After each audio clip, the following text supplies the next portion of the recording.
And we're live. Hello and welcome to a special event.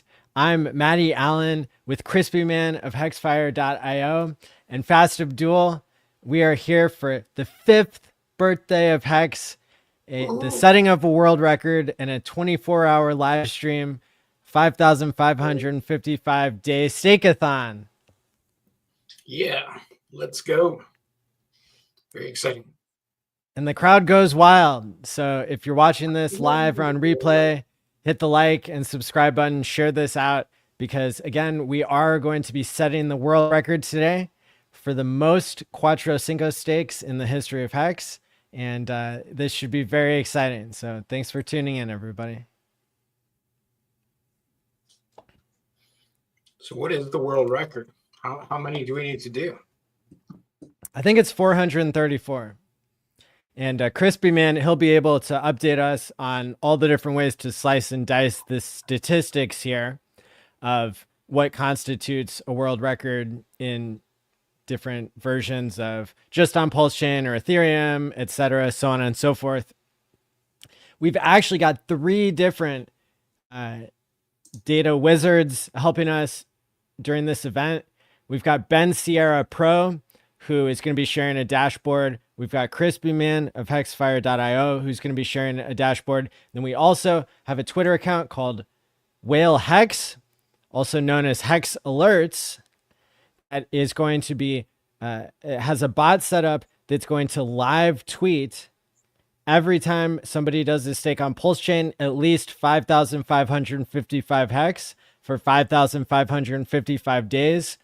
And all of this, counting towards the world record, will be starting here in about 23 minutes.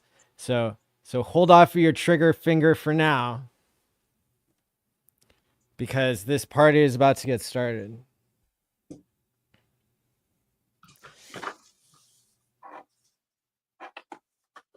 And I'm hoping as well that we'll have a lot of YouTubers jumping in. This is very much like a Miami conference that we did when we were in person at the Bitcoin conference about, what was that, a year and a half ago or something, to where this is kind of being scheduled on the fly.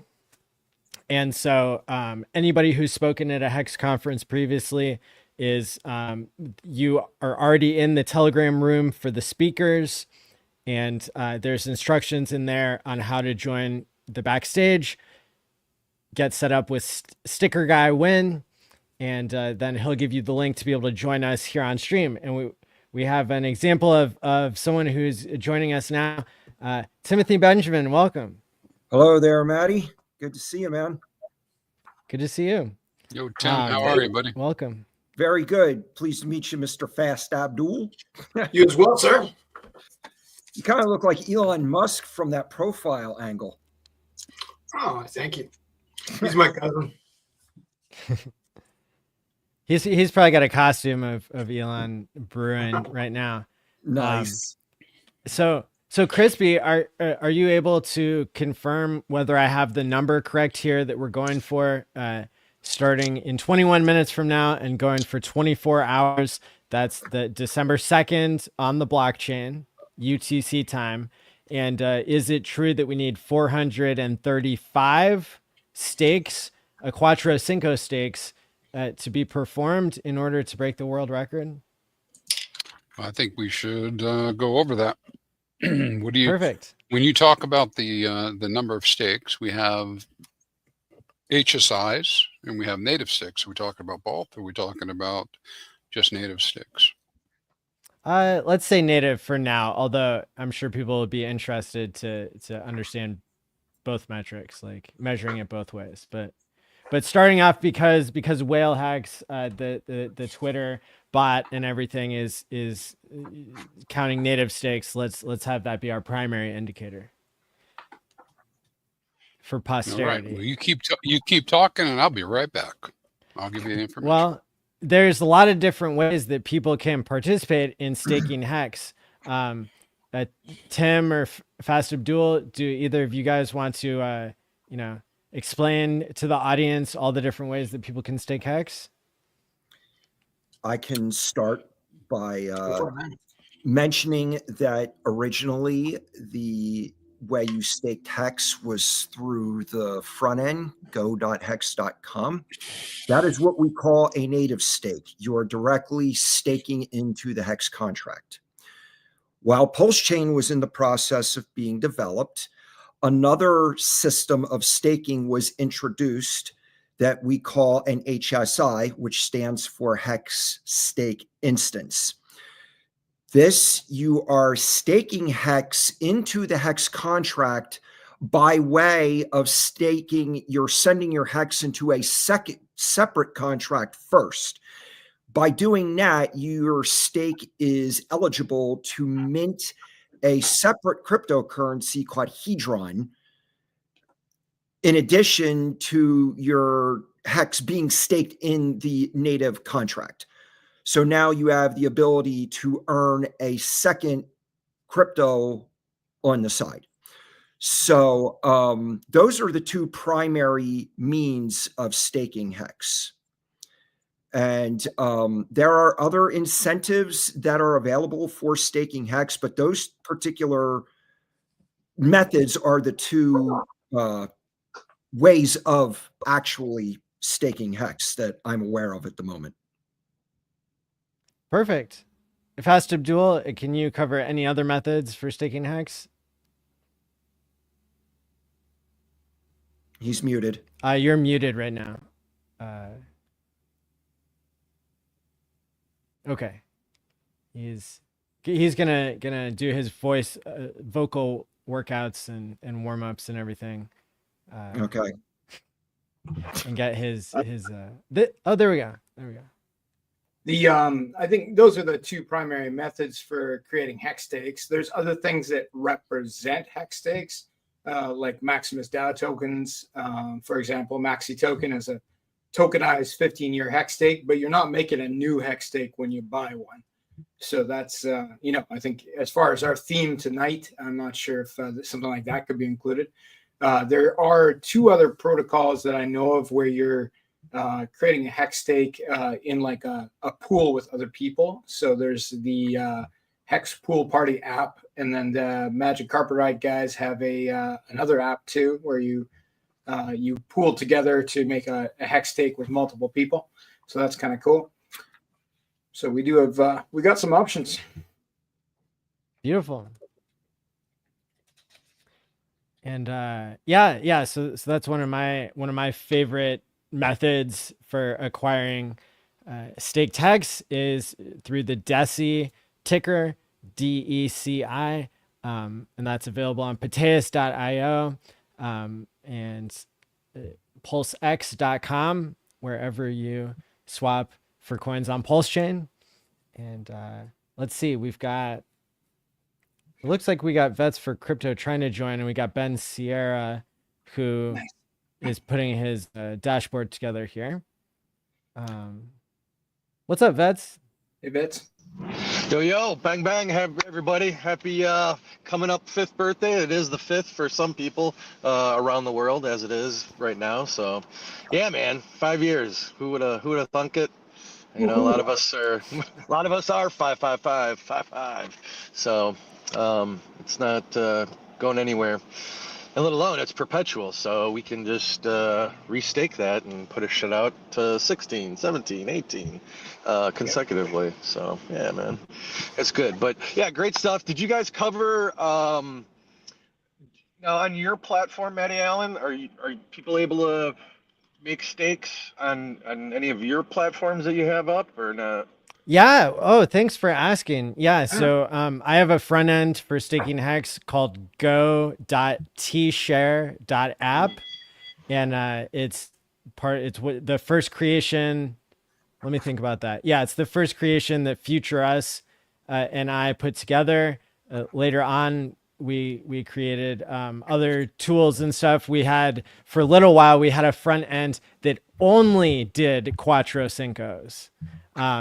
But we kind of retired that, and of course you can still access those through go.tshare.app.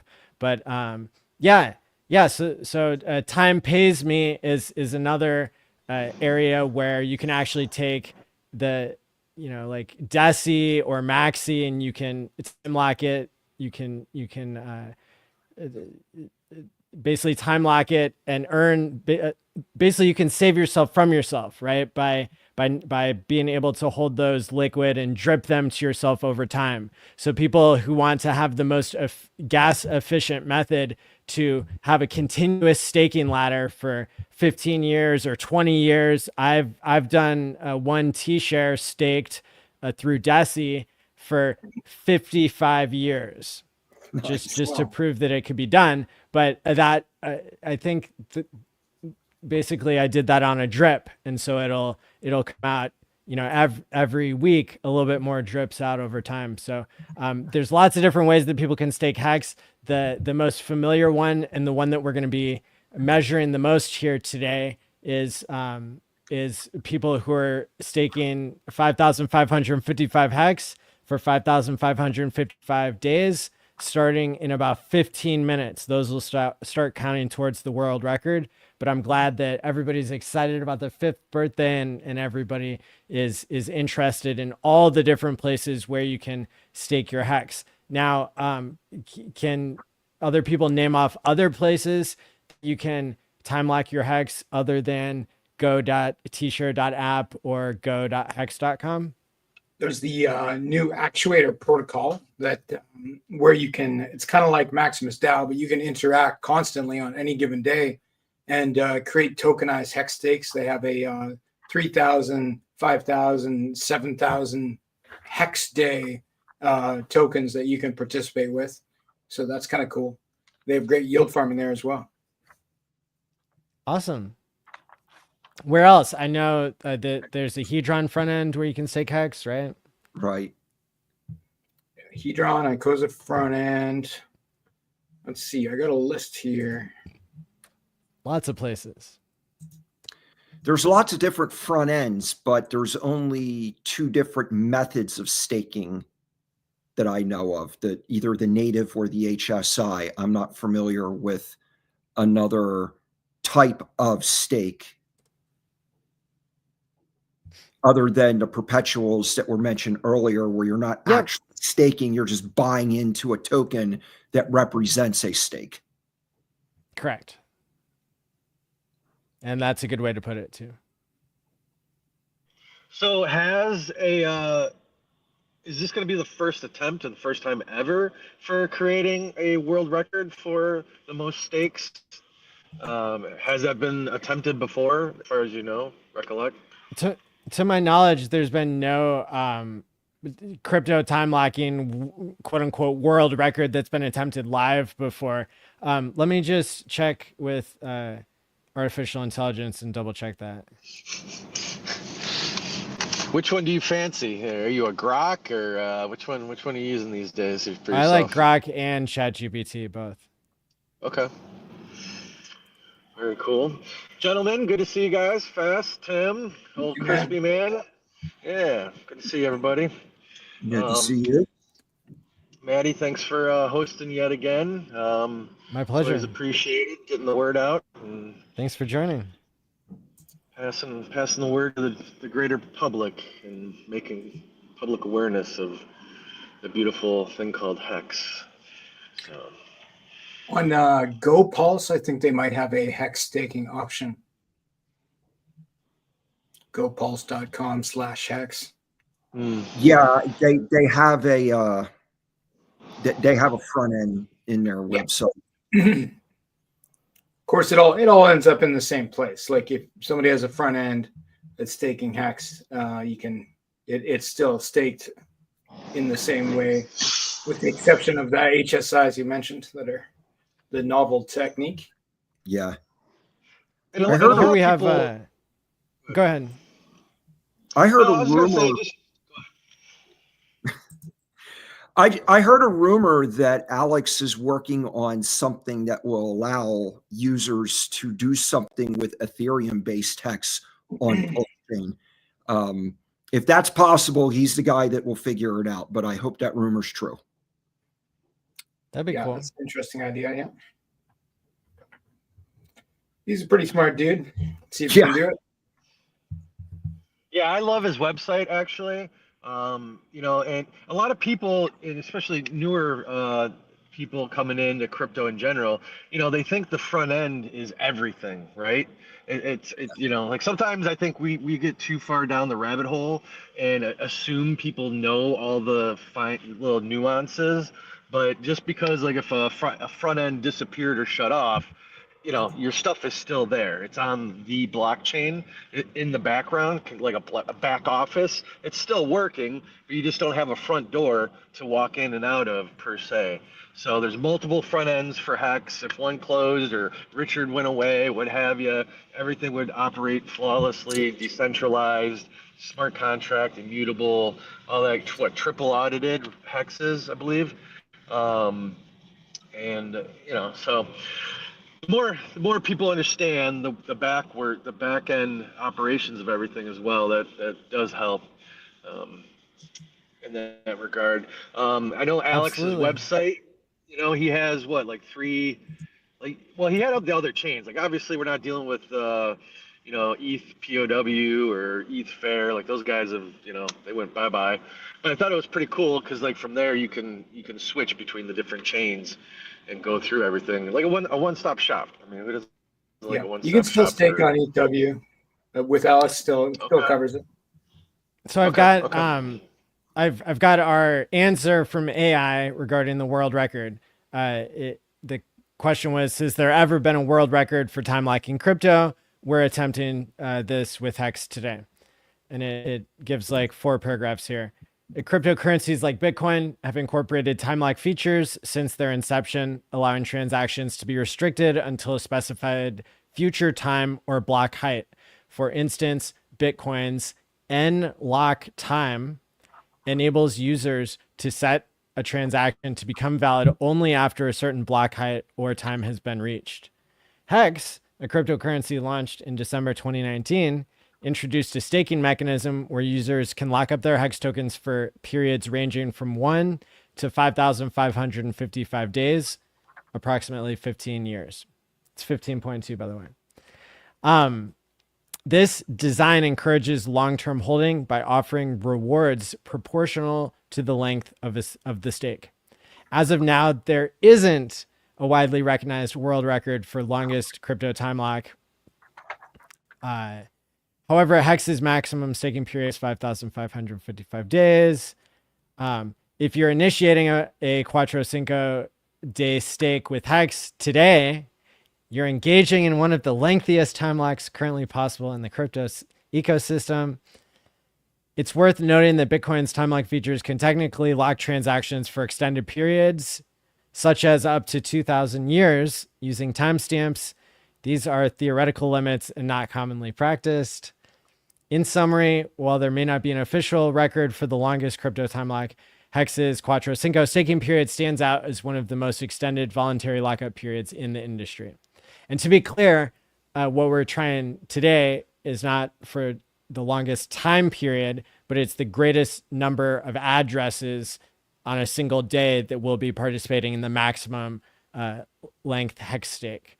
And so we've got Crispy crunching the numbers there, trying to see if I'm correct in saying we need to hit 435 Quattro Cincos. And we've got 3 data sources that we can use to understand what's happening on chain. We've got Ben Sierra Pro. He's created a dashboard that I'll share here in just a moment as a preview because we're only 6 minutes away from starting the fun. Mm-hmm. And then we've also got Crispy and we've got Whale Hex on Twitter. Before we hit before we reach 5 more minutes and people start launching money to their future self, it's worth noting that, you know, it's a miracle that any of this stuff in crypto works, including Bitcoin and Ethereum, Pulse Chain, and Hex. And so, you know, in some ways, people might consider this a sacrifice, and in some ways, people may believe or want to believe that that Hex will, you know, be easily unstaked, and that you know, maybe it could be worth more in the future. but this is not financial advice. This is not staking advice. It's your responsibility to make your own decisions. And nothing that anybody says on this 5-hour live stream is meant to take the place of your own best judgment and your own responsibility. And so while you might see that some of us practice what we preach and participate in Quattro Cinco staking, you have to make your own decision, and don't come crying to us if something goes wrong, because I think it's up to you. So that's kind of the disclaimer at this point, and of course, even more specifically, we know that there are concerns that people have about everybody trying to end a stake all at the same time in the future, 5,555 days. And so for me, I think I will be participating to time lock $150 into the future, but I kind of see that as something that may or may not work out in the future. And, anybody who's doing more than that, specifically on this particular day, you have to understand for yourself the risks of, maybe having to wait a couple weeks, or maybe something happens to where the blocks are starting to fill up on Pulse Chain at that time. But yeah, I don't know. Those are the disclaimers that I have, and I'm still very optimistic about Hex. We're at the 5th birthday, so so far so good. All right. So Maddie, my numbers show on both chains that the total number of Quattro Cincos in a single day was 913, but that was on the launch of Hedron, right? Okay. For native stakes on both chains, the total is 343. Okay. Perfect. 343. So we have to hit 3. Well, I think we go for the stretch, but 343 would be a great showing or more. And Okay, so stretch goal 913. Let me make a note of this. So 344 breaks the record for native. And then what's the record on including HSIs? 914. So we have to hit 915. Well, nine. I said 913 is the top, Okay, which was the got highest. it. And then you added one before, so I was trying to help by adding one. Thank you. 914. Perfect. And then let's just take a preview here of what Ben Sierra's dashboard is going to look like. He joined just to add the dashboard, so we'll have it available to put on and off screen from time to time. And I think he won't be making an appearance until much later in the stream, seeing as how it's the middle of the night in Europe, I believe. But yeah, so he's got some information here that I believe it'll come to life, and it'll start making more sense once the day rolls over and once we start to see stakes happening. But I'm hoping that one of the 3 sources will give us an easy count of how many stakes are happening. Crispy, will yours do that job? I hope so, Matt. Hey, Perfect. You can pull it up if you want. You want me to show it? Well, my computer's screwing up, so better not do it from here. Okay. Yeah, I've got yours on standby here. Oh yeah, this is beautiful. So I'm gonna share my screen. Has everybody on screen here done a Quattro Cinco at any time in the past? Maybe one or two. Just maybe one or two. Okay. Maybe. Yeah. Yes. Yes. So All right, is just there- making sure. Is there a threshold that makes sense, like a dollar amount, like you're alluding to, like $150? Is it going to be worth it? I mean, obviously the variable is you don't know what the gas gwei is going to be right in the future. We all hope for the best that it'll get resolved. But obviously on the Pulse chain side, that's not an issue, right? And that's why it was built. So It still could be an issue in 15 years. We don't know how Yeah. popular Pulse chain will be. Ethereum isn't even 15 years old yet. So if you did the same measure on Ethereum, we're already very popular, probably compared to Ethereum was in the first year. Maybe not. I don't know. But the point is, futures unknown. I hope we get Tanto Nominai Dipcatcher on here because he expressed concerns on Twitter, and I want to hear both sides. But yeah, other thoughts? Yeah, and that screen that you just pulled up, when you get a chance, refresh it because it comes up. It updates about every 5 minutes. But well, if you do it now, we can see if the UTC updates. I wonder if it's being time sensitive to where you're located. No, it's close. Okay. Ooh, 1 minute away from finding out where we're at. And by the way, happy birthday to Hex. Yes. Yay. Happy birthday. Happy birthday, Hex. Thank you, RH. Appreciate you. Thank you very Yes. much. So I'm actually I'm going to be rolling back into town in the Seattle area here in a little bit, and RH Max and some of the other local Hexicans are getting together. So hopefully we'll pop on and say hello real quick later Oh, this evening. cool. Oh, that'd be Yeah. great. Yeah. If you guys want to join on mobile and just, yeah, everybody pass the phone around and say hi. That'd be awesome. Yeah, Yeah, definitely. that's great. Well, that sounds great. So does that mean you're heading out, Vets? I'm on the road. I'm mobile right now. I'm heading back from back to Seattle. Okay. So Nice. yeah, good stuff. So today's format, we have 24 hours to place a stake. Right? Is that the goal within the 24-hour period? It doesn't have to be all at once within a certain time frame. Just 24 hours. Make a quattro Starting cinco now. That's right. Starting now. If you do a Hex stake of at least 5,555, then Whale Hex will pick it up and do a tweet about it, we believe. And I think Crispy Man is your threshold any amount of Hex, or at least 1.0 Hex, or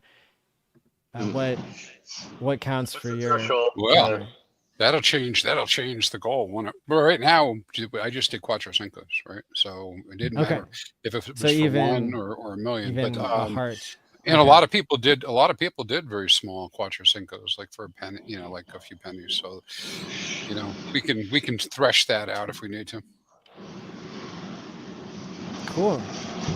Well, I'm gonna go ahead and do a Quattro Cinco now and get the party started. Yeah, man, light this candle. Light this candle. Let's go. Yeah. So, Dude. anybody coming down to Pulse Chain conference in March? Anybody plan to attend that? In Las So Vegas. the right like naming system that we've got is this will be the 369 conference, which is different than the pulsechainconference.com. And Okay. I'll be there in full support of the people who are putting it on, and that's of course Wild SJ, RG3, and Black Hexican. Yep, for sure. And I know a lot of people who are going. A lot of people. It's gonna So be that's good. gonna be really They awesome. always are good. I mean, whether it's your conference or like we've always had a great time and great night. We're networking in real life meetups, putting faces to names, all that good stuff. So everyone's always been super cool and friendly, and it's been a great experience. Yeah. Hey, How many Matt, Hex meetups or conferences and stuff have you been to? Oh man, fuck. I mean, a good handful. 5 to 7. I mean, between different Hex parties, been both of your conferences. Last Pulse Chain was down in Daytona for the Daytona 500 thing. We Nice. did Big K's thing in Chicago, where he threw the pitch behind him, right, to get on TV. That was fun. At Wrigley Field, that was cool against the Cubs and all that. So, but yeah, we'll get it going. Now, what are you guys up for? In the world of LP. What do you guys think, or what's your take on a Hex, EHEX to Hex LP on Pulse Chain? You think that's viable, doable? I mean, people people are bridging over EHEX into Pulse Chain, and it's available to purchase. You know, will they reach parity, right? That'll be an interesting thing to see in the future if that occurs, is achieved. Probably make a lot of people happy. Tell you that. Like that other little narrative that Mr. Abdul is a big fan of. You know, he believes that's going to happen. I think parity on the price of EX pegging to the price of PX is more likely than a lot of things. Though there's reasons that it would be less likely. You know, Pulse Chain was created for a reason. Fees are higher on Ethereum. Those problems have largely been solved by things like Maximus DAO, etc., where you can do something instead of staking and accomplish the same goal. But like what is the incentive to stake on Ethereum rather than Pulse Chain? I think is the question. And certainly it could be worked out in there'd be less people staking. So, the person who stakes would get more yield potentially by staking their HEX. But it becomes a whale game when fees are $50 a click. So, you're not going to be staking $135 worth of HEX like we are today on Ethereum. In my opinion, that would be a poor move. If it's $10,000 worth, like, hey, yeah, that's, that could be a play. Agreed. Hey Tim, what kind of wrap do you have in your car these days? What are you sporting? It's the same one that I've had before. I do plan on getting the front of it edited. That's a project for next year. Okay. In January, I'm going to visit with my accountant to kind of get a glimpse of what next year's going to look like. I'm in the middle of building a house, so that's a priority. Yeah, definitely. And I forget the nuances of it, but I know there's one called HEX LP.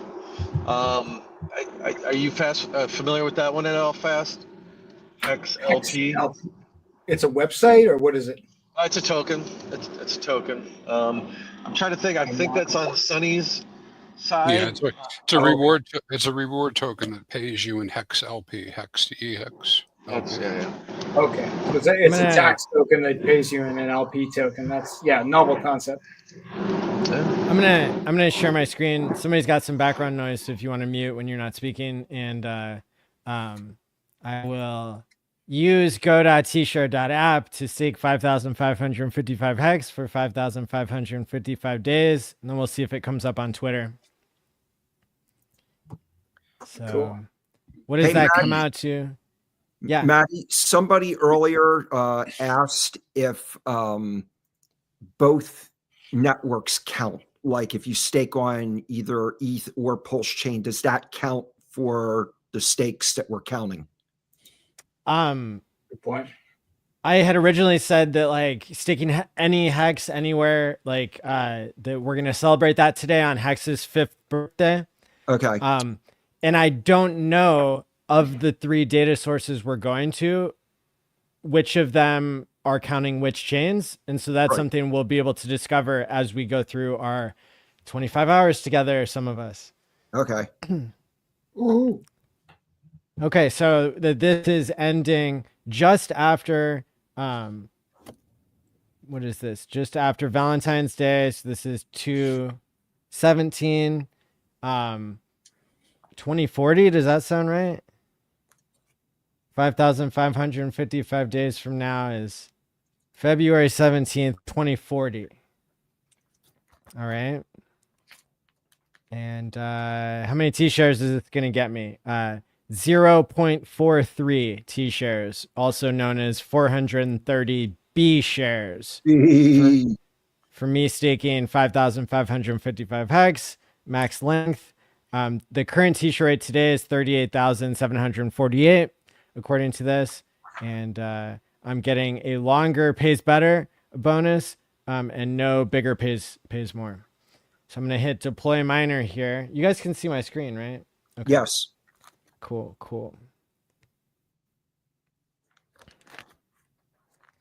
And then you can't see my MetaMask popping up, but I'm going to confirm this.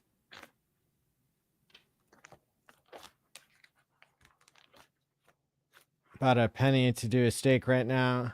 Ooh, Not bad on Pulse Chain, that is. yeah. I remember when it was a penny on Ethereum. Yeah. When Hex first came out. Yes. You could pay 5 cents to speed it up, huh? Okay, Yeah. this is winking at me that it's confirmed. Let's see if it updates here on this front end.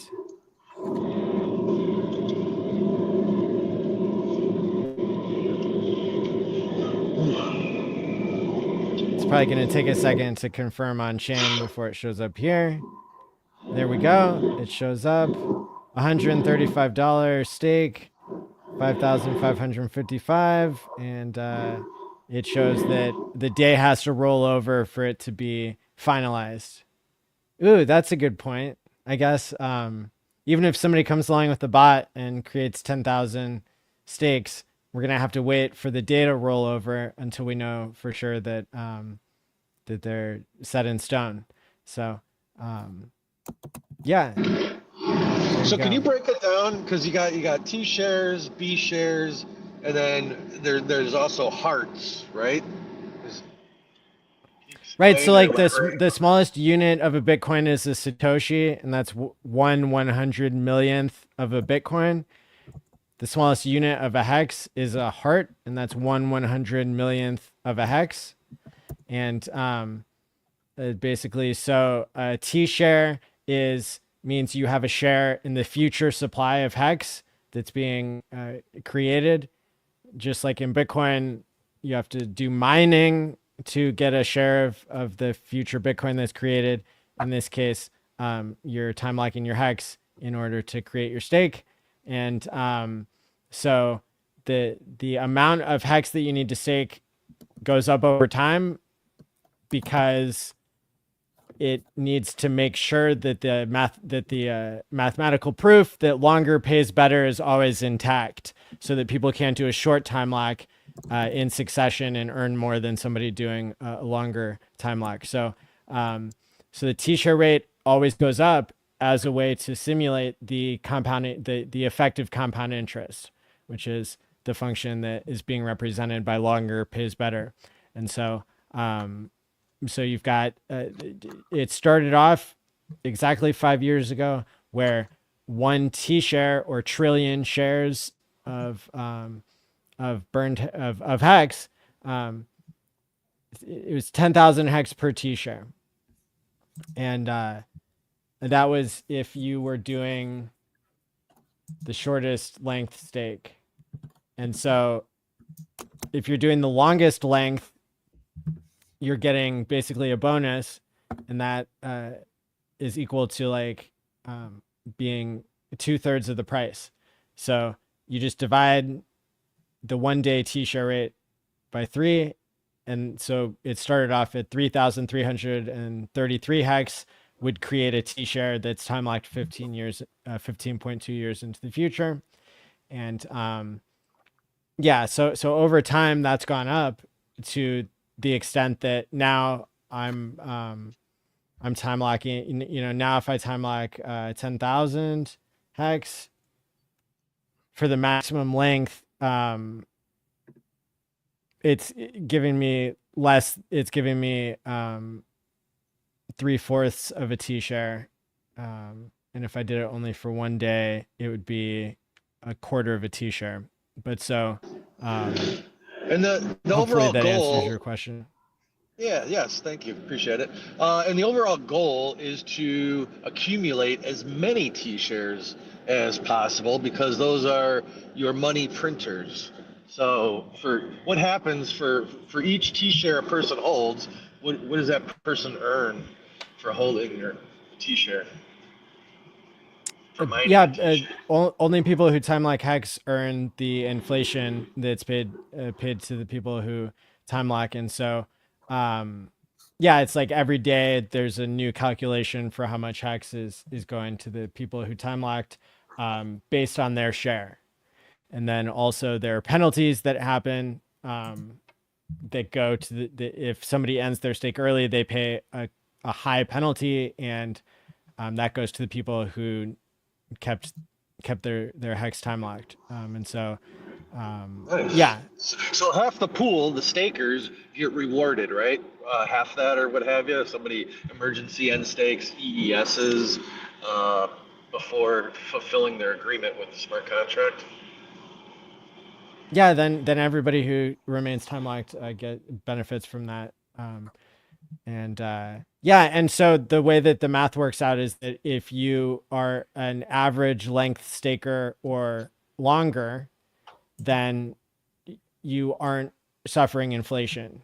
Whereas people who are holding more short term or they're holding liquid, they're the ones who are paying the inflation to the people who are time locking. And the system seems to balance itself in such a way that like both short term traders and long term stakers can both benefit on different time frames.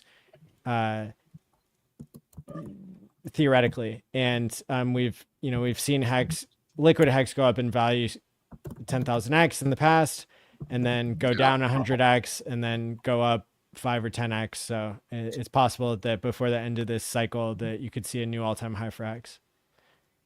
Stakes are rolling in, by the way. Are they? Let me share my screen then. Off the hook, man. Well, it's more than normal. More than normal. Right.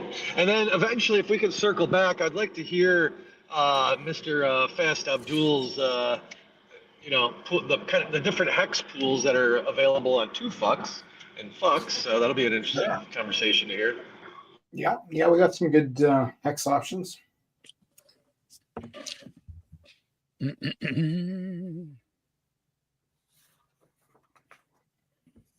Maddie. Hey, Vets, you're asking before about LP. One of the most lucrative LPs, I think, is HEX. It's pretty. It's done pretty well. I watch that pretty closely. Also, the other one that comes across really well LP world-wise is PDESI and PHEX.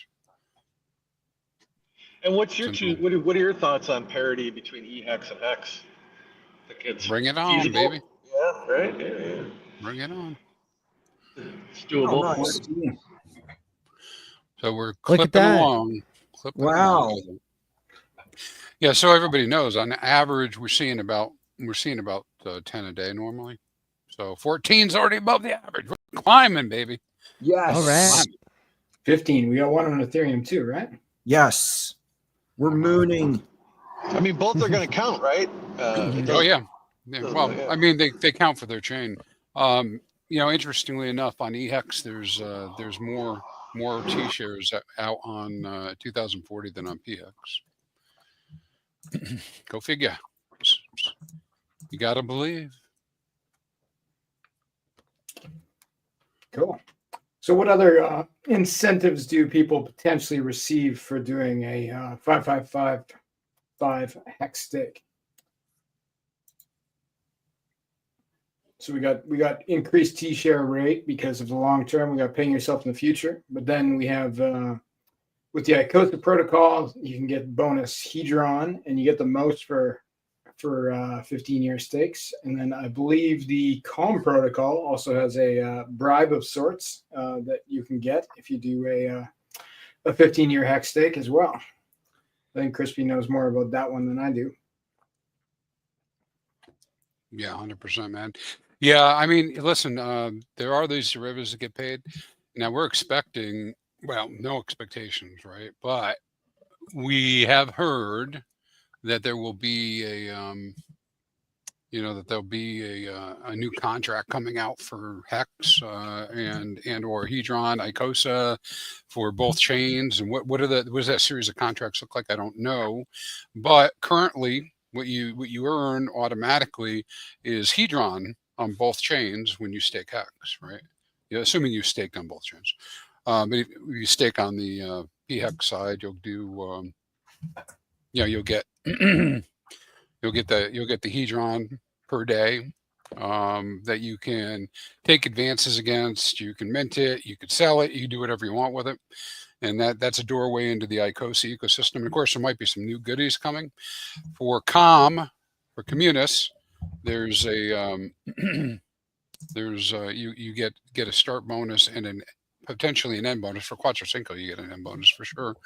But COM is another reward token that you get. And then there are some other tokens out there. I just won't get into too much depth with them with you guys, but things like HEX rewards. There's HEX. Let's see. There's some other ones out there too that people give. You have to do your own research. Be real careful with contracts and whatnot. There's another one called Savant from the same guy that did HEX rewards. Yes. In any case, there's a number of different ones that you can get into. But those are all kind of like secondary at the moment. We're still waiting to see if liquidity gets built for those things or whether anybody comes in and supports them. Indeed. But as far as COM goes and Hedron, there's fairly substantial liquidity. I haven't looked at it lately, but pretty sure it's decent enough to be functional. Yeah, 100%. Yeah. And a lot of people do need to be reminded the order of operations, right, for the derivatives, like to back out, like claim your Hedron first, number one, before you go and end stake your HEX stake, right? So there is an order of operations. A lot of people forget that and lose their Hedron. So it's a little reminder as far as that goes as well. And then when you do COM, do you get when can you claim COM? Is it before your stake ends as well, I would assume? Yes, there's a start bonus and an end bonus. So you can claim the start bonus as soon as you make your stake. The strategy behind COM is to make the start bonus, to put enough liquidity behind the token to make the start bonus equal to the dollar value of your HEX stake. That's the goal. It's called the coupon rate. It's only at about maybe 3, 4, 5% right now. But if it were at 100%, if you staked $100 worth of HEX for 15 years, you could get $100 worth of COM right like the day after you make your HEX stake. That's if the coupon rate was at 100%. There's not enough liquidity in the pairing for that to happen right now. But that's the goal of people who are big fans of COM, like me. I think COM's a genius idea. Yeah, I like it too. Cool. Yeah, Access talks about it all the time. I mean, if that coupon rate did go up to 100%, I think that'd be very popular. We'd see a lot of HEX stakes. Dude, sure. If that happened, it'd be game over for all of crypto. Like we would absolutely dominate the space. Like everything else would be instantly obsolete. Now, Tim, the strategy there too. I think the last coupon rate I saw on Ethereum was 3 to 4%, but on Pulse Chain it was about 8%. No, the highest I've seen it on Pulse Chain is like a little over 5-6%. On Ethereum, it's really hardly anything because all the energy is being focused on the Pulse Chain side. Well, I'll ask Time Haven, give us an update, and then maybe we'll find out what it is. But the other part of it too is, so COM is all about, so of course you guys know I'm like really like focused on this whole HEX, right? I mean, this is my main gig. And so I'm really, really strongly in favor of HEX, particularly staking HEX. The only thing better than having HEX is staking HEX. And the better thing from that is to have a ladder that resembles the real world certificates of deposit. And that's all about managing your liquidity of HEX over time. And so the way COM was written by a brilliant developer, by the way, I think, is to incentivize Kodiak is to incentivize keeping your ladder up to date. So not only do you get COM as a start bonus, but you can actually get double the start bonus by meeting your restaking commitments. Is another bonus inside there. So let's just say your 5%'s right. So right now you get roughly a 10% if you're doing a restaking, keeping your ladder up. And that is the only time when you claim these bonuses, the only time you can actually stake COM, and COM pays you a 5% APY. So I've got a far-reaching goal. We'll see if I ever get there. It might take me a few years, but to actually get a quad of COM staked, where I'll be receiving another income stream from COM itself. So it's just my own personal thoughts on it. But yeah, I mean, with liquidity and with market making and with the idea of that being an instant rebate that basically is giving to the new stakers this value, it's 100%, what we call 100% conversion rate on marketing. Right, because the dollars that we spend on COM that increase the COM and hold the COM price up, until somebody withdraws the COM and takes it to value, it's still there. It didn't go anywhere, right? And so every time somebody actually cashes in COM, that would be considered a conversion. Now, maybe some of those conversions aren't super clean because it might just be somebody who's part of HEX just doesn't understand, and they take their COM and they use it. But any of us who really, really support and care about HEX, we might be wanting to stack that COM up and take it off the market. Yeah. Cool game theory. And, you'd mentioned earlier, Crispy, about staking COM. One of the interesting thing about COM is when people mint their COM, that can't be staked. The only way to stake COM is to stake HEX. And then when you claim your bonus, there's an option in the user interface to stake it rather than mint it. So if you buy COM off the market, you can only hold it or use it to provide liquidity for something, but you can't stake it. Mm-hmm. Another important point. Yeah, it's pretty cool. Yeah. And let's see here. We were talking about COM, so I'll take a look at this for the liquidity providing off of my dashboard. The PCOM, what is PCOM doing? So PCOM has been doing at least the last 24 hours with HEX about 36% APR. Nice. That now, of course, that's annualized, 36% annualized in LP. COM also has some pretty big other pairs that are out there.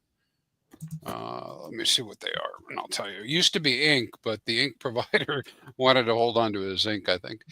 We've got, it looks like the largest pair out there is Axis COM, and that paid 14%. Then there's HEX COM, 36%. There's one farm on 2FUX we can look at as well. Let me check it out. Yeah, pick that up, man. Show it. Yeah, there are lots of different options with that. And then Vets was 23%. Oh, nice. Yep. And it's a HEX COM pair, so it's your PHEX against PCOM. So it's pretty correlated assets, and bonus 23%. And what's the name of that pool on there? Here? That is the Kodiak Communist Maxi Pool. Huh. Is there an RH pool as well?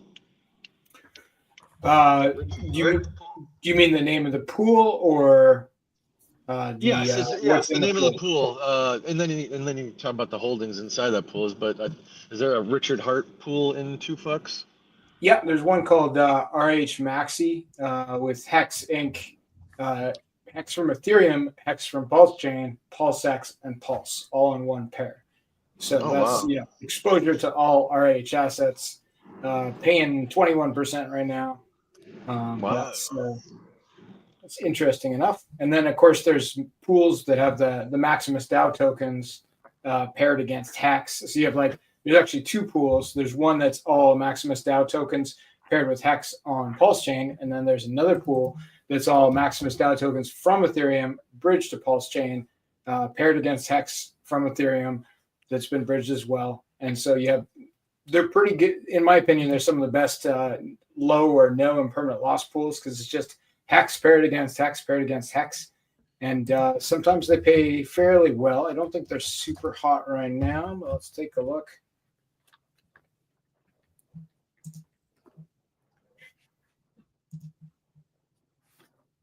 There we go. Yeah, they're not. They're not paying out big bucks right now, aside from the fees. So it's like 4% on those. The calm one's paying more because it has multiple assets that move apart more, I would imagine. Then there's the cool the Hex time complex pool. That's with the actuator protocol. So that's like it has Maximus DAO tokens from Pulse Chain, Hex, Pulse Hex against their HTT tokens, which also represent staked Hex. So you have in that pool you have 6 things that represent Hex paired against each other. So again, little to no impermanent loss compared to if there were different assets. So so it sounds like a way for people to make their liquid tokens earn and make some money for themselves instead of just sitting there doing nothing. They could do something with it. So what's the first order of operation? Do they have to go to fux.io or can they jump right into 2fux? What's the recommend? How does that work? With 2Fux, it's like basically a yield booster and voting booster that's built on top of the Fux exchange. So I recommend people add liquidity on the Fux exchange because it gives them all the slippage numbers and stuff like that. You can technically add liquidity on 2Fux, but we give you lots of disclaimers telling you not to because it doesn't show you the slippage numbers. So I prefer you add it there, and then once you have the LP token, you can stake it on 2Fux for the boosted yield. So that'll work for all the Hex pools we're talking about. And there's a dozen other pools that have Hex as a component in them as well. So some of them are paying quite well. But yeah, you can add it on the Fux exchange, then deposit your LP token and get the bonus yield. That's the game. Yeah. Love when you're putting your portfolio to work for you. I find it real annoying when I just have liquid stuff sitting in a wallet, not working for you, not earning yield. I mean, it's boring. I don't know. I don't find anything sexy about it. So thank you for doing the thing with 2Fux and all that, and making it interesting again and fun. Like let's make crypto fun again. Like come on. Yeah. I was actually moving. I appreciate that about what you guys do over on Fux and 2Fux. I do appreciate that. I try to say the P-Huck, Sandy. Sometimes I forget. Hey, I get this question a lot about staking. Listen, guys, I know this is crypto, and I know most people want to just trade. And I ain't going to deny that some people win. But I also know a lot of people lose. Yeah. So the way I look at it is this way: listen, if I want to do that, that's fine. I got a business model for that. I got my own risk reward ratios, all that stuff for what I'm doing with trading. Okay, but when I'm looking at staking, it's a different animal. What I'm going after, and you have to really understand with HEX that it's about the long-term mindset. And I'll tell you what, man, you guys say whatever the hell you want. I'm doing great with my HEX that I got started with. I bought all through 21, and I bought at all the different price levels. I staked it all. I'm in profit with everything. Yeah, I know that some people aren't there yet. I know that. I'm sorry that's the case. But I believe in higher lows cycle over cycle. And so that's where I'm coming from with all this stuff. Is that in 4 more years, maybe some people get mad at me if I say the lowest 1 penny, but I mean if it was, I'd be fine. If it's 10 cents, I'll be fine. If it's $1, I'll be fine. So that the goal is that I can always reach whatever my minimums and stretch for the highs. It doesn't mean that I don't want to cash into the top of cycles too, but I just recognize that I get paid for staking, man. Yeah. And that dovetails back into the whole calm thing. So somebody in chat said, why would you stake it? You can go dump it. I mean, it's there. Yeah. If you get calm, you don't want it, dump it. But here's the thing: is you want HEX to go up if you're particularly if you're stakers, right? You want HEX to become more rare. You hold on to it. You try to gather more of it, and you help prop that up so people, who are doing it say, hey, this HEX is worth getting staked, so I get paid in calm. So my version of the world is sure. Right now, maybe I only get $1,000 a year in calm, but if it does 100x, it's $100,000 a year. I can live off of that. So if I can live off of my calm, what do you think I'm doing with my HEX? I'm staking more of it. Yeah, and the other, so I like to look at it as it's my Roth IRA or it's my 401k as far as the staking ladder, right? I mean, I always preach and say, step one, build your staking ladder, and then go have fun in the playground and do whatever you want, right? Now, there is a method of the madness. I wish people would have mentioned it before to me, but you got to understand the cycles and when it's maybe a good time to hold liquid versus staking, vice versa, etc. So, there's different game theories, game plays out there to be had for sure. So, Yeah, well, hey, vets, you got to start. There's some of the criticism stupid, but we do try to answer it faithfully and understand. But hey, so you talk about the the whole timing of things, guys. If you're staking for Quattro Cinco, you don't have access to that hex for 7.5 years, right? So just recognize this is a long strategy. Yeah. Long strategy. And that's why I say, like, I think it's good for somebody to, like, God, man, like we were saved so much. Like, I know I personally was saved the last bear when 3 arrows is going down FTX. Everyone's chasing give us turn over your tokens. We'll give you a 20-30%, yield, return, APR, whatever. But then they go belly up, or they were using it to borrow against another token, or robbing Peter to pay Paul type of a scheme, and those failed and people lost a lot of money, whereas our stuff was locked up. We couldn't cash out, yada yada, but I made that agreement with the contract, and in the end the contract saved me. So it's helped in that regard for myself. Welcome to 2 new people who jumped on screen. Hey guys. Hey, thanks for having me. Deb, Hey there. Nice. so young, man. I've been seeing so much of you on Twitter. It's great to finally hear your voice. Yeah, and it's been a long time, I think, since I've been on stream with anybody. I've just been, it was a long bear market. I just put my head down and I just kept building. Yeah, dude, I it's totally hear you.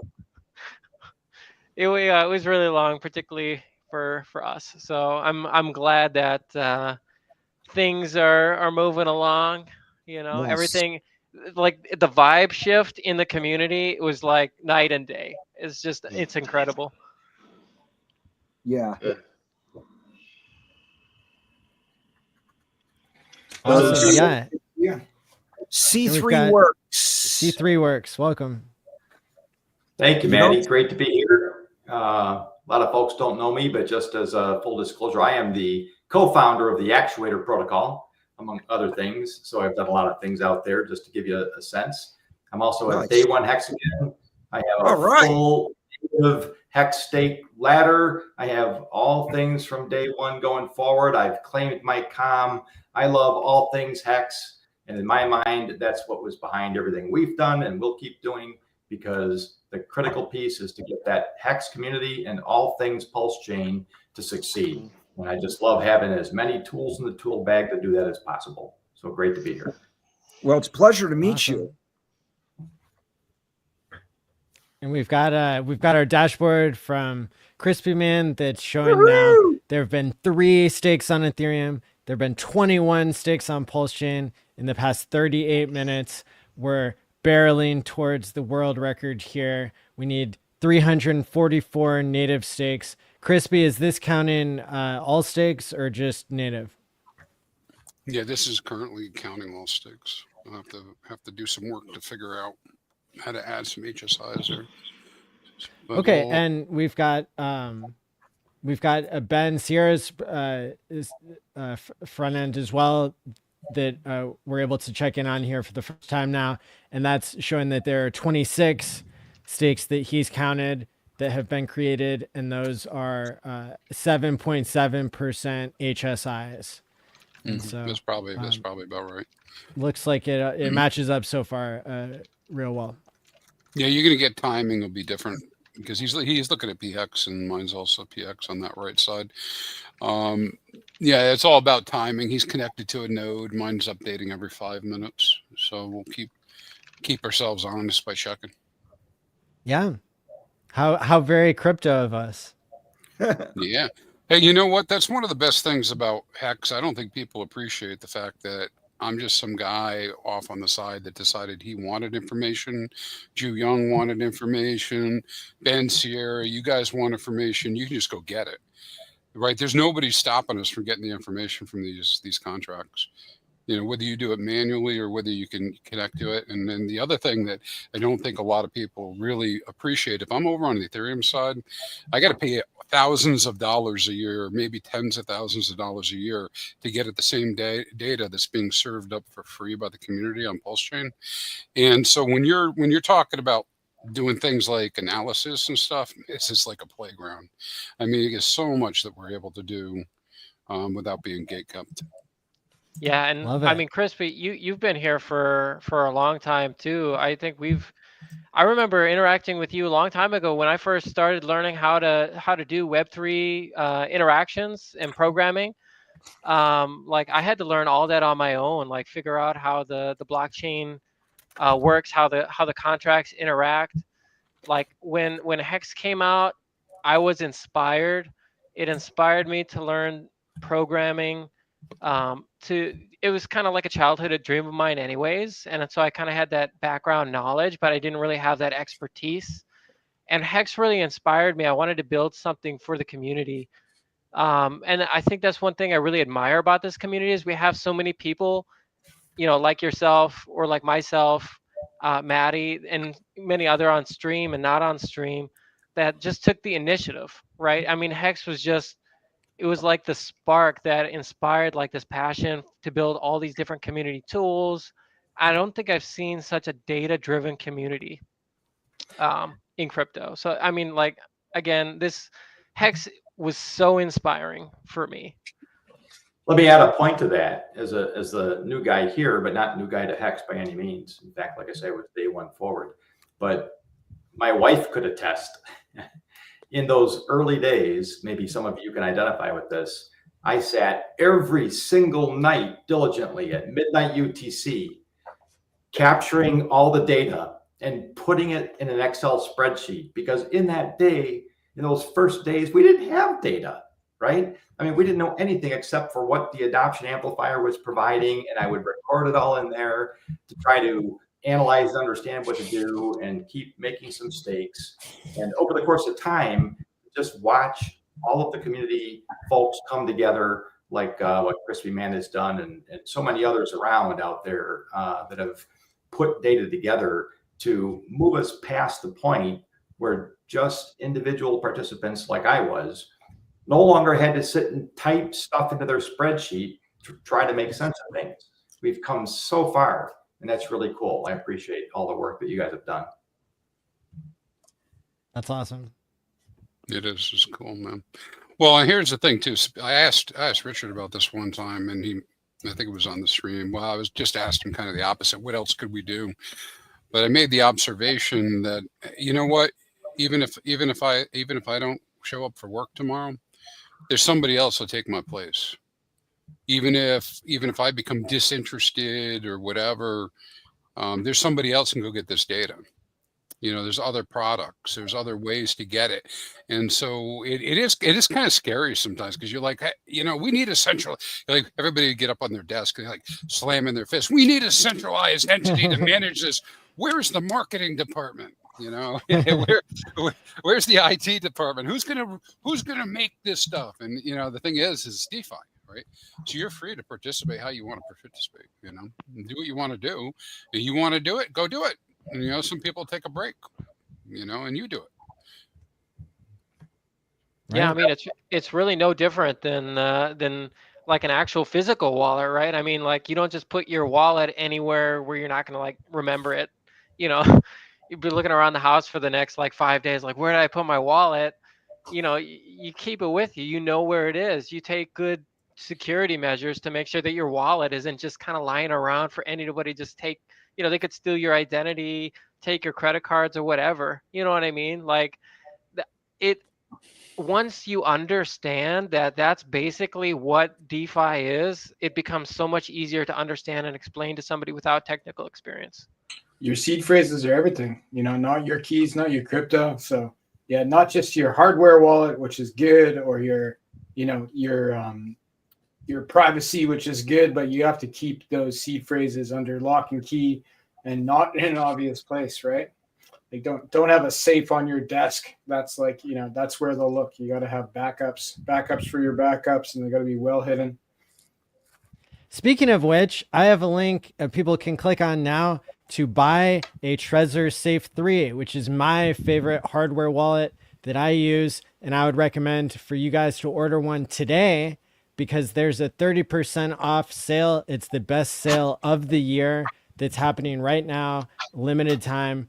And you get the same price if you use my link, and then also you help to support the channel. We've had, I think, just in the past week, we've had 50 devices ordered from people watching this channel, and I ordered 20 yesterday or the day before. And so now's your chance. This is the chance I'm taking to buy a bunch of these to give out to my onboards and any millionaires or billionaires that I come across in my travels, fulfilling Sami's prophecy that I'll onboard a billionaire into HEX and Pulse Chain. And so here's your chance to order the same device that I use, the Trezor Safe 3. And the link is also in the description below for people watching on replay. And they're stylish too. Hey, they could be earrings. There's so many options. We don't recommend that, but it could be. It's probably a bad plan to actually wear it around your neck. Yeah, terrible plan. Poor OPSEC. But yeah, maybe you won't lose them that way. I don't know. Trade-offs. Let's see. I think we have somebody else joining us here. Maybe they're in the dark though, so I'm waiting to see. Someone sketchy. Hey, it's DG. Hey, what's up? I came here for one reason and one reason only, boys. And it's right there on my chest. All right. HEX. It says HEX.com. Nice. Let me say this. If you think Bday can go to $1, what the fuck do you think HEX can fucking do? Yeah. Bday at $1. What do you think HEX can do? Let's fucking go, boys. Pardon me. When it flipped HEX, man, a lot of us got some good HEX off of that. It was for. Yeah. If it does go to $1, HEX is going to be like $400 or $1,000 or $2,000. So yeah, the math is good there. Listen, the fact of the matter is, if you believe Bday goes to $1, then HEX, it can do beautiful numbers. It's as simple as that. And for all those people out there, I love this whole E-HEX, P-HEX debate, and Richard's tweet where he denounced E-HEX. Like, these people are so stupid. They're so stupid, man. They do not understand. Like, they don't read. Like, one of the biggest things I said is, have you ever heard Richard refer to, and I mean specifically, P-HEX? No. I said this in a group and someone posted a tweet where Richard was talking about technically the two hexes. But what he referred to was hex.com. Hex.com.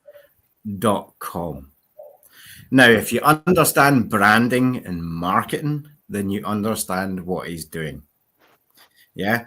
So all these people, I'm off on a bit of a rant here, sorry, but all these people who focused on that tweet and didn't realize that that tweet was only marketed towards them, not towards the larger market, it did exactly what it was supposed to do. It got attention, didn't it? Yeah, and it got a lot of people to dump their bags. Yeah, it was interesting. The market had kind of chosen at that point, and then he said that, and everyone just did like, oh, well, God says we must do this, but they didn't read it at the deeper level. Like, these people don't understand the deeper level of marketing, which is, it comes down to simply, you will never hear him or see him say or type the term PHEX or EHEX. Ever. Ever. He might say HEX on Pulse Chain or HEX on Ethereum, but he will never categorize those things differently outside of that. He will always say hex.com, or HEX. Like, I don't know what people don't understand about this when it comes to HEX. Like, well, I do, because they don't understand marketing. And I can give you examples within my own crypto experience with projects, but I'm not here to shell other stuff. But it's the same thing. It's like you have this you have this product here, and you have this product here. Are they two separate entities? Yes, but you market as one single entity, except when you say certain stuff and people within a certain bubble see it a certain way. But this is what I've said, they're only looking at it within their bubble, and that is talking about us, obviously.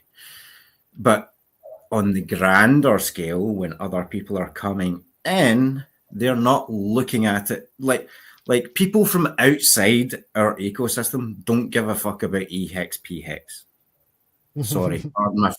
Pardon my French, Matty. Sorry. But they don't care about the EHEX, PHEX debate. They don't even care about BankX. They don't even know about BankX. And by the way, when the green candles come, like, EHEX will chew through that BankX sell wall like so fast. Like, it's not believable. Like, but people have to understand the marketing side of it when he talks about hex.com.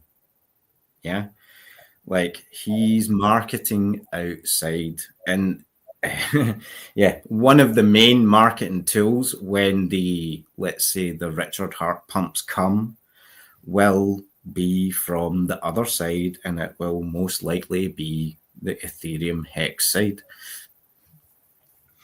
Well, DG, let me ask you this. I dig it. Yes.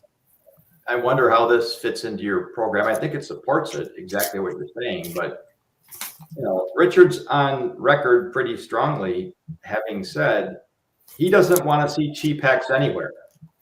And that me to show a fairly unifying thought that doesn't really come across like I'm letting a project die. I don't want to see cheap HEX anywhere. That's an acknowledgement that there's different places, and he doesn't want any of it to fail. What do you think? Listen, all we need to know, and the only important ones right now, it would be awesome if, let's say ETH and all these other forks, HEX was strong. I'd love that, because I actually have stronger HEX on ETH probably than anybody else, just purely because of what we went through at the time. But it's just a marketing thing. It's just HEX. Do you know what I mean? So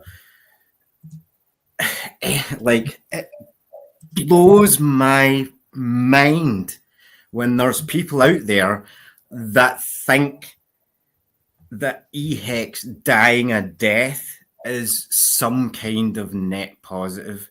They're just in this little bubble of Pulse Chain. Do you know what I mean? It's almost like that classic Maxi type sentiment, except with Pulse Chain, only Pulse Chain matters. Yes, to us, yes, to us, and I can talk a lot more about how I believe Pulse Chain and what it is and what it's going to be. But to us, yes, but to the outside world, no. Stop thinking inside your bubble. If you think for a second, if EHEX just goes to zero and stays at zero, if you think Pulse Chain will survive if EHEX does that, you're a moron. You're a moron. Because everyone outside looking in, the first thing they're looking at is HEX, which is Richard Hart, HEX guy. So they're going to look at, quote unquote, EHEX. And if that is just fucking dead and gone to zero, like, forget about it. Forget about it. Like, you can talk Bday, you can talk all these other things that will bring people to the chain. Yes, they will. Like, there's but that only has so much power. Look at what SolidX did. SolidX ranked in the top 10 of all tokens in the world for like a week or something. Let's just think about that for a second. Pulse chain went down. Down.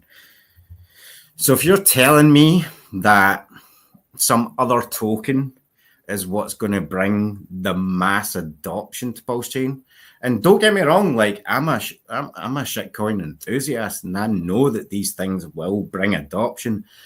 But when we're talking about mass adoption, it's about attention. And if there's a lot of attention focused on Richard Hart, which is what a lot of people are hoping on with regards to bringing attention to Pulse chain, then one of the first things they're going to look at is HEX on Ethereum. It's fucking simple. Well, what I'm seeing right now is that right now there have been 4 stakes on Ethereum in the past hour. There have been 27 stakes on Pulse chain in the past hour. And we're trying to hit a world record here for the most Quattro Cinco stakes. And these are Quattro Cinco stakes that I'm talking about. Oh, is that this stream? I need to go and make a Quattro Cinco stake right now then. All right, man. We need to hit 1,000. Let's go for 1,000. That's what we want to say. Wow. Hey, I could really talk about this subject all over the place, but DG, Yes. I'm with you. Well, listen, if we never, I say we loosely, us, the community, didn't get behind Pulse, I'd be on HEX, man. I would have never left HEX. I wouldn't have done nothing else but HEX. But we do find ourselves in a new world, right? And so 100%. So what I think people fail to realize is just how all of this value, how much of this value is going to rotate into HEX. And so it's great. Listen, and everybody can chase whatever they want to chase. But I just recognize that the value is rotating into HEX. I'm seeing it rotate into HEX. And I'll be proven right or wrong at the end, right? Not now. Can't be proven right yet. But let's see what happens.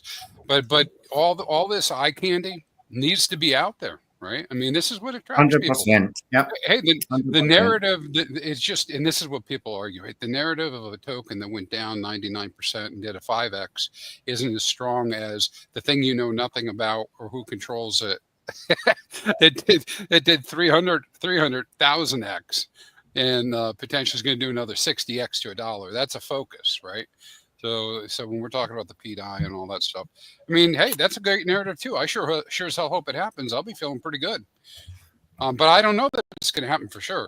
But I do know that my HEX pays every day, and I don't have to worry about anybody dumping the HEX on me. I mean, prices are a whole different thing. I'm talking about units, right? So I know that I get more units. I know that I'm earning 60%. I know that new Quattro Cincos are starting today are going to earn 22%, and they're only going to go up from here. In terms of APY. And when we start looking at what the future looks like, dude, there's only so few T-shares out in the future. So if people want to take the risk reward, it's huge. I mean, the thing with HEX is HEX is a different animal. Like, it's very much a future asset. Like, my hope is this cycle I never have to sell any HEX, just accumulate, because that will be a long-term play for me with a sensible staking ladder. The point, I suppose my point is that, like, we want to bring as much attention to this chain with Bday, with other big tokens, meme coins especially. We want to bring as much attention to this chain, but the thing that will truly send this chain are what we call the core tokens. And HEX is Hex, I consider Hex the spear of Pulse Chain. I just don't see it any other way. Like, I see Hex as the spear of Pulse Chain, and I think that is massively tied in with what it does on Ethereum. That's kind of how I stand. Well, if it's good enough for you and McGregor here, it's good enough for me. Let's go. We just jumped up to 36. Nice. 36 stakes in the Quattro I'm Cinco impressed with Club. 5 on Ethereum. That's a commitment. There's more T-shares out Quattro Cinco on Ethereum than there are on Pulse Chain. All right, that makes sense. You know, because people are taking the super long gamble there. Yeah. You know, it's pretty interesting. It's cool. I mean, listen, it's immutable, right? So it's going to be there as long as Ethereum's there, which I don't doubt it'll be there. Those tokens will be there. Now there's a market. The market's over here on Pulse Chain. You know, and it can and be bridged over. So people there's making always some, people making some fantastic APR on that, making fantastic moves. So yeah, I mean, it's pretty cool. Now, listen, I do realize this, and I hope everybody else does realize this, is because it is a lower liquidity token in compared to HEX. It's like 1/10 of the liquidity. It's going to be more volatile no matter what. And it's going to be subject to a lot bigger swings. But again, if you're a trader and that's what you're looking for, or you're looking for cheap entries, you'll have those opportunities. And who knows? It could be tech coming where you could stake Ethereum HEX on Pulse Chain. It could be a thing. Yeah. You know, and I know. How good would that be? How good would that be, man? That'd be pretty sweet. Yeah. Oh, game changer. That would be the parity item, right? Like if there was a way to effectively, without doing a lot of strange things, stake Ethereum HEX via Pulse Chain, pay Pulse Chain fees, then that would be the parity moment. I think it would require something like that, and we'll see if Alex can pull it off. I'm rooting for him. I think the parity thing comes from the OA, not the staking on one chain or the other. Personally, I mean, on Ethereum, like Ethereum's big money. It's like when I was, people were shitting on me for staking my HEX on Ethereum out till the end of the year. And all I said was, well, if I'm not in the financial position to unstake that HEX at the end of the year, then I feel like I've failed. But the point is, like, Pulse Chain is, dare I say it, it's not this cycle's blockchain, although I'm pretty sure we're going to do some beautiful X's. But I think Pulse Chain is like next cycle's chain, because the next cycle's #1 chain. We won't. We probably 100% because cycle, but we still might be everything except for Ethereum. I could see that happening. Well, the thing is, it's like the DeFi chain, right? And or the privacy chain, if you will. And I've said this before, like Pulse Chain isn't like focal at, when the normies come into Pulse Chain. No, we're not getting en masse normies into Pulse Chain. Like, that's just not going to happen. It's too highbrow for a normie, like the what is it to say, the retail of this cycle coming in. The retail. I mean, define getting onto Pulse Chain, because if Coinbase or another major centralized exchange, if they get with the program, which Trump could help with, also the fact that I believe there's a good chance HEX could get dismissed from the SEC nonsense. I mean, I was just reading something today that the new director of the SEC is supposed to be dropping old cases. I had never heard that before until I read that today. They're supposed to be dropping old cases. So we don't know that that's going to apply to our case, but how wild would it be if and really you only need one. Yeah, I mean, you only need Inc. getting listed on a major centralized exchange, Binance, Coinbase, Kraken, anywhere, and then it pulls everything up with it when it moons. And, My point of is, course, we want all of them. my point is, we're not going to get the quote unquote normies into Pulse Chain. What we're But you going don't know that. It's no, just, no, no, no. it's. I don't know. No, of course I don't know that. I'm not saying this with certainty. I'm just giving my opinion. What I believe we will get. So this is the way I look at crypto right now. Is I look at crypto as TradFi.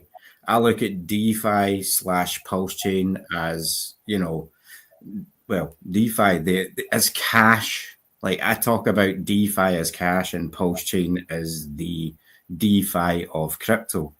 Yeah. So what I see happening is, yes, all the normies, which of course they will, because all money of the world is going to be moved onto the blockchain like that. If you can't see that, then I don't know what to say to you. Like it's all moving onto the blockchain.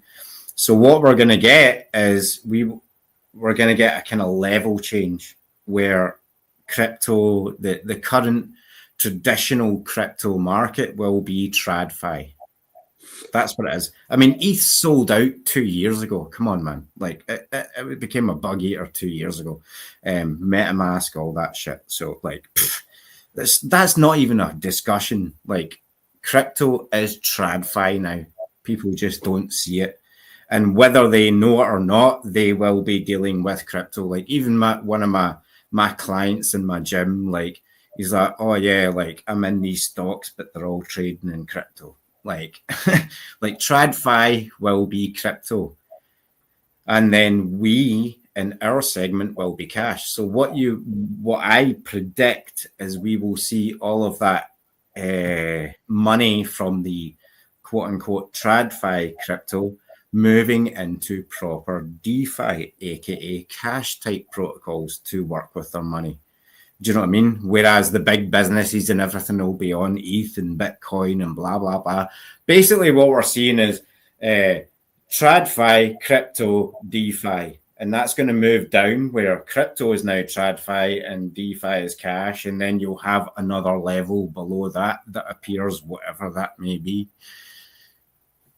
We're just seeing your point why Pulse Chain can't be adopted by normies. Like if you could buy Pulse Chain on Coinbase or whatever, you could buy Ink on Coinbase, then it could definitely become beloved of your grandmother. Who No. It's not that it can't be adopted by normies. It's not that it can't be. I'm just talking the larger market scale. Like we're seeing a shift from, let's say, ETH and Bitcoin, where all the people that are in now, forget the new people coming in. The new people coming in will go into those systems, but people from those systems will then start to come down into things like Pulse Chain, where they can work their money better, more securely, more decentralized. Like they'll see that and they will move into our systems. It's just my only point is when people talk about, oh, we need to onboard the normies. No, the normies will be onboarded into crypto in general. And then everything within crypto will start to filter down into ecosystems like ours so they can do better. I can add to that just a bit. It's interesting to hear this perspective because first, I know it might not look like it too much, but yes, I'm a boomer. Okay, yeah, you got that. Okay. I know I'm a boomer. Now, I've been in the space since 13. I had no fans for a long time. I'm also a former TradFi. I come out of the TradFi world. None of those guys cared while I talked about this year after year after year after year after year. Eventually, I leave TradFi. I go full-time crypto. They still didn't care. But what I'm noticing now is this. There's a network effect of influence. And I'm just kind of coining that myself. I've spoken to Fortune 500 families. I've spoken to local families. I've spoken to friends. I've spoken to colleagues, former clients. And for quite the time, everything was rejected in crypto altogether. Then, of course, crypto became more fashionable. But say HEX and Pulse Chain and the RH ecosystem was kind of out of the picture. What I'm noticing now is the friction that I personally face to talking to the same people I've been talking to is dropping dramatically. In fact, in literally 5 minutes, I have to jump off the stream because I am onboarding 3 new Hexicans. One of whom is a boomer, my buddy since I was like in 2nd grade. Yes. And his sons, who are both developers and data scientists. Nice. Let's go. So the effect of the reduced friction that flows through people is pretty significant. And I would suggest that what that ends up meaning is that the floodgates drop faster than we think, because it's not as though the relationships and the conversations are just starting. They've been ongoing for a while. And in fact, I had to reveal to my buddies that this world of Pulse Chain, Richard Hart, HEX, all the rest of these things is my largest set of positions. I have a lot more in that than I do in Bitcoin and Ethereum. I do. Yeah. I have a lot more there and have for some time. So they've had an ability to track that. And what I'm noticing is that it's getting attention. And I don't think I'm unique, right? I might be at the front of what anybody in the boomer shoes are doing right now, but I'm not unique. And we have a lot of relationships. And those relationships are trust relationships. They're network effect relationships. And when we start to see, and this is always a key, green candles do a lot. As we watch the success of the RH system move, that is going to make, no longer will I be making phone calls. Now I'll be taking the phone calls. I'm just here to tell you that's how it's going to go. Yeah. But the thing is that, like, again, this is the point I'm trying to make on the macro scale, let's say, is like that's within our bubble.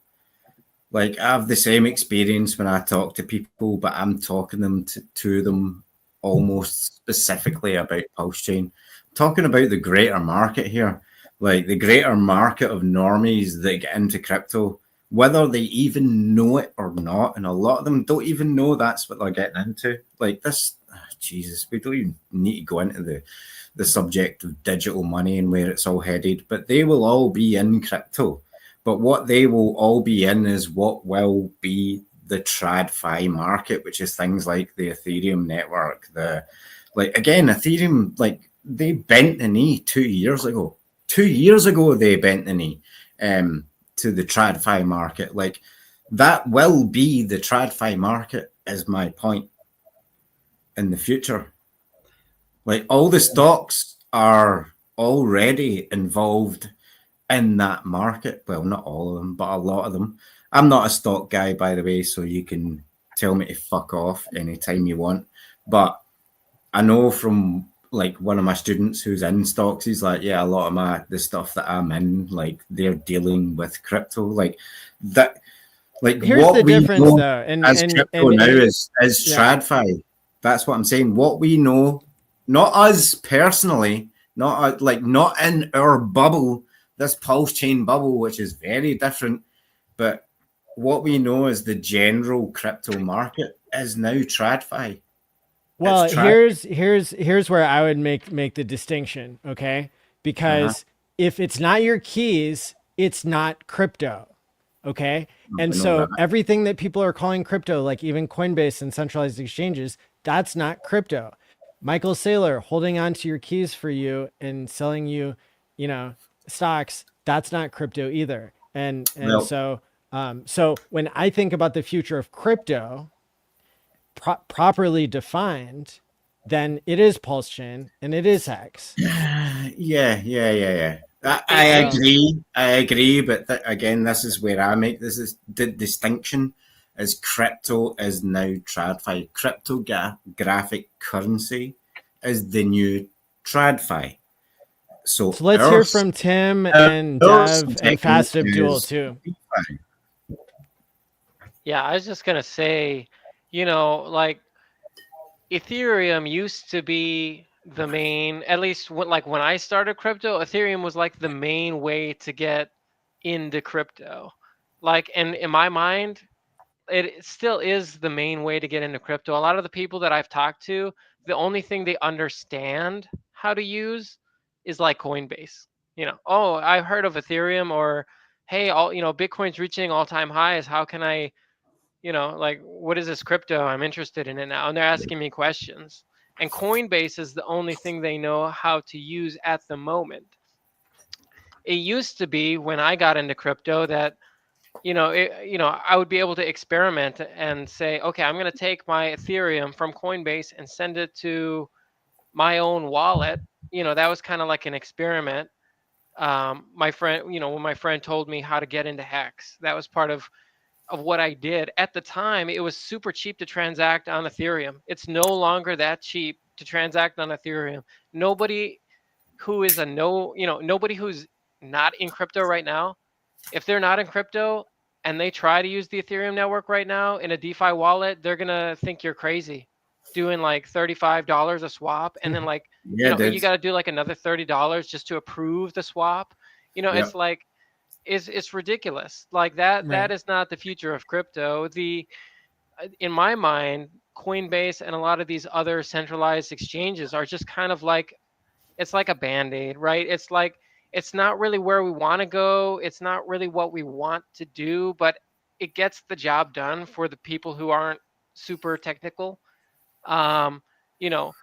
But in the end, I think that Pulse Chain is going to be like the next Ethereum, and I think it was dubbed like the Ethereum killer back in the day, right? People said that, but like right now to transact, like it's like a penny, less than a penny. Like that's the way that DeFi should be. I don't know how much you've been transacting recently, dude, but it might be a couple. It's definitely not been a penny. But gas again. Listen.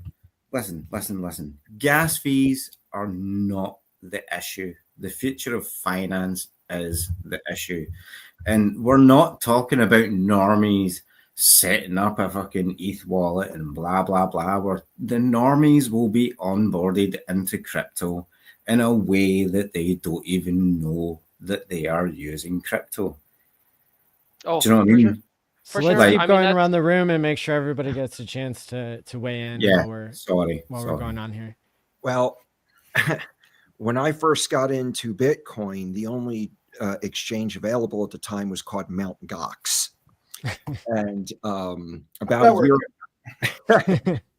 a year later, Coinbase launched in 2012. And I signed up on Coinbase. I've been on their exchange since they launched. And I've never had a problem with them. But that was then and this is now. And I had a couple come up to me today at my pickleball group and told me they wanted to sit down with me and have me explain HEX to them. And when I do that, I'm going to tell them about Coast, because Coast is probably the most streamlined, easiest way to get directly into Pulse Chain assets in and out. The guys who put that together, they did a top-notch job. I don't know who's behind that, but I would love to meet them one day just to shake their hand, because they've got the system going on right there. And I don't have any experience in traditional trading. I never got into stocks or anything like that. So all I know is crypto. And, it's real easy to discuss the subject with people. Of course, if you've ever seen my car, it's plastered all over my clothes, all over my car. People want to know, what is all this stuff? And I tell them, and I don't really have to tell them a whole lot before they're coming to me wanting information, because, we're moving into an administration now that is crypto friendly, which is going to change everything. I mean, crypto has been like a target of opposition since day one. We are just now entering into a world where the United States government is not going to be coming against us guns blazing. I mean, this coming year is going to be absolutely phenomenal. And, I'm just glad that We have ways of getting people into Pulse Chain that are not that complicated. I mean, it's just a matter of pushing a few buttons. So I'm not really concerned about normies having a problem. All they need is somebody to talk to who knows what they're doing, to just sit down and talk to them. It's not that complicated. It's really not much different than buying something on Amazon. It's just a different type of user interface. And like you were saying, DG, about people buying in and not knowing that's what they're doing, it's really that simple now. But again, people do realize they're participating in a space that they have not participated in before. And I think we're going to see a big influx of people along that line wanting to get involved in this space. And we're literally in the vanguard of just bringing them in. It's pretty damn awesome. So I need to define, because I've seen it in the chat. When I talk about normies, like I'm talking about like the 90% of the population that don't give a fuck and never will give a fuck. Do you know what I mean? About what? About crypto, like or how finance works or anything else. Like they are all being onboarded right now as we speak. Whether they are setting up a fucking Ethereum wallet and buying or not, all that money is coming into crypto. Whether they want to or know it or not. It's that simple. Like it is the crypto is. This is why, like when I first got into crypto, right? Like it was during the whole COVID thing. So I got in at the top of the last cycle. I was looking to start an online business. I got into crypto. I curbed that online business, curbed it, because I saw what crypto was. I was like, yeah, okay, future of finance. This is the future of finance. This is where everything is going, whether people like it or not. Like we're essentially using a shitty version of it with terrible code right now when you tap your card. And also, by the way, if you look into using like card payments, you're getting ripped off massively as well. Like it's all a big, massive Ponzi. And they can do even better when they move it onto the blockchain. But the point is, like, it's all moving to blockchain technology. Like everything is pointing towards it. Unpopular opinion, but you know, Trump and all that winning is just another step in that direction where everything moves towards the blockchain. Hey, Body Mechanic, I think you skipped our green screen room, which is something that we need everybody to go through in order to be on screen right now. So I'm going to bring up Cabana. I'm going to send you to the sticker guy win to basically get your lighting and your background on point, because everybody else had to do the same. And then we'll see you back up here if you choose to rejoin. Thanks. And we've got Cabana joining us. Welcome. All right, Cabana. Hello. Hello everyone. there, friend. Hey. Timmy over there. How you doing, man? Awesome, man. Good to see ya. Crispy Man, Fast Abdul up here. What's up, brother? Hey, man. Up there, Cabana. Dev, and of course, Maddie. How y'all doing? Good. Thanks for joining You us. say Cabana, I say Cabana. Cabana, as the markable says. The Cabana. Yeah. So, what did I walk into here, gents? Well, we are setting a world record and doing a 24-hour live stream. At least I'll be here for the majority of that. And it's a 5,555-day Stake-a-thon. We have, of course, HEX in the mix here. And I'm going to share my screen and we'll update the numbers on how close we are to setting that world record for you. All right, man. Come on, 1,000. No, what is the current world record, Maddie? 344 breaks the world record. Don't listen to what Crispy says about HSI. until we hit that number, and then we can go for the higher number.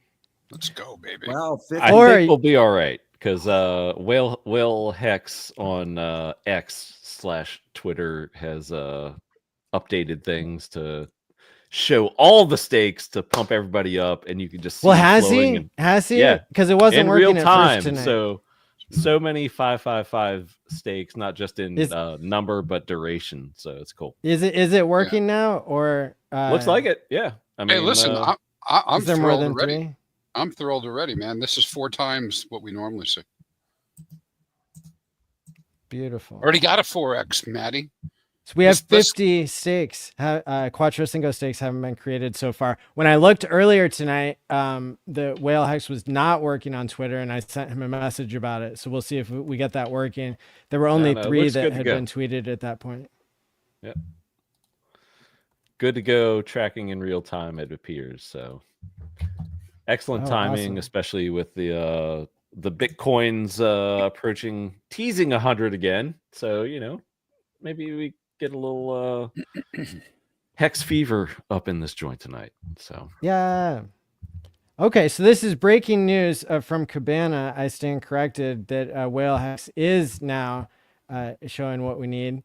And that makes it extra special if you create a Quattro Cinco and you get your very own tweet from Whale Hex about it. How beautiful is that? Stored forever, not only on the blockchain, but on the internet. And it's really funny because a lot of the numbers I'm seeing, there are some off amounts, but 5,555, 55,555. Like everybody's in the spirit for this, so it's pretty cool, man. Like 50,000, even still, like that's cool, man. So good stuff, everybody. It's about making a statement. It's not so much about exactly what's going to happen in the future. However, this might be the best stake anybody's ever made if they participate. Yeah. It doesn't feel like Hex is 5 years old. I mean, it just feels like just yesterday I was making my first stakes, and it's I'm like 1/3 of the way to my 15-year stakes already. It feels like, like you just said. I would say maybe like a year or 2 at best.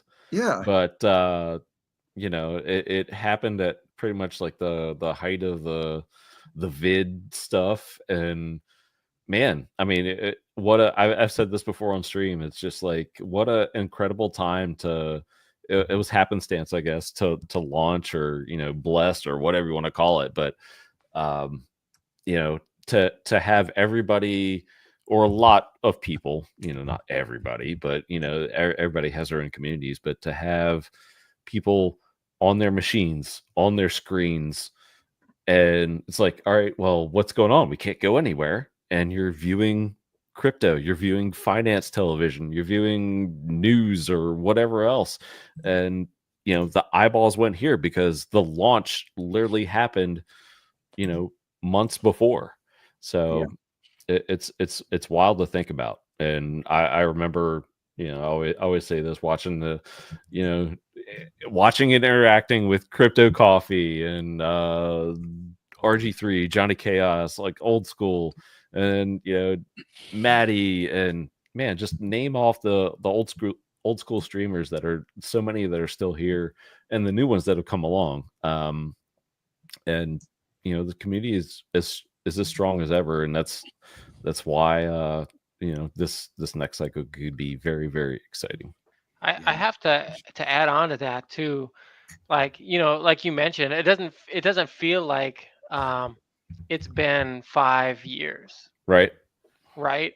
And it's like when I first started staking Hex, like I just took my friend's word at it, right? And then I started like looking into it, and now that it's been 5 years, I'm like, the amount of Hex that has accrued on my stakes, I'm just like, I mean, it's crazy. It's mind blowing to me. And when you think about it too, right, as more T shares get burned and the daily payout continues to go up and to the right, the amount of accrued interest is only going to get even more mind blowing. Like to me, like that was just, it was an eye opener, right? It's like, I did some Hex stakes, some short ones. I did some long ones back, when Hex first launched. and like it not only changed my life, it's still changing my life and my entire outlook on finance and compounding interest, and it's a beautiful system, and it's so hard to comprehend at face value. But once you're actually like in there with a stake and you're seeing the interest accrue, and it's been if you want to call it interest or whatever, and you're mining more hex, right? Words matter, right? You continue to mine more hex as time goes on. A year or 2 years down the road, it's so surprising to see how much you have. Yeah. And just to think that if this, in quotes, takes off even from this level, people are talking about, I've seen ridiculous stuff out there, and people know who listen to me. I'm very conservative, but if hex is $1, and I've seen this figure thrown out there, some conservatively say $1, but 10 years from now, what if you throw a 50,000 hex stake out there right now for 5555, 15 years from now? What is that not worth a little, delayed gratification? 100%. So, that alone to me, and that, comes back to the point of laddering. And if you want to, ladder things, and if you think, you can't wait that long, okay, maybe do a year, maybe do 2 years, and then just ladder them out. It's the same principle that, was here 5 years ago. It's just, as Crispy Man always says, and many other, hex content creators, the T-shares they're not getting bigger, they're getting more scarce. And yeah, so just put them out there. I'm not saying, do everything. I think, again, very conservative. It'd be irresponsible if you threw everything out 5555. Sorry, but that's my feelings. But if you ladder it out, and if this, just keeps hitting, compounding, man, you could be so happy. And these 50,000 small stakes right now, who knows what they could be 15 years from now. Let's do the math. Yes, sir. Let's do it. Come on, let's do it. Quattro Cinco hex. Yeah. Right? I'm saying a minimum of a 10x in terms of rewards. All right. Quattro Cinco for Quattro Cinco. Quattro Cinco for Quattro Cinco. All right. We yield 55,550 hex minimum. That's my guess, guys. My guess. Okay. Now I know you said at $55. That's $3 million.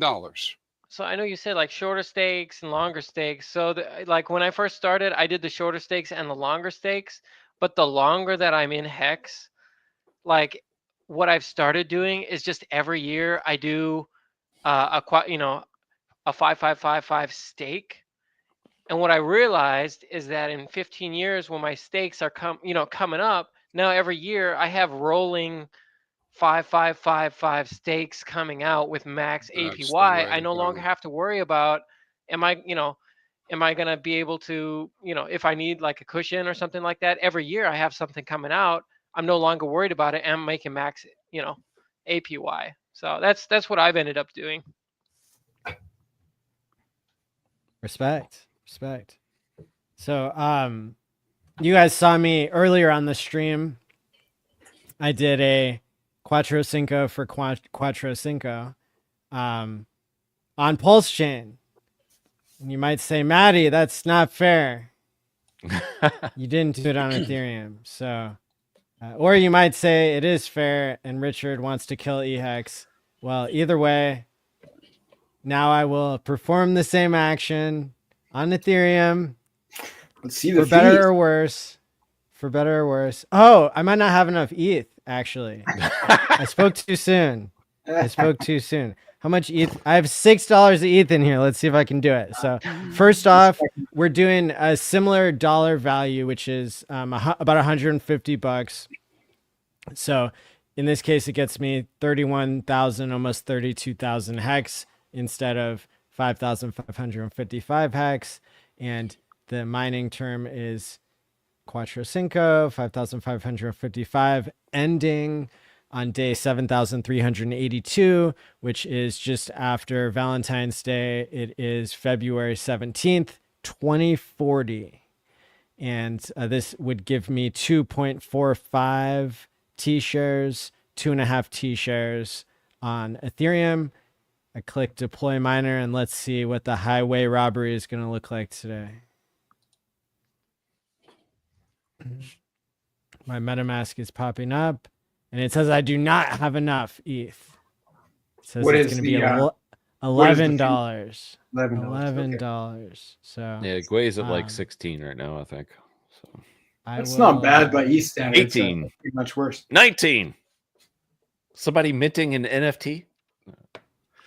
So I'll try this again in a few minutes once I collect the change in my couch. Yeah, if they were minting NFTs on ETH, it would probably be like 130. Oh, 200, 800. I've four figures. It's gotten ridiculous. But yeah, I was just teasing. But that's an interesting point that Maddie brought up for the HEX side. And I know it's like, maybe taboo for people to talk about, but like, what is wrong with throwing a little out there on the ETH side, just in case, it, sticks around. Now, I, probably partial to the Pulse Chain side, just because the founder has kind of hinted by a punch to the face at certain points that, the Pulse Chain was basically created for the maximum benefit of HEX stakers. But what's wrong with throwing some out there on the ETH side? I do it. Maddie just is about to do it. Just as a hedge, again, conservative dude here. I see nothing wrong with that, and no financial advice, but my opinion, not a dumb thing to do. So we don't know what ETH fees are going to be in 15 years. Like, they could be a quarter of what they are right now. So yes, sir. Somebody might, I could see them getting much higher than they are right now, but eventually somebody will probably work on that problem, and they'll look at what if they're a lot lower. To your point, yep. Who knows? Yep.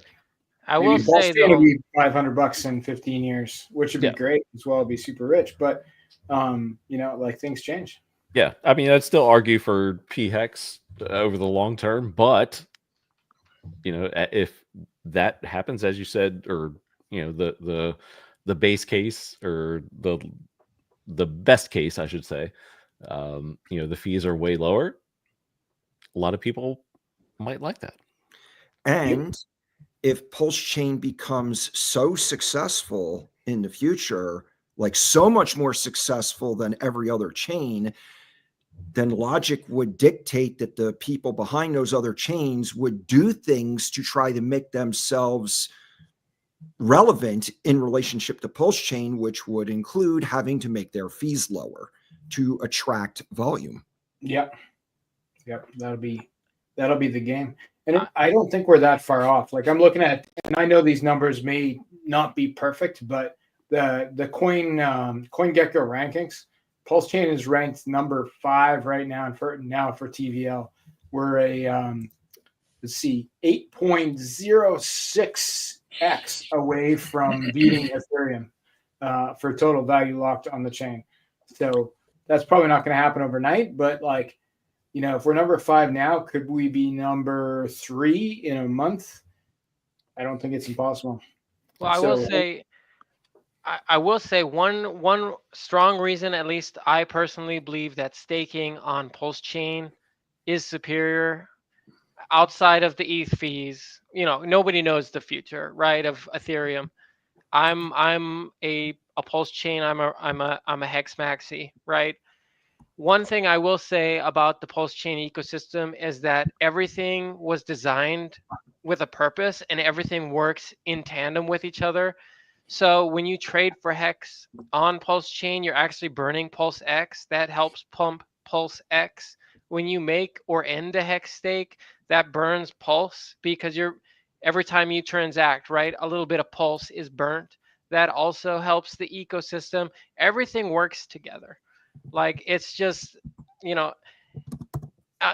in addition to the fact, how cheap it is comparatively to do that same action on Ethereum, where now all of that extra money that you could have put into a HEX stake, or you could have bought like any asset that you wanted to, it's now going to the ETH validators. And again, we don't know what the load is going to look like in the future. Maybe it doesn't change. Maybe the gas fees go down, but some variables don't change, and ending stakes still is super expensive over there. That's wasted capital that could be somewhere else. 100%. But I mean, that's my own personal opinion. But I mean, everybody, right? They have to make the decisions for themselves, right, as to what they think is the best play. And there's no wrong play, but there could be plays that are better than others. Yeah. Just personally speaking, like I love Duhawks's comment. He's like, EHEX is one hell of an insurance policy. So I'm a subscriber to that. I love insurance. I like buying protection. I'm from traditional market background. There's nothing wrong with that. I'm more bullish on HEX on Pulse Chain, far more bullish, but it's not bad to have insurance. So why not, use, HEX on Ethereum as well. I think the argument for making whale stakes on EHEX is pretty good. Like if you're staking $50,000 on EHEX, there could be a bunch of guys who take $500, $1,000 who may not be able to afford to end their stakes, which is potentially going to benefit you if you're the sort of like last man standing type scenario. Crispy could probably speak to that more than me. Yeah. Well, what also jumps out at me too is I'm seeing the demographics change, not only through watching what's happening on Ethereum, but in my own ladder. Right there were rungs that I put in that I thought, oh, it'd be great. I'll just do 10,000 HEX, right? And even after 5 years, it's underwater, right? I'm not the only one. And so you've seen a shift of demographics. You will see a shift of demographics. And what that'll look like is very big players probably dominating the staking. Maybe it becomes institutionalized, the APR is pretty good. I mean, something that pays regular with good liquidity that can beat regular CDs is pretty damn good for a 30-day stake. Yeah, agreed. Yeah. Let's go. So I just got my barely 2.5 T shares on Ethereum submitted to the system. When the day rolls over, it'll be finalized, but it cost me, I think it cost me about $10 is what it was estimating. Of course, I can go in here to MetaMask and I can click on the stake start transaction and I can view on Block Explorer and it'll actually tell me the exact cost. Sometimes it's a little bit less. See, the transaction fee was only $6.40, which is what I had in my wallet, but I still had to spend $1.50 to send Ethereum to myself so that MetaMask would even allow me to attempt the transaction. So you can see Pulse Chain's better already. There you go. Yeah. Hey, dude, I can't believe on the Pulse Chain side anyways, already got almost 500 new T-shares. That's awesome, man. And how does that compare to what we had before this point? Before today? Let's see. I can give you exact numbers, but I think that's cool. Like let's say 500. I think we were at around 3,600 so far. So it's a lot. That's a lot. Wow. So that's like. Math is easy, man. I don't know. It's like. It's like 15%. Yeah, it's a big increase. What's been done today? Yeah, all in one day. Yeah, that's huge. That's huge. Yeah. Oh, where'd Crispy go? Hold on. Oh no. It was so huge, he filled up the room and had to be booted.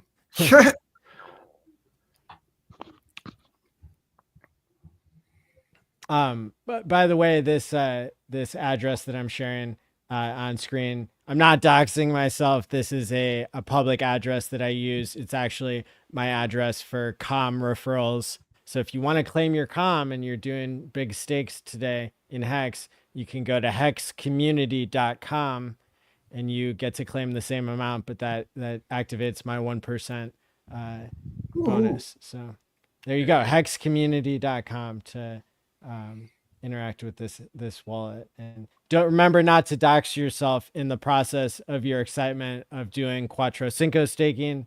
So everything's recorded on the blockchain. It's only pseudo anonymous. And then if you attach your social media profile to something, then you're forever doxed in every wallet that ever touched the wallet that you shared. So that's something to keep in mind. Yep.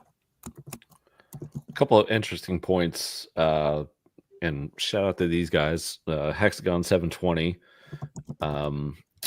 saying EHEX is closest to no corner adoption since once they start piling in. So that's one thesis as to keeping a hedge on the EHEX side.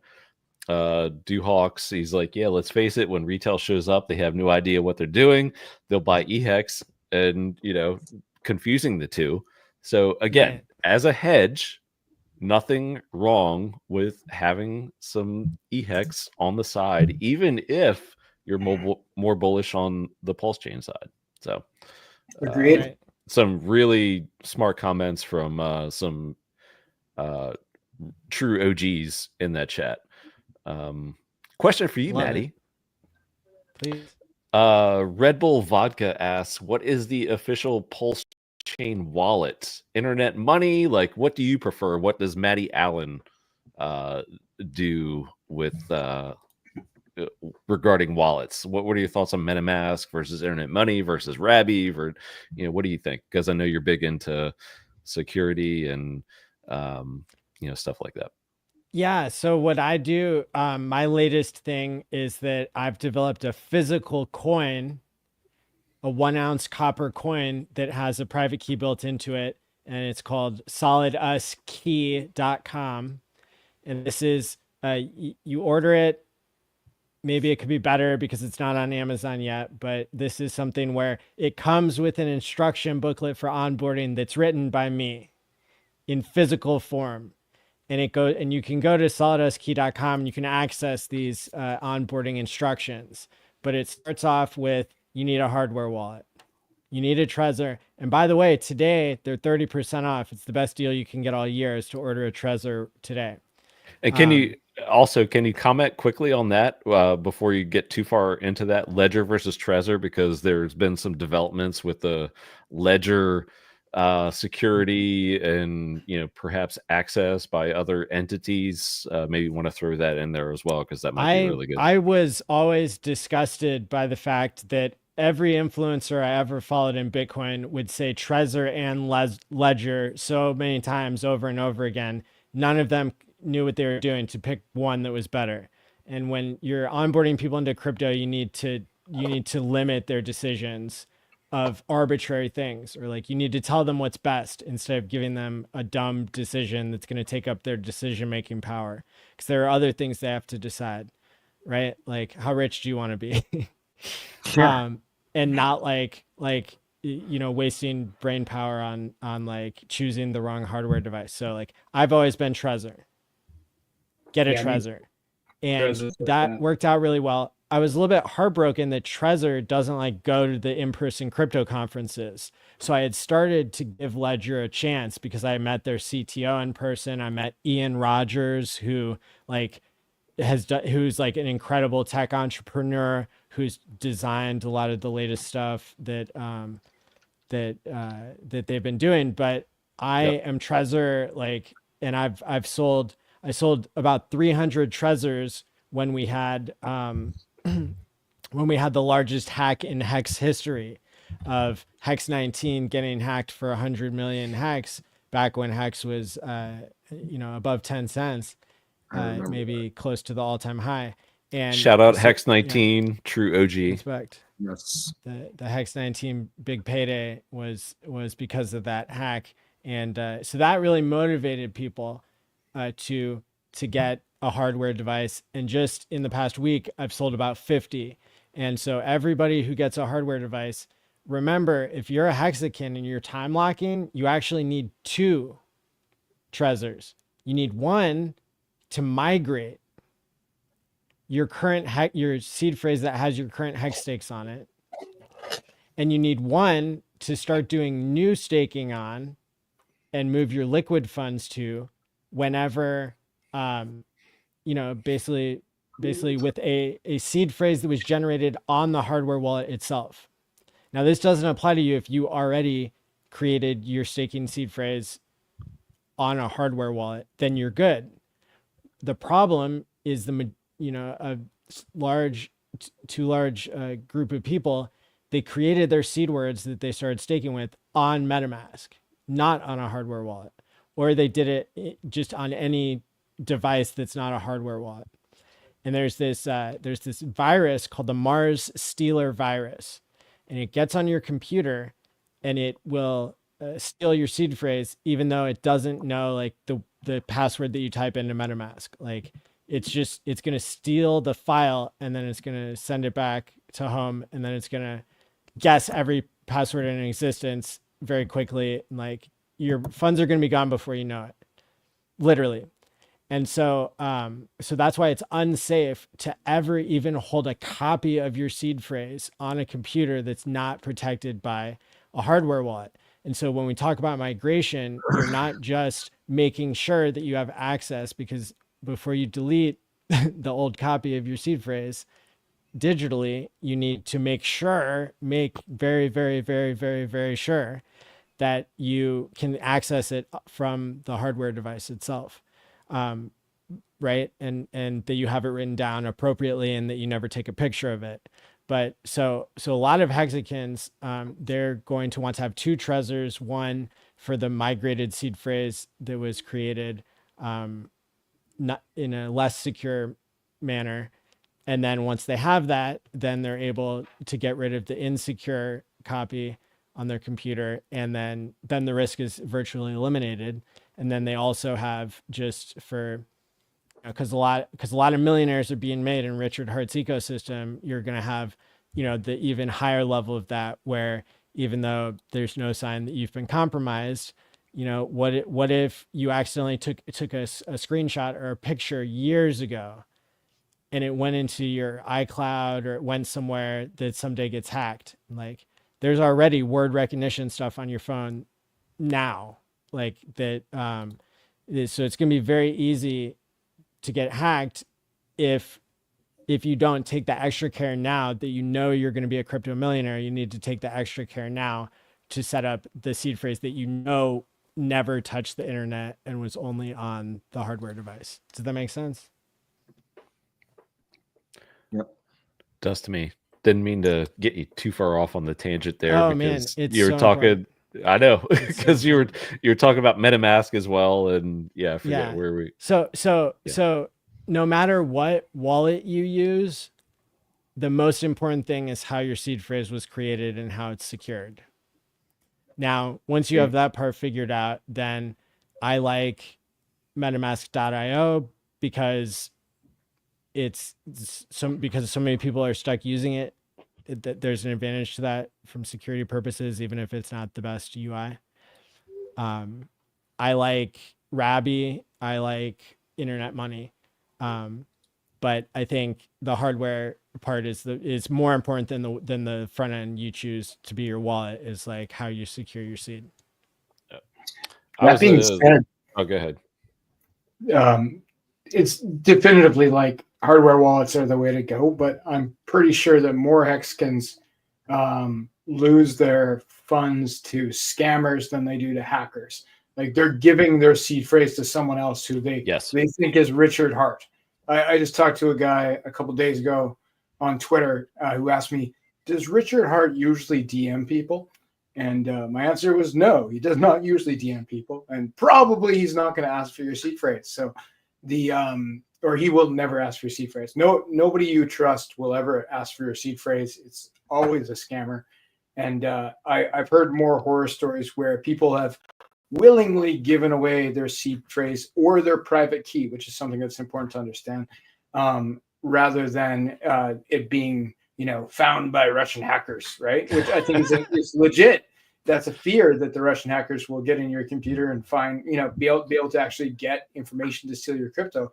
But far more people are giving it away on Telegram to somebody they think is posing as someone they trust. Yep. And they don't have the tools to verify. But the general rule that is always applicable is never give your seed phrase to anybody else. No quality founders, admins, anything like that are ever going to ask for your seed phrase or your private keys, which is an almost equally dangerous thing to give away. So yeah, please keep that in mind. And then even more people than that are losing their seed phrase on their own. Yep. They don't write it down in a safe place, and they drop the phone in the toilet or off a cliff, and then it's gone, right? Yep. Or they update their phone, and it's gone.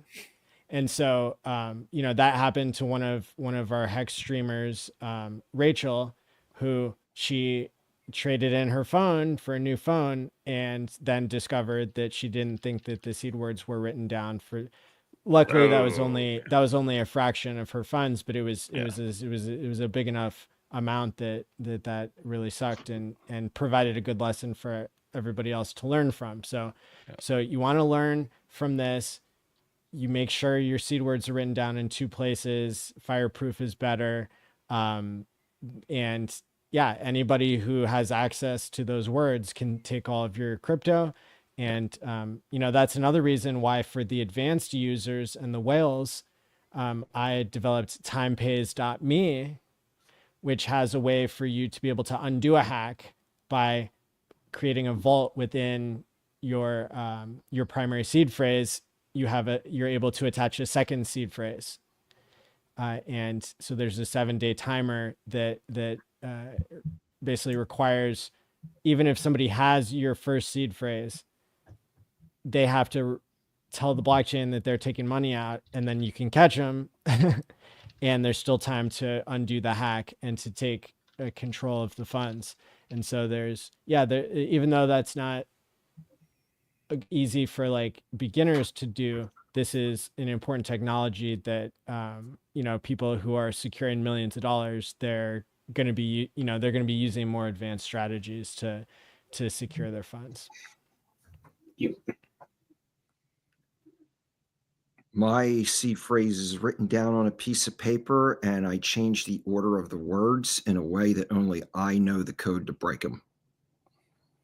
And that is dangerous if you get hit on the head, but otherwise a little bit better. It's not right? that complicated, though. Cool. Everyone has their own methods of doing it. So Yeah. I mean, there are to Tim's point, everybody has their own methods, and really, like, if you have a method to your own madness and you don't share that with anyone, then really no one can break that unless you are kind of mentally broken. I don't, that sounds weird, but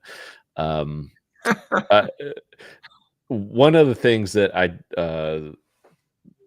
have said to personality Papa Boner is he's big into security. Obviously, most OGs know him. Is I just joke about it, and I always say the Star Wars thing, because we're big into Star Wars, and it's like the lightsaber, and Obi-Wan says to Anakin, and he holds up the lightsaber, and he's like, "This weapon is your life." Like, if there's a meme to that, to where you can translate that to crypto, and you hold up a treasure and you say, "This weapon is your life," like that's it. Like, you guard that, like, as your savings, your bank accounts, depending upon how much you're invested in the crypto. It's kind of the same principle, really. It's that important. Like, you guard that thing in your hand, as if you lose it, what happens? Are you prepared to go on financially without it, in everyday life without it? So it's I don't want people to lose sight of that. Good points.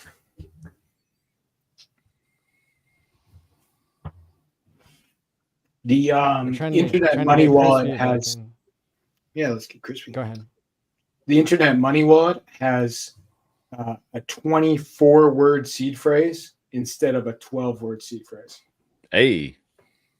And the math on that is exponential. Like, it's not twice as hard to hack. Yep. It's like, 50,000 times, or a silly number harder to hack than 12 seed word phrase. 12 yes, word sir. seed phrase. So I thought that was a pretty good innovation. Yeah, and if you have your own passphrase on top of that, that makes it exponentially more hard. And depending upon the length of that passphrase, characters, capitalizations, exclamation points, asterisks, whatever, that makes it exponentially more harder. So just do some research out there, because there's some fascinating stuff on how you can maximize that security that Fast Abdul was just talking about. Because obviously 24 is better than 12, but you can add on layers of security past that. The hidden word option is available in every Trezor. You can have a hidden wallet where you have to type in a separate word. Like that's huge, because it could be anything. It could be I don't know if there's a character restriction or not, but I was watching Papa Boner one time, and he came up with some ridiculous phrase that was a good for a seed word. Like, one day I went to the beach and I drank 3 martinis. Like, that was it. Like, some, like, with no space. That's the passphrase. Tell us. You're not supposed to tell us. Like who's gonna guess it? Well, I'll say 4 martinis and an exclamation point, and Yeah. There you go. Yeah. Good exclamation points, numbers in there. The difficulty risk there just rose exponentially with a few changes there with the length of that passphrase. We've got Richard Hart chiming in on Hex's 5th birthday here. He just tweeted 2 minutes ago. Hex turns 5 today. 5 years of perfect, flawless operation. Hex is up 6x in price in the last 3 months. Even #Bitcoin is impressed. Hex is immutable software that's more secure because no one can change it ever. There's no middlemen. It's just you and the code. Hex is an innovative, secure, useful software that does things no other software does. Run it yourself today and see. Hex.com. Yes. Bang, bang. Bang, and bang. We've got we'll do an update now on our world record numbers here real quick. Let's do it. Get back to the banter here. I guess it was more education, really. Okay, so I'm gonna hit refresh. So worldwide 5,555 day. We are up to 70 stakes of max length. That is, I'm not sharing my screen. That is 7 times more than the average that we've seen on a normal day recently. And we're and on the day our just way. ticked over like 2 hours ago, right? Yes. That's right. We're 2 hours. We are well on our way. And we need 344 to break the record. So we're 10% of what? We're 20% of the way there. Quick math. We're on our way there. Yeah. We'll say that. It'll be done. But not without your help. So get out there and create those. Yeah, exactly 20%. Boom. Quick math.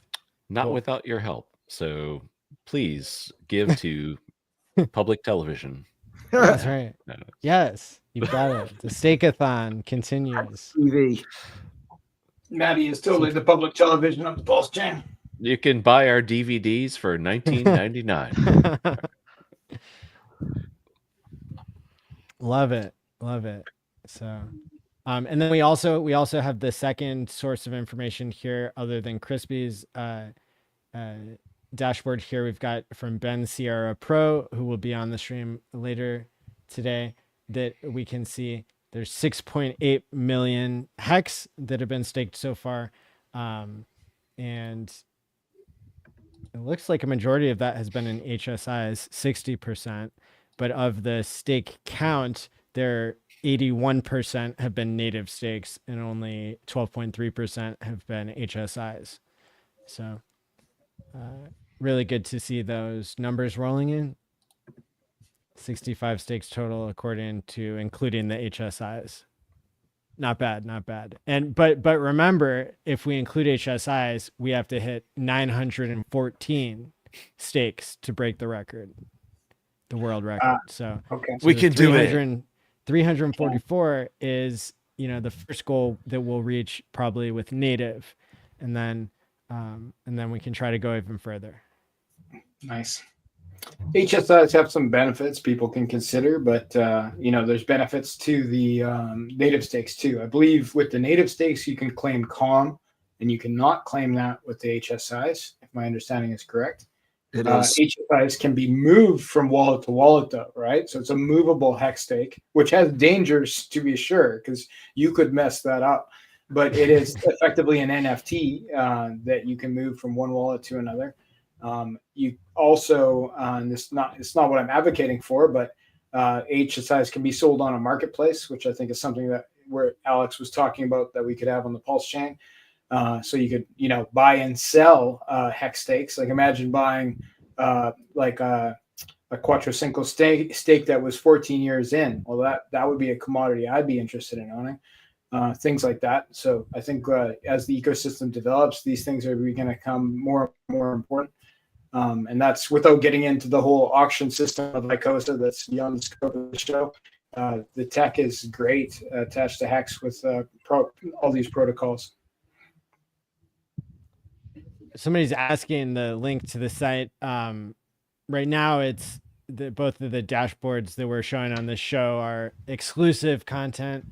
And I didn't choose that. It was the guys who are paying the server bills that decided that. And but you know, anybody can tune into the Whale Hex account on Twitter that is also trying to keep up with all this staking. I still haven't seen my stake come up from Pulse Chain on there, so I'm not sure that they're getting all delayed now because they were regular. But yeah, I get what you're saying. But even going back, the one that I did 2 hours ago hasn't shown up there. So, so for some people who are lucky, that theirs will be featured on that tweet. But yeah, and then maybe we'll get more dashboards here in the future. Yeah, perhaps it got overloaded 50 minutes ago is the last one. So obviously, I think there have been more since then. Yeah, I do remember somebody too in the chat mentioning like 5,505 hex not being a lot, you know, not even being a single T-share. But I mean, let's be real here. Like, we don't know what this is, you know, hex is, the daily payout is going to be at that time. Like, we don't know what the price of hex will be at that time. We don't actually know how much that is going to accrue. You know what I mean? Like right now, it's easy to say, you know, like, man, that's crazy. Why would anyone, you know, do a hex miner for that, you know, that small? But in actuality, we know so little. The one thing that we do know is that the daily payout is going to keep going up and to the right. Yeah, so there's actually something that an indicator that Crispy and I came up with some years ago called the all-in indicator, and it's a measure of T-share years. Because part of understanding how valuable your hex staking is it can already be seen in not just the number of your T-shares, but the length and the number of your T-shares. Because we know that the T-share rate has gone up incredibly fast, and we know that a compound interest is exponentially paid at the you know, farther end of the scale. And so basically there's a way that we can measure what the total number currently of T-share years is. And T-share years means your number of T-shares times the number of years that you've staked. And so if we think about how rare is a T-share now? Well, even just on Pulse Chain, there are less than 11 million T-shares. And so that means it's twice as rare as Bitcoin. If we include EHEX and PHEX, we're about equally as scarce as Bitcoin being 21 million. So you have maybe 20 or 21 million T-shares between both systems. But then we also know that the average stake length throughout the course of HEX has been, maybe 7 years, maybe 8 years if we count like the rolling factor. But so that means that even if, so let's just look at Pulse Chain, if the average is 8 years and there's 11 million T-shares, then that's that's 88 million T-share years, but you're already, you're getting 15 T-share years by doing 1 T-share for 15 years on Pulse Chain. And so that's like the equivalent of 30 Bitcoin. If we say that the Pulse Chain T-shares are twice as rare as Bitcoin. So that's a really important way to, in my opinion, to look at T-shares, because if you only look at your T-share count, and I've shown this with detailed reports that not many people paid attention to, but if you only look at your T-share count, it's not going down every day, but those T-shares are aging out of the system. So the age of the T-share is going down every day, and the cost of the T-share is going up every day. So you get a false sense of security if you're a long-term staker and if you're only going by T-share count. But if you start measuring how you compare to other people in the system based on T-share years, and Crispy at hexfire.io has a tool, I'm not sure if it's a free or paid version, but you can actually see what your rank is compared to every other staker in T-share years, and that's going to give you a much better estimate of how much HEX you're going to earn compared to just the T-share count. The T-share count is kind of flawed. Yeah, I mean, it's things like that, right? I mean, people underestimate the amount of like yield, right, that comes out of compounding interest. Like just compounding interest, the idea itself, to me, it just blows my mind. I think it's great that like so many tools have popped up in the community. Crispy, like you mentioned, that tool, it just gives people a better way to visualize and understand the power of a T-share. And even then, I feel like it's really easy to underestimate and really easy to just like, not even realize, the power that HEX staking has. Just because like we're in the moment now. We're not, 5 years, 10 years in the future. Like 5 and 10 years in the future, if we made that stake 5, 10 years ago, we're going to be like, wow. If we didn't make that stake 5 or 10 years ago, maybe we're going to be like, man, I wish I had made that stake 5 or 10 years ago, because that would be, the end stake would be only like 5, like 5 or 10 more years. We'd already be like about halfway through. And, with Pulse Chain launching and all that, I feel like time has gone by so quickly. Like it's so easy to just forget about how quickly time actually goes by. Mm-hmm. Facts. I'm very thankful for the stakes I made 5 years ago. Once you have kids, time starts going real fast. Yeah, I've got 2 of them. So there you go. One of mine just turned 18 and he's taking engineering at university now. Wow. That's more than 15 years. And it went by in a blink. Gee, Mr. Schopenhauer looks a lot like Richard in that picture. Doesn't he? This famous quote, talent hits a target no one else can see. Genius hits a target, talent hits a target no one else can hit. Genius hits a target no one else can see. Speaking of tools, Freddie Quotes made some posts on Twitter recently showing... You don't call my bro Freddie Quotes a tool, man. No, I love you both. Ooh. I'm kidding. Okay, I love you. I love you both. No, I'm just kidding. I'm kidding. Shout out Freddie, man. I love you. Freddie and I are tight, man. I'm tight with Fred too. And I love you too, Tim. I was just a joke. Go ahead.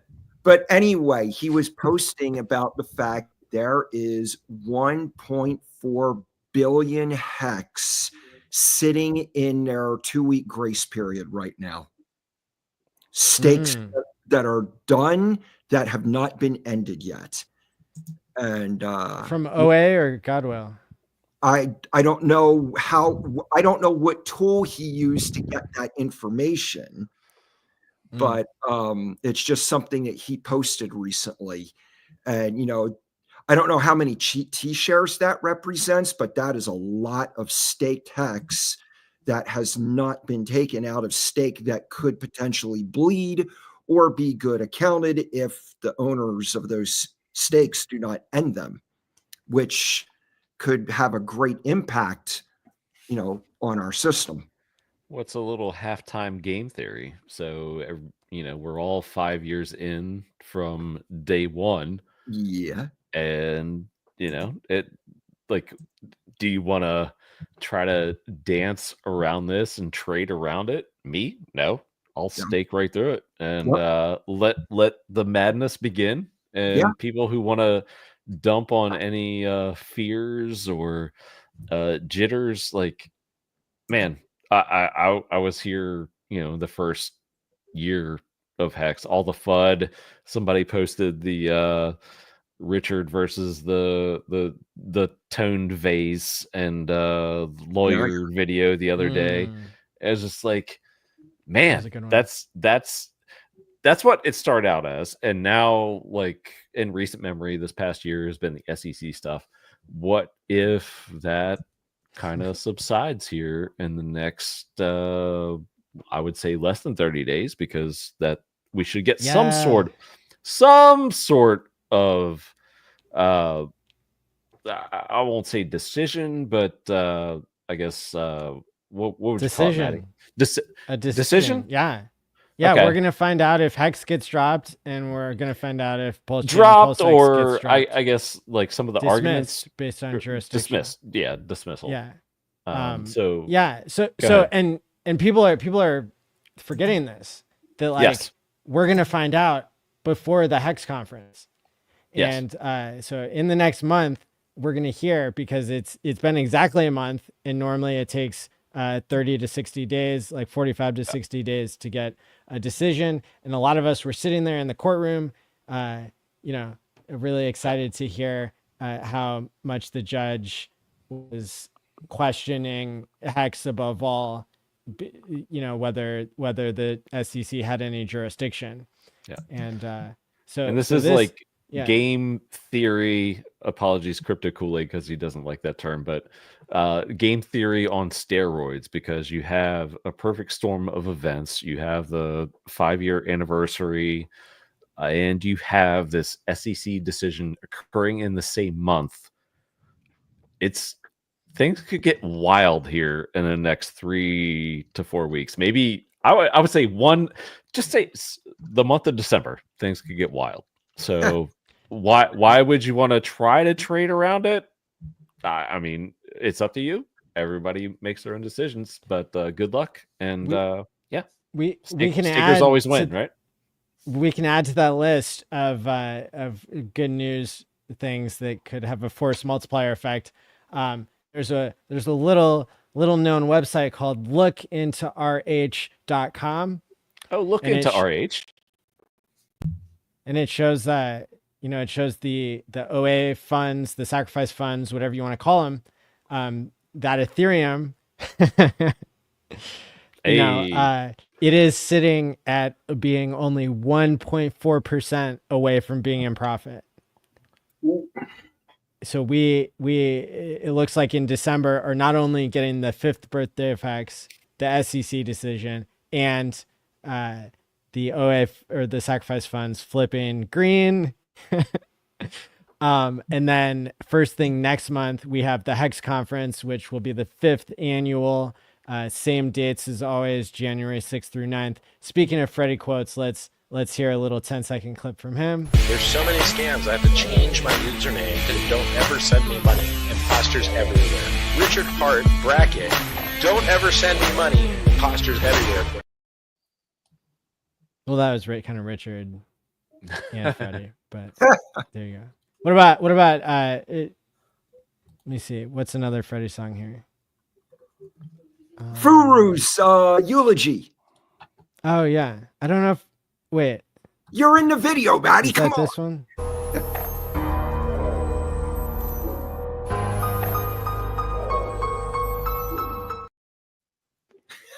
There we go. Quick sample so we don't get canceled. How about that? It sounds like a Freddie quotes lyric. Quick sample so we don't get canceled. Yeah. Shout out to Freddie. Beautiful. Oh, we got Crispy back. Welcome. Hey, well, I'm about to hop off, but happy birthday, happy 5th year birthday, Hex, and I appreciate you guys letting me be on stream. Thanks for joining us. Nice talking to you. Enjoyed it. Have a great night.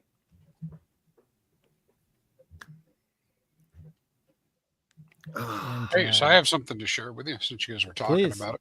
Yeah, I don't know why you kicked me off, Maddie. I didn't. I was afraid you. Maddie is a bitter man. He is. Right. So you guys were talking about the you guys were talking about the GAs. You guys. You guyses. Guys. So Maddie, here's this little chart. I didn't throw on here the the total at the bottom.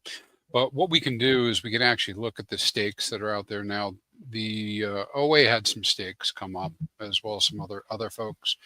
And if we start looking at the ones that are late, you can see I have these in order by the amount of hex. Now, this is a long-standing argument, Kamana, you remember this, right? Where people go, don't good account them.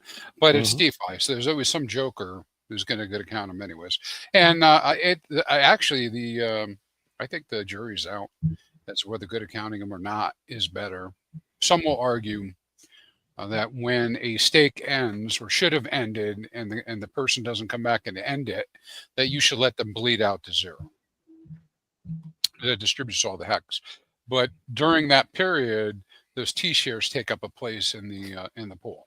Yes. And so there's so many different things. I tend to believe we'd be better off as a group if it bled out completely. But I don't know that I can say that conclusively. Right? And obviously other people disagree. So anyways, we can go and look, and we can look at the number of stakes that are here and put them in order by hex stake. Now, somebody may have good accounted these or ended them in the last few minutes, but who knows? Because this hasn't probably updated in a couple hours. But we do have like 400 million plus the rewards that are out there. That could be your billion that's out there. We have some other 88 million, 81 million, 81 million. So there's a lot of these that are late. Now, some of them are very short stakes. You see these little rollers. The guys just haven't gotten back to do something with them yet, I guess. But the real key time frame is at 2 weeks, right? So if we go 14 days and just look at the ones that are 14 days late or more, these are the ones that actually are in danger of being penalized, right?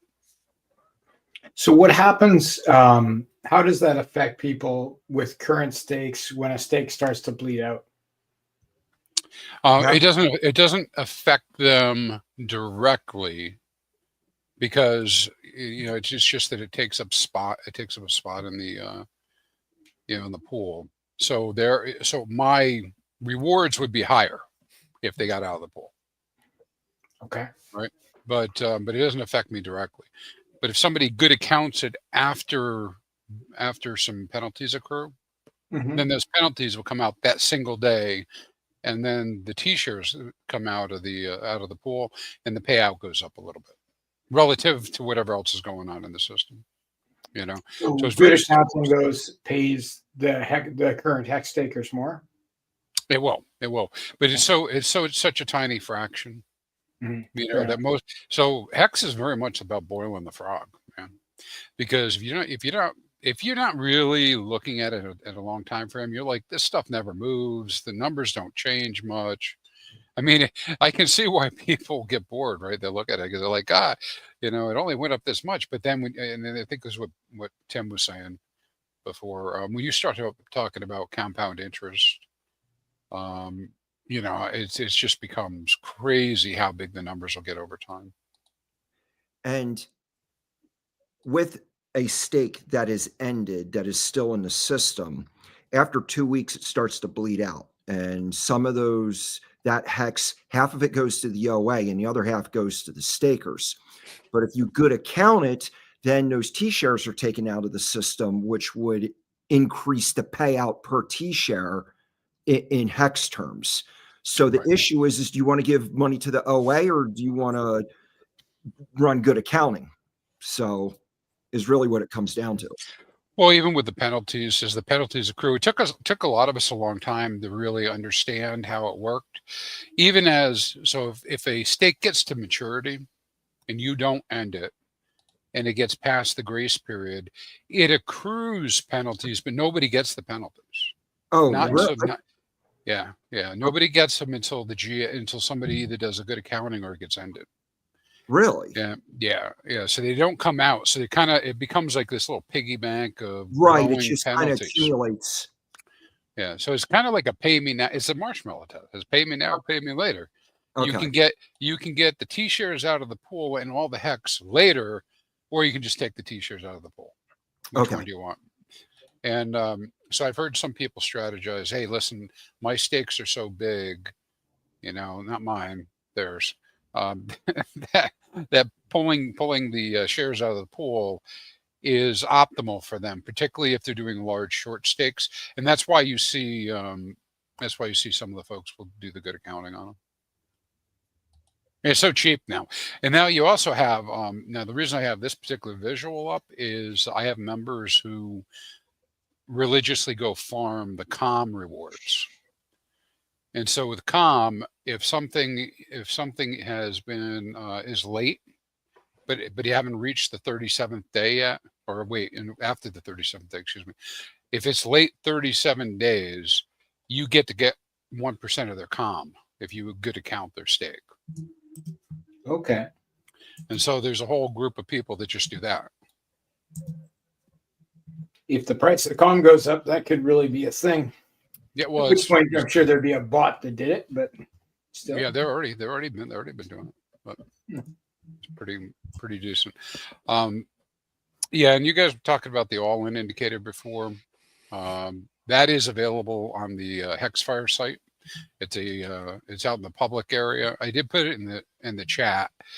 There's a chart section here with a number of different charts that are here, and you can go into the all-in T-share ranks here, put your address in, put a series of addresses in, and then look at them. I see Hod Pro. So for anybody who's interested in that, but there's several of the tools here, including being able to look at some quick mining data. You can look at your ladders and see what that looks like. We have this one set up to load the page first. So it takes a moment for this to come up. But so if you're at home and you see this, just try to optimize the load. Once it's loaded, all the charts load super quick. So there's a mining section here. You can put your addresses in and just see what stakes are out there. This is all of them. So you can peruse either on HEX or PHEX that information. A lot of people were asking about the hex.vision type style charting. If you're interested in it, it's here, right? I mean, there's some other sites too. Some people are doing it, but just to show you the kind of what the estimated hex payouts will be into the future. And then also how what T-shares are coming out when. Now this one's a particularly good one. I like talking to this one every week because I'm looking at it through, all the way out into 2040. Let's see if I can get out all the way out there.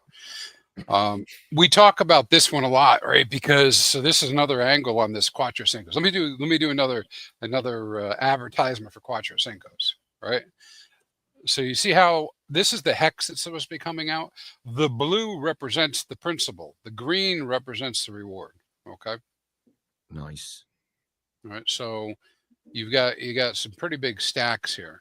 High level observation with this. If I go to writing mode, these are the shorties, right? You can tell, right? Look at this. Everybody waiting to get out at the top over here, right? Then you got a lull in HEX coming out. You got a lull in HEX coming out. And now you got like a really big lull in HEX coming out at the moment, right?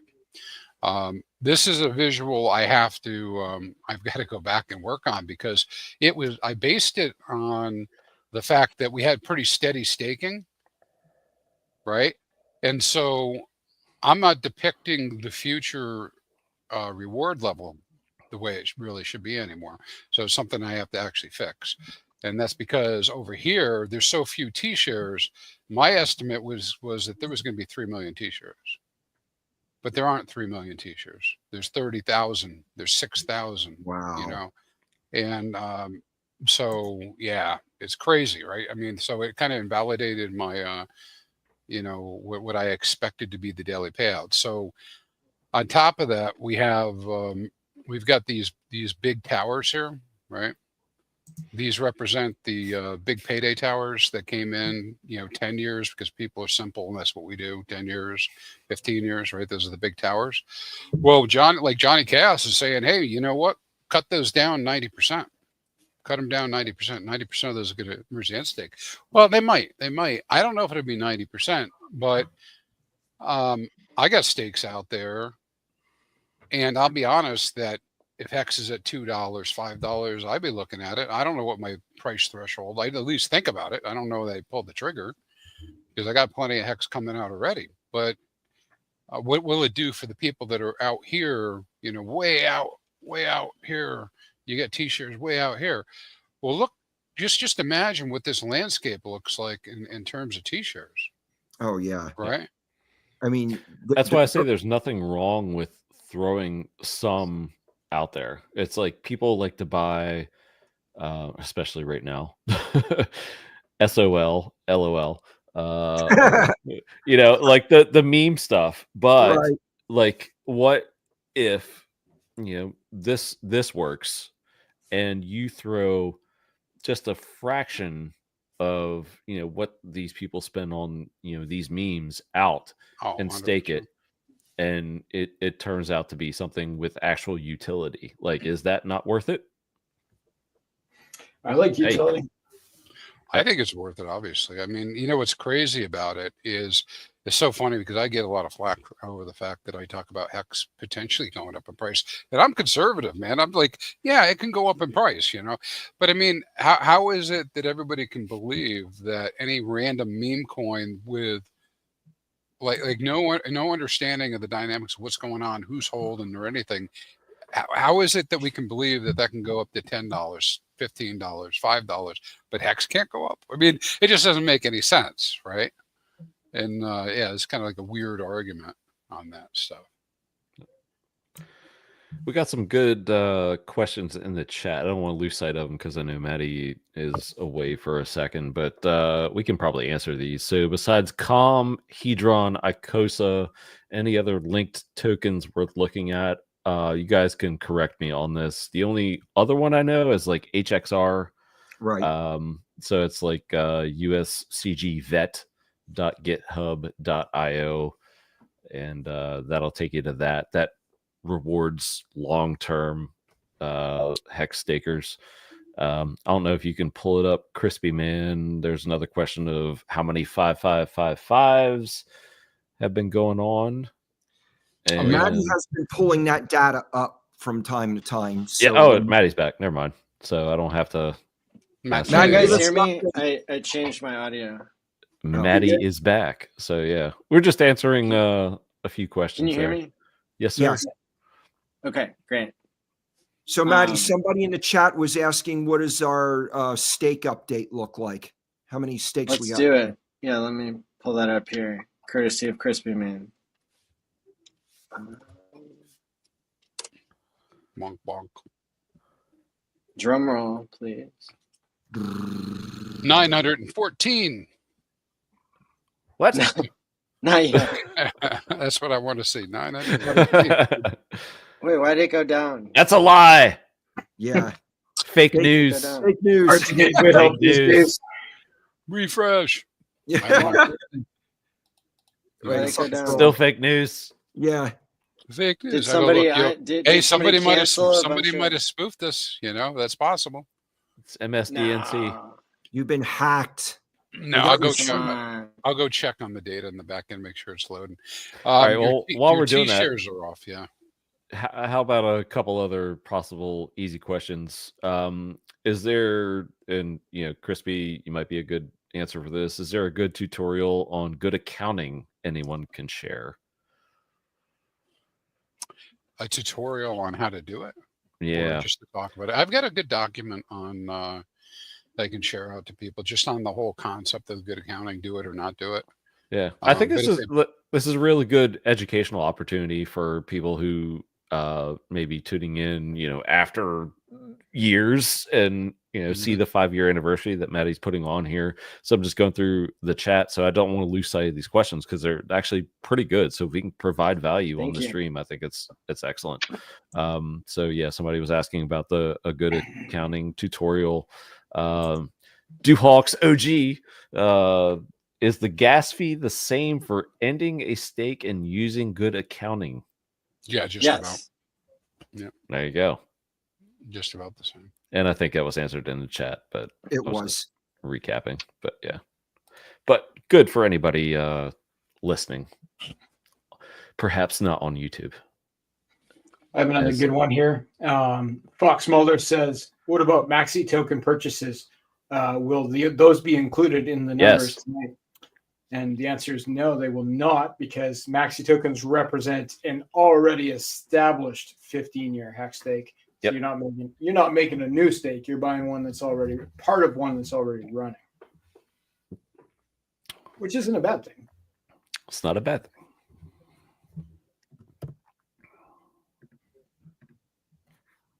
So we've got our second dashboard here from Ben Sierra Pro. It's showing that there are 76 stakes that have been created in total, but that's including HSIs. So when I multiply that by like 82%, then we should get the number that corresponds to what Crispy's dashboard is normally telling us.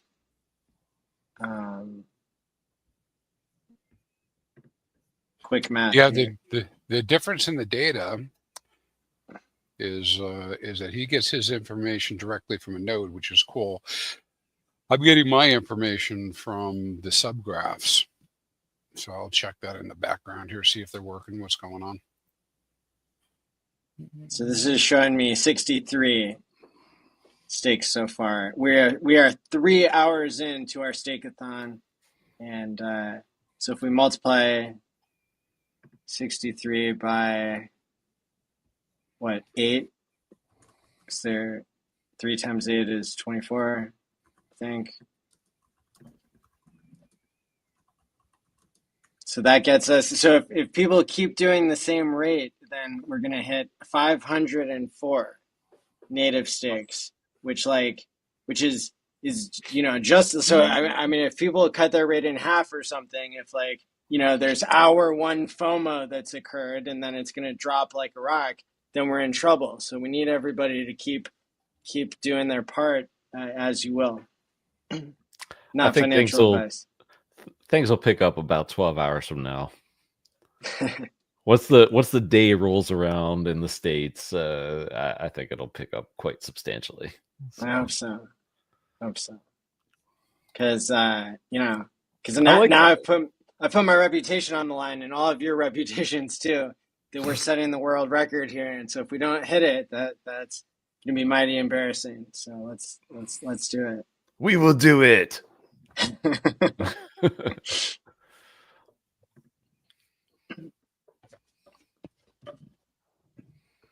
Well, we're not at 913 yet, but it's within the realm of possibility. Let's do it. That's right. We got some HSI masters out here in the chat. I know they're sending me messages in other places. Rev up those engines. What? Nothing wrong. What? He's revving up his mic engine right now. Yeah.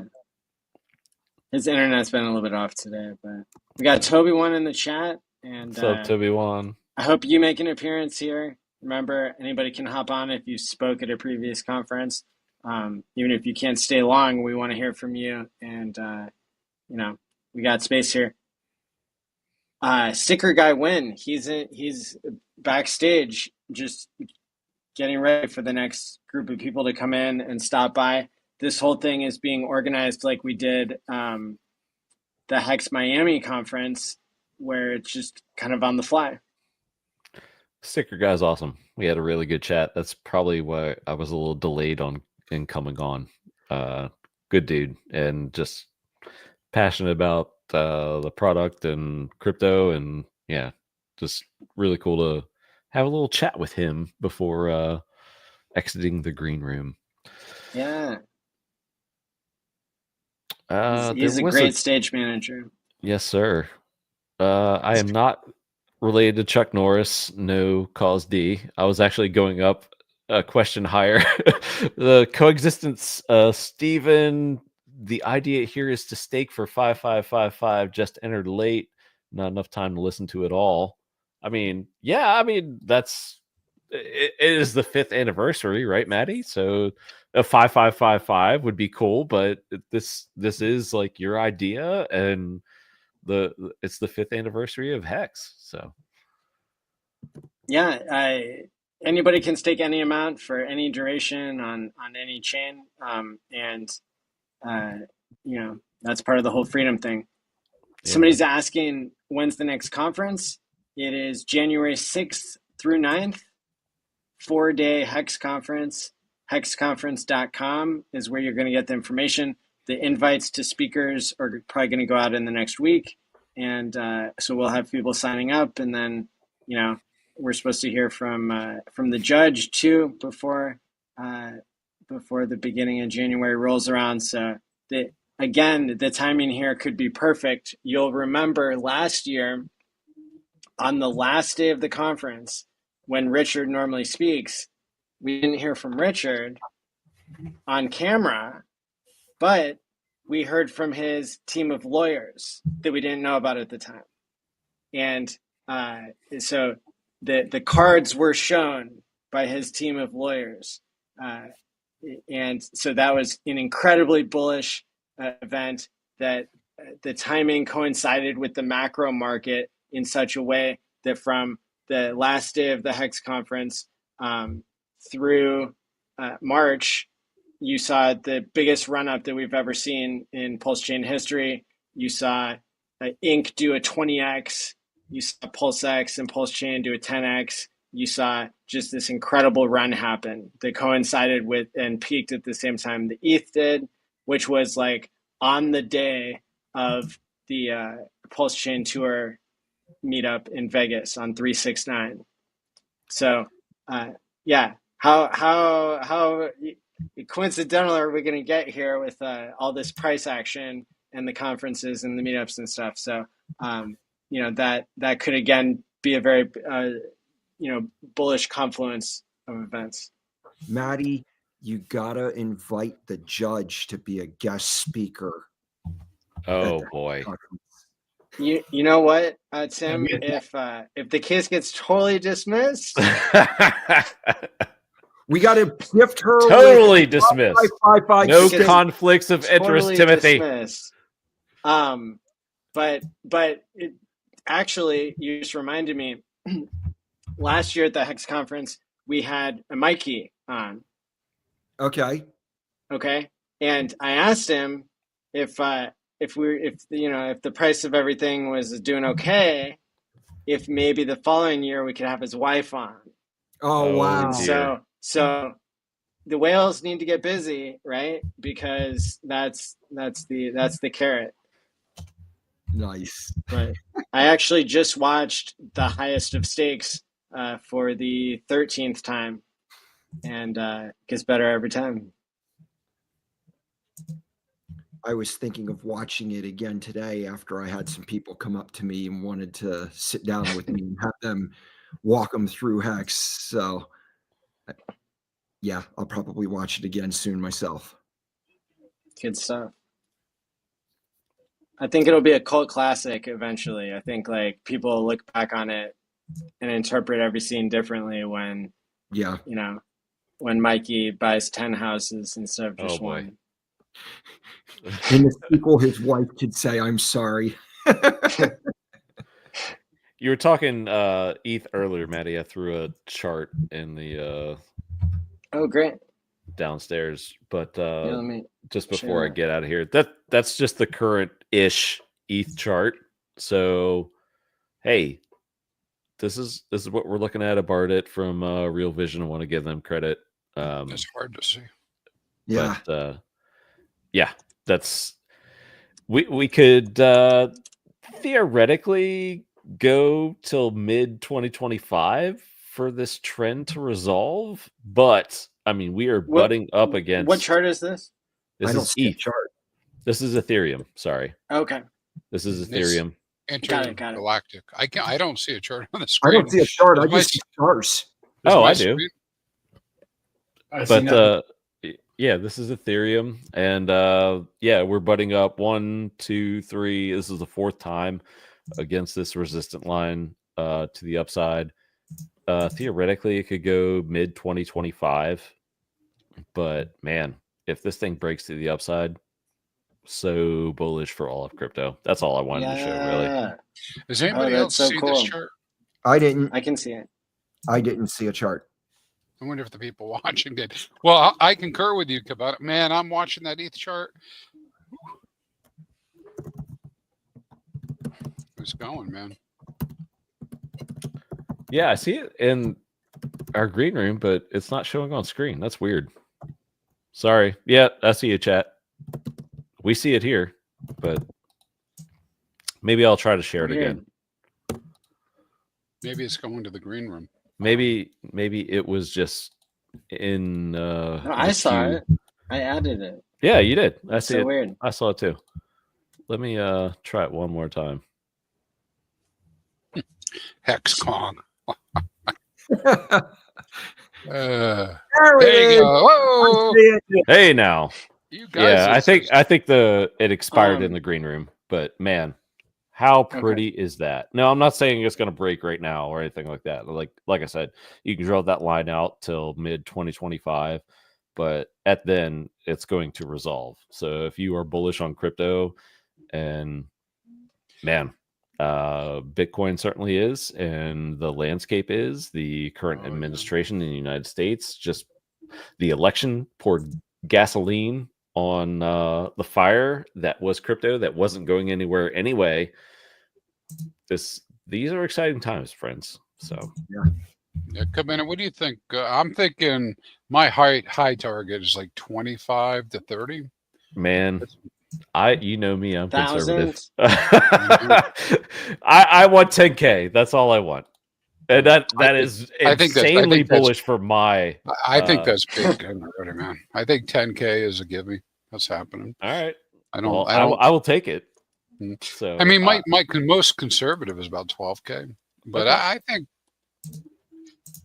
I think 20 to 25 is certainly possible with exuberance, right? But with the additional, the additional TradFi guys coming in and everything, 30 might be the peak. I mean, this time's going to rhyme. This might be a little different.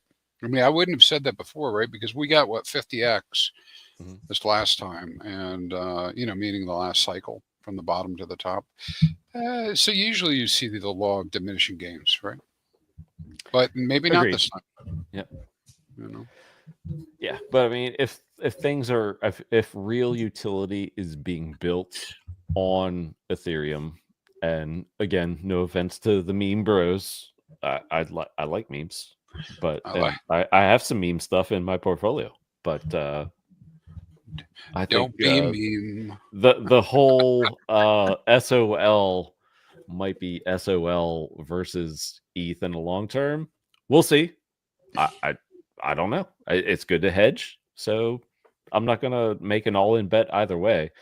My bet is with the majors, Ethereum, Bitcoin, and choose selectively under that. So I like HEX, I like Pulse Chain, and a small list, that Oh, I yeah. talk about from, here and there. So, well, I talk mostly about HEX, but I mean, you can't ignore the fact this other stuff exists. I was a Bitcoin maxi at one point, right? yeah. And so learned that, got, anyways.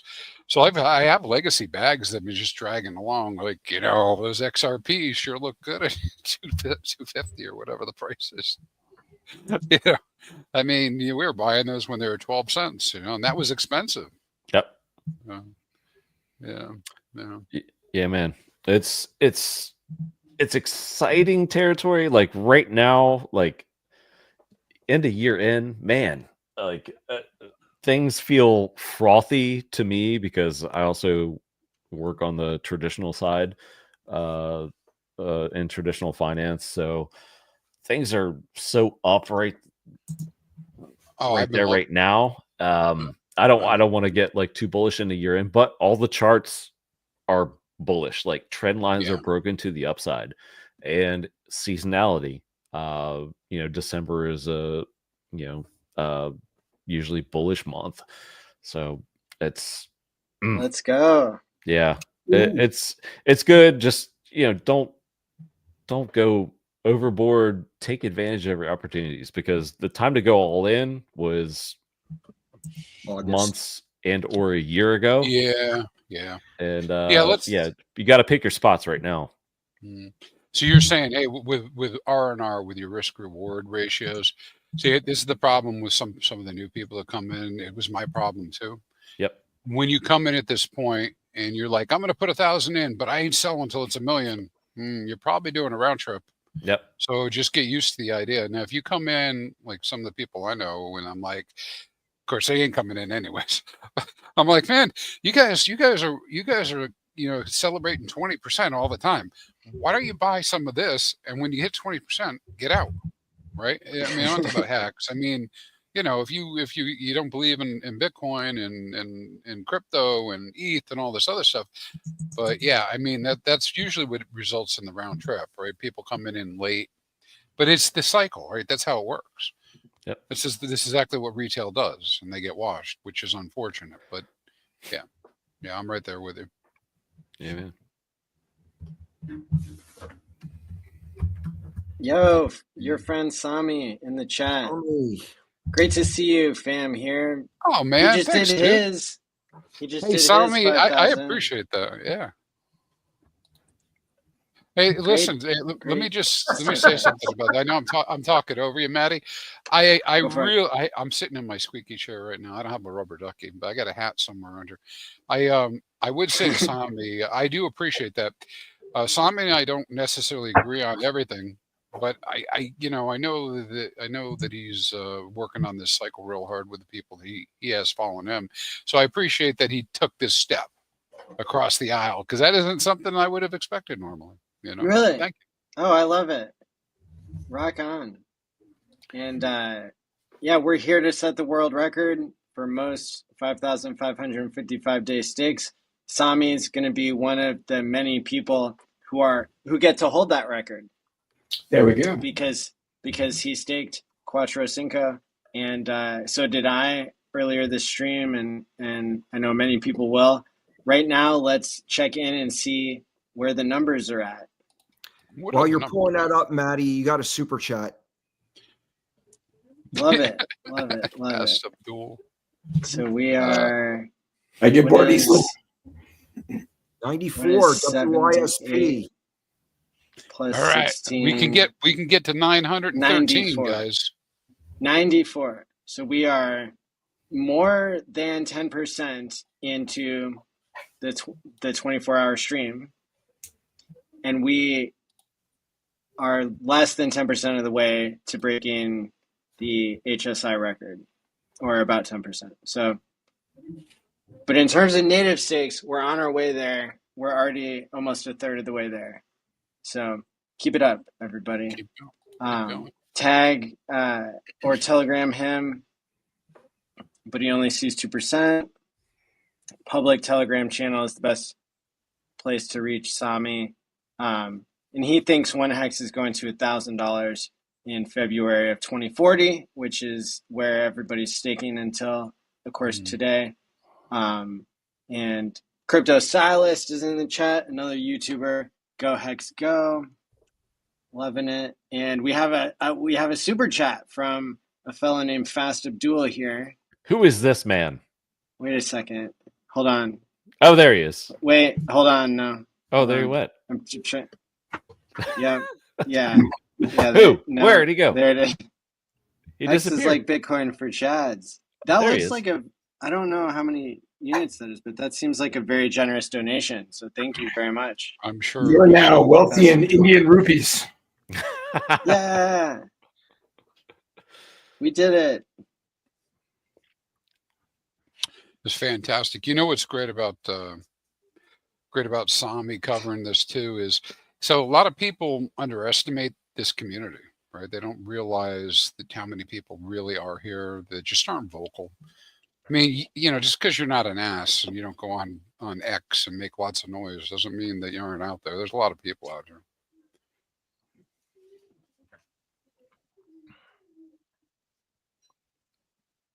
Tommy does a really great job. I've been really enjoying his coverage of Bday and Hex and Pulse Chain.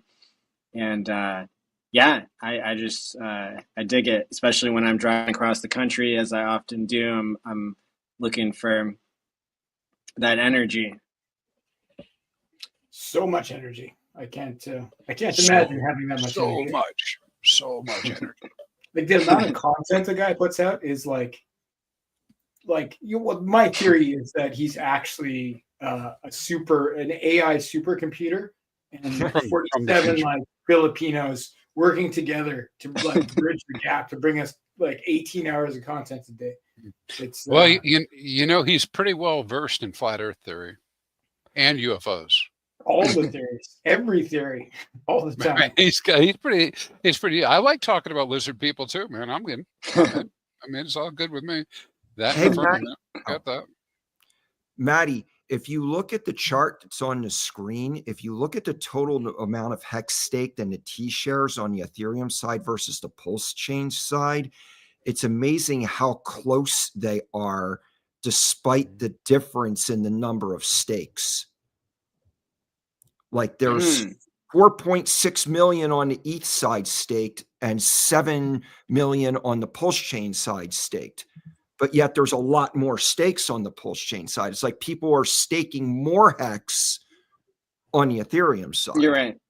Yeah, as a ratio of staking. Yes. People are staking the cheaper HEX more. Yes. That makes sense. Just because of gas fees. Like you want to stake way more on ETH to get your funds back out if gas fees are ludicrous years from now.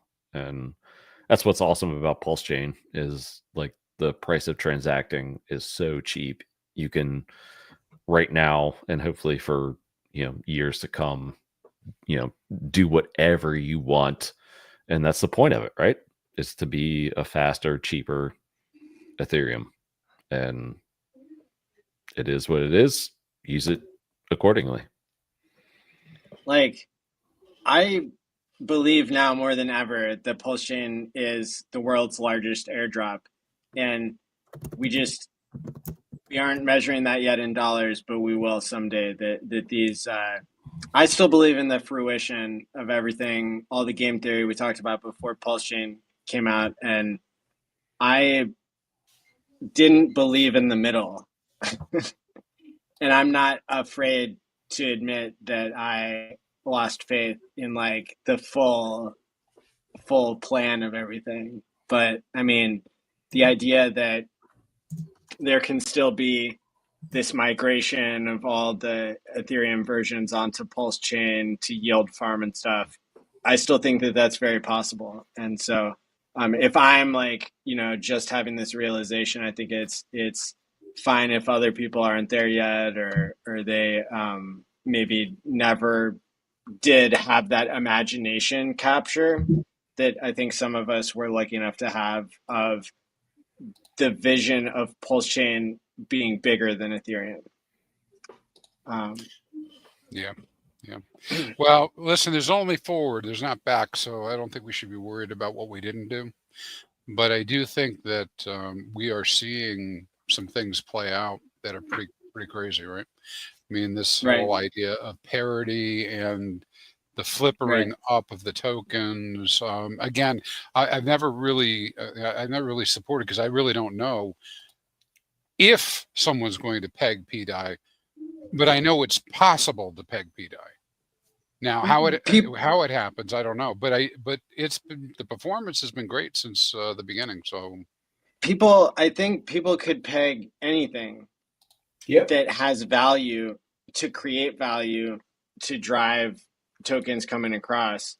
And I think Bday could be part of the story or not, but I think that is the juiciest narrative that has the most eyeballs on it of non-RH tickers. Like, I think that's proven that that's a narrative that appeals to people. I also think it's very interesting that like stable coins are the killer app of crypto in terms of certain metrics of like how many users they have and stuff like that. It's like, this is a huge area of crypto, except it doesn't meet the definition of what is crypto because it relies on a middleman holding a dollar in a bank. And so when you can come along with like the future of DeFi and having a protocol that is collateralizing with Hart's Law and crypto that, you know, can create backing through Hart's Law of two things being interchangeable that both have value and maybe eventually are connected to value on Ethereum and value in bank accounts, but doesn't have the immediate middleman there, then now we've evolved our stable coins or whatever we're using as the definition of backing value. And then you have this ability to basically have something that like DAI on Ethereum was supposed to be, and maybe it changes over time, but like you have something that you know has the right governance in place to be more decentralized, but it also gives people this option of having crypto without the volatility. I think that's still something that's getting figured out. And so that's a major solution to a problem that exists where the stable coins of today that most people use are not real crypto, but they could be. We have 3 stable coins in the Pulse chain that fit your criteria that are $1 right now, with low liquidity, and that so that doesn't meet my full criteria of like something that really whales can use. And I've talked to these protocols and they agree that like, you know, if you're moving around millions, you can't really use them like that. Well, that's where the private bridges come in, right? And some of these other things are going on in the background. So tell me about that. I haven't heard about private bridges. I'm not the best educated on this topic, so I won't delve into it, but just the idea that there are people who have the ability to set up bridges, right? Now, it might not be that it's fully decentralized, how it's being done, but to be able to take value and bring it over to the Pulse chain. I think some people actually in our chat have done some videos on it, so I don't want to misspeak. But yeah. Oh, it's a very... Sorry. Yeah, if Cabana's signing off, thanks so much for coming on. We enjoyed having you. Thanks, man. If I can have time to come back, I shall. But thank you, guys. Awesome. Fast Abdul, Tim, Crispy, and of course, Maddie.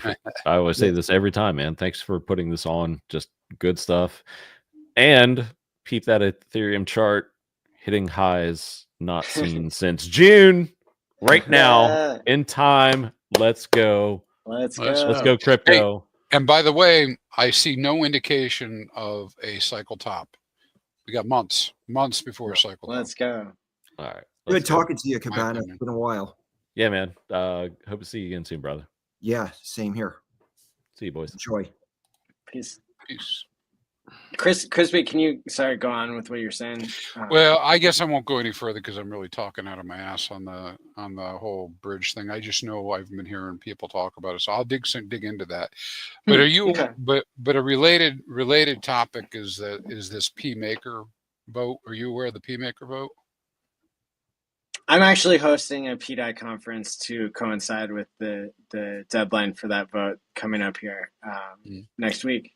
So I looked at that, right? I've got my Maker, You know, I got a little piece of everything. So you know about it, right? So you're pretty well versed. A little That bit. will be a litmus test of sorts, right?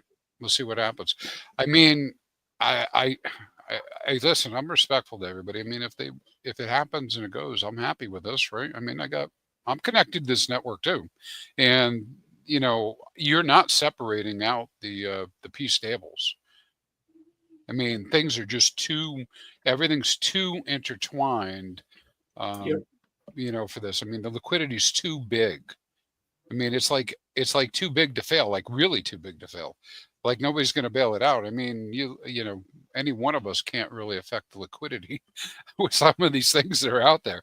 Anyway, my point is I don't know what's going to happen with the vote, but I did go look at the vote.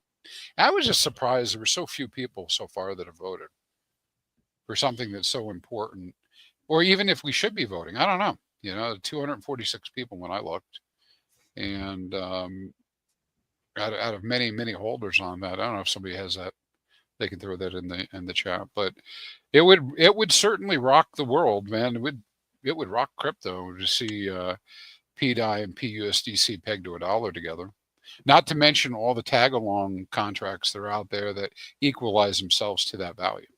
I mean, there's some crazy stuff that could be happening. So I see coexistent Steven in the chat. So no disrespect, bro. I just don't have all the details myself. It certainly captures the imagination. It's my understanding that this vote is like asking this on this decentralized governance protocol. It's a lot like liquid loans. It's like asking, can we add more assets to be backing of PDI, other RH coins, like not just whatever is currently backing it, which I would assume would be Pulse Chain, but also using PulseX and HEX. Did I get that right? I think that's where they're going with it. Yeah.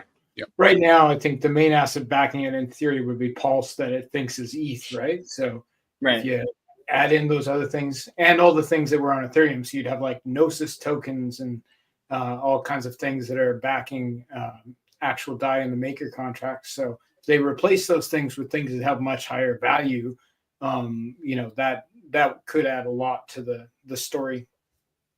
Yeah, and taking away some of the risks having to do with the tokens that were the collateral, right? So, yeah. Eric Wall was commenting on Twitter that he's hoping that there's a vote created to like set the value of USDC backing PDI to 0, because that I'm guessing like his reason is that it reduces like the admin key risk or something. Or even just reduces the amount of stables that need to back everything. Sorry, reduce the amount of everything that needs to back the stables, because part of the maker protocol is being able to exchange like USDC for DAI, which this like, you know, like would either double or cut in half the amount of collateral needed. So it's really interesting game theory that like wasn't on my radar for a while, and now it is. You're like a PDI maxi now. My imagination has been captured, and you know, you can at least call me a Hart's Law maxi for now. Sure. Hey, listen, you know, I had to decide early, and I'm glad I didn't do it. I mean, I put up LP with, with PDI, but I'm glad I didn't do my whole bags, because, man, I'd be feeling so bad right now. I mean, I'd be good for the tokens I was supporting because they go up in price with it, and so that part's good, you know, but that impermanent loss, woo. Yep. Woo. But PDI moves with PUSDC and USDT very, very closely. So if you're farming something, I think those would be the ones. Those things are very, very connected by liquidity and other things. Yeah, you know, and like there's so much going on. I have so much work to do. I can't dig into all the stuff. So let me ask you a question about that fast. So we saw the depegging. It's clear that there was a depegging on USDC, and then a repegging, and then a depegging. Okay. And so some people, some people thinking that's testing going on, which apparently it is. What's the story with USDT and the fact that it doesn't follow the same level of it's not as linked? I noticed that on on Pulse Chain, it's not as linked. I think it works a little bit different than the others as far as the collateral ratios. I'm definitely not an expert on stable coins in general. If I was, it would be on liquidity forks like Earn and Flex and Liquid Loans. But yeah, I just don't know if there's different contracts connecting it. It could be the difference, but there's definitely enough liquidity between all those things, especially USDC, to think that if Bday went to $1, PUSDC would also go to $1, or would have to go to $1. So I think that should be part of the math equation somehow. But with USDC, I think there's a fear about admin keys. I remember from the early days that in theory, I think they could turn it off on chain. I don't know what would happen if they did that, and that could be why Eric Wall was talking about removing USDC. Is the fear that the holders of the USDC admin keys could turn it off, and what that would do to systems that it was connected to, I'm not sure. Yeah. Well, it is crazy world out there. People be careful. I mean, I know I've looked at some different things. Like I followed that Gemini dollar for a while until I realized, that you try to pump the price up higher than Bday, you end up with a lower price. Because behind the scenes, more contracts tying it together, to peg it to Bday, that type of stuff. So be careful out there with this stuff. And of course, people really pumping this whole idea of the PRC stuff. We saw some of the PRCs go up 5-10x and then come back down for a retrace further than they had before. So if you guys are speculating, be careful. Yep. There's some of the pros, they probably have access to different dexes that the average user does not, to acquire some of these P copies. Not illicitly, just something that requires more technical expertise because there's no front end for a copied dex, for example. So I think that's when you start talking about things like GUSD and stuff. You think there's no front end? Yeah, that's important. That's important because there are islands out there of liquidity. Yeah. Like for instance, Uniswap is the rage, man. It's come back hard, man, on Pulse Chain. In fact, I'll give I heard somebody mention it one time. But anyways, I think Uniswap is at some point, aren't those guys going to be like, shouldn't we be on Pulse Chain? I mean, they are on Pulse Chain, they just don't know it. Like you can access Uniswap. I'm using their decks, so yeah, me too. Yeah. I mean, so it's out there, and you can get there and use it, and there's liquidity there, and it's rising now. Oh yeah. I'll give you guys a hot tip. The place where you can access the most hidden dexes on Pulse Chain, things that don't have front ends, is actually from inside the Internet Money Wallet. It has they have direct connections to things like copied PancakeSwap contracts, Uniswap V1 and V2, V2 and V3, as well as like Shiba Swap and like weird stuff. Sushi Swap, like that is the largest collection of dexes via the Internet Money aggregator they have built into their wallet, and you have to use it inside the wallet. So that's another incentive there. That's a pretty good tip, because I think most of us all assume that everything works the way we think it works. That's Max. Is that all right? Sorry to interrupt, Chris, man. That's Max, man. Max. Welcome. We're at the Seattle group meetup birthday party here, our birthday celebration. Nice. Look at the cake. Look at the cake. Oh, wow. Happy birthday. Awesome. Woo-hoo!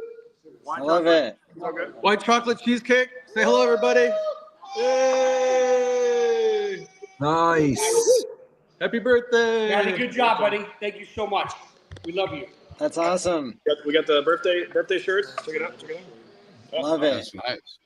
RH Max makes really good shirts. Winning since 2019. There you go. Beautiful. That's how it's done. So we just wanted to show off the cake before we dig into it and start eating it. We're about to dig into this thing. Awesome. Enjoy. Thanks for checking in, guys. Yep. Send, Keep up the good save work. us the boost. Hex.com. Hex.com. Hex.com. Happy birthday! Woo! Nice. All right. Seattle, here we come. Peace. Later. Cool. Yeah. I've That's never nice, been to man. Seattle. I'd like. I hear they have good coffee. It's a little chilly and wet out there sometimes, but nice. Yeah. So StreamYard says that we have 2,343 people watching live. Now, that number might be counting the number of impressions that have been on the X account feed, but it also says 231 live watching on YouTube, which is Right. a super healthy number, being over 3.5 hours in. So it looks like so far we're off to a really good start. And really appreciate everybody who's spoken so far.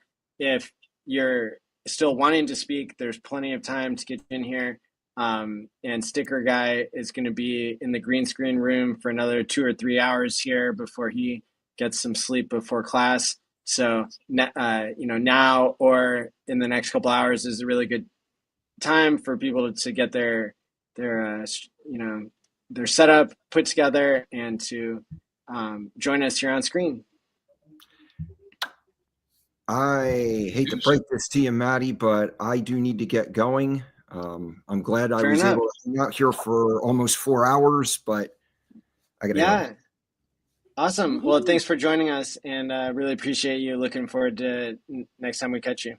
Yeah, hopefully I'll be able to speak on the next conference in January. I'm looking forward to that. So that sounds great. Thank you. Cool. All right, guys. It was nice meeting you guys. Fast Abdul, Crispy Man. We've talked. I think we talked. See you, buddy. All right, y'all. Gotta have a good night, and we'll talk soon. Bye, Tim. Bye. Wow. So I see something like 7,000 t-shirts now That's better. for 2040 on Pulse Chain. So my number before was off, or either that many came in. I don't know. My other dashboard's showing me a lot of t-shirts now for 2040. So you're telling me that so what's the total number of t-shares in 2040 currently? On the Pulse Chain side, like I said, get a check. I got to check and make sure this information is correct. But it has been correct on a normal basis, but 6,993. So we're giving 6,900. No, yeah, 6,900. Giving a little boost. Giving a little boost. And we got 600 came in today. Yeah, I don't have the dashboard up, but I mean, you had said that. Yep. Well, we had 7 million HEX, and what is it for a t-shirt? 10K ish, more than that, 12K ish. Quick math.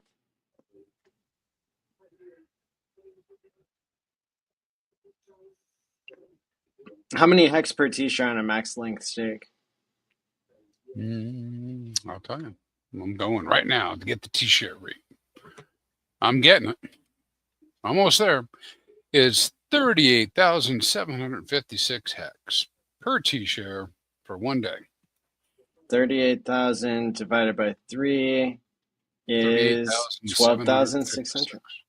Yeah. A little bit more than that, but yeah. Okay. So 12.6K. Got it. Beautiful. So we'll be able to track that too. How many t-shirts we got going into the mix. Love it. And we got Abundance Man in the chat. You'll remember Abundance Man because back in the 2021 bull run of HEX, he bought all 3 of his sons a Tesla Model 3. Nice. From HEX Gains. Yeah. That is abundant. Nice. Sick. And we got Aquarian Investor, another great Hexkin and YouTuber that we recognize here. I saw him in person in New York not too long ago. And here he is in the chat. You're welcome to join on our live stream, of course. Corey knows what's up, man. He knows what's up. He is the man. That's right. So we're more than a quarter of the way to our goal here. But Maddie, it's only been 3 hours. How can that be true? I'm telling you. One FOMO. 913. Derek asks if we're doing on Ethereum or on Pulse Chain. You can do both, Derek. Do it. Well, I did both. Not financial advice. But you can show your support by doing it. You know. You could. But I did Pulse Chain first, and if I did another one, it would be on Pulse Chain. How's that? Be like, hey, what do you think about this? I know we got a little controversy when I brought this idea up about doing it for this day. You know, this guy hexstatic.pulse had brought it up and on X and was asking, and I suggested we do it this day.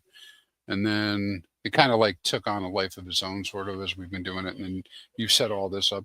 What do you think about for next year to avoid this question of the birthday? We celebrate the birthday, but we designate December as Cuatro Cinco month or something. That was a suggestion that somebody had brought up.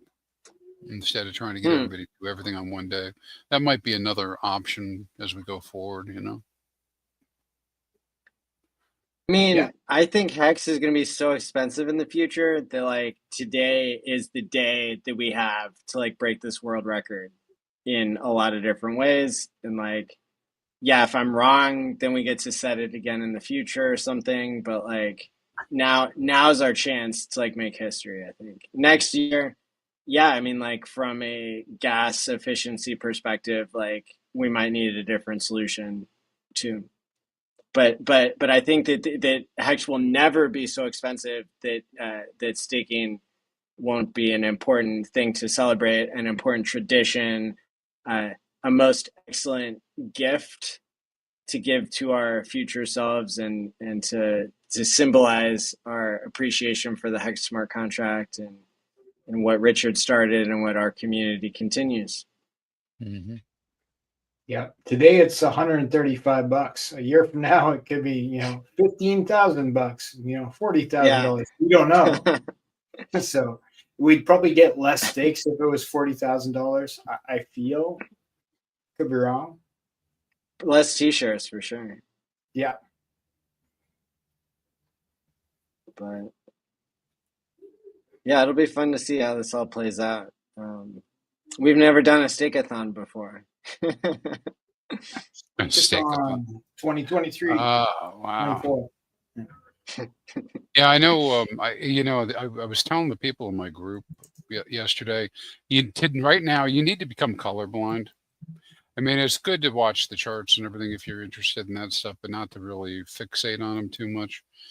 But you need to become colorblind because, man, I see what Kabata said. I just went through the list of coins. I'm looking at Cardano. I'm looking at all the crypto is like super bullish right now, like crazy. Is it? But what you can end up having, and I don't know, maybe everybody hasn't experienced it yet, but when you're in the throes of this euphoria, you're getting pounded with these green candles over and over again. Green, and then it's red, and people freak the hell out. You need to be a little colorblind, right? Because nothing goes up in a straight line, and if it does, you're heading for a blow off top. So, and they all look that way, but I'm not getting any signals telling me we're anywhere near blow off tops yet. But yeah, anyways, be colorblind. Don't act on emotion, please. Watch what's going on. I'm still super comfortable onboarding people at these levels, whether it's Ethereum, whether it's Pulse X, whether it's HEX, because especially like what I'm looking at is we haven't won the court case. Ethereum hasn't reached a new all-time high. Trump hasn't gotten into office yet. Richard Hart hasn't come back in full force yet, although he's always been here. We haven't had the 5th HEX conference yet. Like, there's so much to look forward to. We could have, and it would be a blessing to have a 60% correction tomorrow in all this stuff, but I don't know that we're going to get it. And I would onboard people one way or another, you know? Yeah. Well, I think you're right about that. I think that's, I think we should talk about that for a moment. So Maddie, you were saying dips are in the game. Correct. Is that what you're saying? Dips are in the game? And a dip, God willing. a dip looks like what? A few percentage or 30 to 50%? No, what we're seeing in like P wrapped Bitcoin is what I'm talking about, which is like down, what, 60%, 70%, something like that. Like that's. I don't know about that. Yeah. Yeah. It topped at 2,500. I was posting about it at 2,400, and right now it's at like 1,400. So I missed it. I missed the 2,500. I'm still working off at the $200 price, so it looks pretty good. Okay. Yeah. It's still impressive to be sure. It's still, but that's exactly the point, isn't it? I'm being a little funny with you, but you know, Richard would say this once in a while about their, you know, about things.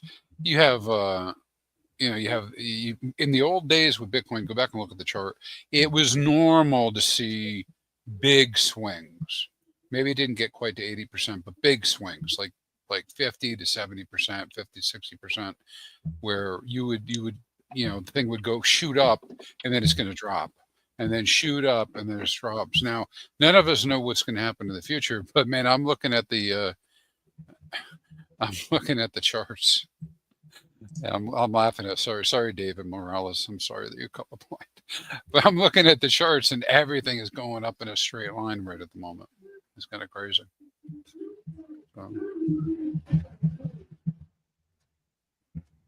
Yeah, it's a good day. Well, Pulse went up today, I think, and that generally pulls a lot of things up with it. Let's see, we're up. Yeah, Pulse is up 4.69% on the 24-hour. That generally makes for lots of green candles in the Pulse chain because everything is attached. You know, I love watching this last couple of weeks. We're watching the rotation get ready for Pulse X and Ink, and then it rotated a little bit. That was nice. But you know what happens with those rotations? Again, remember when people are doing ratios like that and you have a migration, you're going to see the other things become red, right? I mean, it's just how it works, right? And so, but it's a flippering effect, you know, end result in an up market is everything's up higher, you know, and, but I know some people were like pretty upset about that. It was pretty cool watching it the other night. I mean, I was literally watching the 1 second chart at 2 a.m. going, wow, Bday. I couldn't help it. I was like, oh my gosh, look at this. I enjoy the fees it produces. You know, when you get movement like that, you know, if you're doing something that touches a DEX, you know, be it Pulse X or FUX or 9-inch, the fees that kind of movement produces is very substantial. And if it pays back to the holders in some way or another, which would be the buy and burn on Pulse X, for example, then that's generally a good thing. Yeah, I'm with you on the fees part. I've been getting a lot of consult calls on LP and structuring, you know, that type of stuff. I know it's still early by some people's measure, but I'm really promoting the idea that you have a plan for what you're doing during this cycle, because things are going to come hot and heavy pretty fast. And a super short time frame would be, you know, like Sami says, we're looking at March, April, May as being a blow off top. Too early to really even say that, but I mean, just saying it's one scenario. It's one scenario, right? Yeah. And so, like, I think I've been doing all this planning. I don't know what the hell I'm doing over the next 3 months. I don't have like a written list that says, you know, look for this, this, and this, because you just like price is going up, price is going down. I don't know what the ratios are. Anyways, so I've been getting a lot of the planning stuff coming in, and then beyond the planning, just people trying to understand, like, what are they going to do? You know, beyond that, like, you know, not just what levers you're going to pull, but okay, so let's say all these trader dudes and ladies are able to get out at the top and they got a big stack of stables. Okay, what next? What do you do? You know, and the number one thing is be ready, you know, be ready to hold that for 12 to 18 months, right? Mm-hmm. I think Pulse Chain is going to be a good place for stables to live. There's going to be we're setting up the farming apparatus, so I think people can, and it's going to be good for the chain too to have those stable coins live here all through the bear market and then get deployed like immediately. Once the bottom is in or people perceive the bottom is in. I think the next cycle for Pulse Chain is going to be even better than this cycle, though I think the best is still coming right now. But it's going to be a good long-term play to do that. Yeah, I think so too. Man. There's just so much happening. I haven't. So can you explain this process to me? So I'm aware of the Alive token that came out with that Axis had launched. Yep. Obviously, I'm aware of that, and I have the LPs over there that I saw that went up. What's the process for when somebody adds an LP to PHUX? What is the process for it to become incentivized? I mean, what the heck's going on? Because I never understood exactly how it happens. Well, you have two components. Like one is once there is an incentivized pool, which they call a gauge pool, then any user in the PHUX or the 2PHUX ecosystem can vote for that pool by locking 2 PHUX or PHUX tokens and vote for that pool, and the pool with the most votes gets the most yield. But in order to become a gauge pool, it has to be approved by the PH team. So that part is somewhat centralized, though they've been fairly generous with that lately.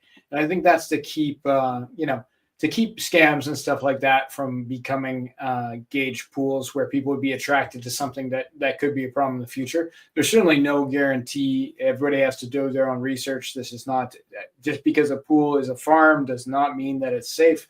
And people should definitely research each individual token they're participating in with whenever they do any sort of liquidity. But yeah, it's once the pool becomes gauged, then it can be voted on. Once it's voted on, it's going to get bonus yield. So multiple step process, a little complicated for some, but I think you could probably get your mind around. We're getting new pools every week now, or every 2 weeks. There's new pools coming out that are gauged, and there's some nice ones that have HEX in them too. So just I think it was 2 weeks ago now, the Actuator protocol set up a huge pool, like 500 grand. With HEX against HGT tokens, and then they have their Actuator token against HEX. I know that Axis has multiple pools that are either paired against HEX or against COM. So there's lots of things that touch HEX where you can do yield farming for sure. Yeah, I got one over there that's set up too that he did. I'm just curious. So if you have PHUX, does that work the same as two PHUX? Well, like PHUX is the DEX, and 2 PHUX is built on top of the DEX to give additional voting power and yield to the users. So right now, 2 PHUX controls over 80% of the total voting power. So it's actually the more efficient route to acquire votes. So if you lock your 2 PHUX tokens, you have a proportionate say in the 80% of those votes. And just by nature of what the prices are right now, that is the less expensive way to acquire votes on the PHUX exchange. So we're getting a lot of new users, a lot of protocols coming in now that that is established that we have 80% of the control, and they're buying up those votes because it is a commodity, right? You're only voting about money, so there's definitely money and value attached to votes. Got it.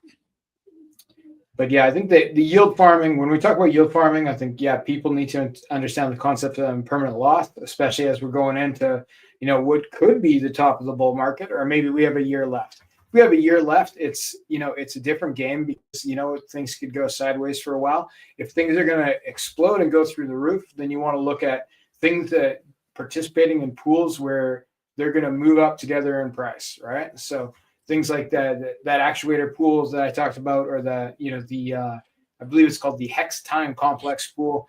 where you have things that all represent HEX. And so like if the price of HEX goes up, they probably all will go up. Maybe not at the exact same rate, but very closely. Or the pools with Maximus DAO tokens. We have other pools that are liquid staked FUX from the liquid staked Pulse from the Vouch protocol paired against Pulse. So you have Pulse against Pulse. It's going to go up extremely closely, if not exactly the same. So that I think that is more and more the game, is having things that are, they don't have to be the same, but they should be correlated. And then that game may change if we end up having an extended bull market. Like if it's going for another 2 years, then you can play a lot of games where you can make a lot of fees on things that aren't as closely correlated. But even like Pulse X and Pulse, like, you know, they won't be exactly the same, but they're going to move very closely together. And we see that on the Pulse X farms as well. But the thing is that some of those things that are very close, like do move very closely together, because Hexkins and Pulsekins are smart, they end up putting more funds into those things. So those pools get diluted and they pay less. So sometimes you might go a little to the left to get a higher yield. Like on, what is it on Pulse X? I think it's the Pulse X pair that pays the least yield in ink token. And yeah, it's about 9%. Yeah, so that's because maybe it's the safest play in terms of impermanent loss, and it's the same on other things. Yeah, I'm so on the fence about that, because I didn't have as much Pulse X as I wanted when we came into the chain. It's a little position, anyways, and I had matched it up with the Pulse, right? I had swapped early. Yeah, I just went into the farms and threw them in the farms. Been in the farm the whole time, and but now I see how they're going to get to parity, and I'm like, it's so close to it already. I don't know. I'm in the minority in terms of farms, I think, and how I think about them. Like I think about my farming as being forever farms. Yeah, but that's because I think about it from passive income, right? But I acknowledge that might only work out on like really long time frames. You know, meaning like if I pull the cord now and I broke up my my farm, then I'm like everybody else. I'm waiting for the top to dump, right? I guess that's what I'm doing, right? What else is it? Why else did I pull it out? Because I'm looking for the best opportunity to sell in the market, right? And I don't know. I just like the idea of just continuing to earn the ink and just accepting the impermanent loss. But I can't beat the math, right? In that there are some possible ways everything goes down, that what ends up happening is I have to turn around and I would end up with more if I actually sold the top. But there's just so many things with that. I hear that so much though. Like, like my plan this cycle is to sell the top. Well, that's nice. When's the top? Right? Hey, Chad. Yeah. So everybody's got the plan to sell the top, but not everybody's going to catch it. And if you're doing something like farming in between and you didn't catch the top, but you got some yield, it could be something to mitigate not catching the top, which almost no one is going to do, right?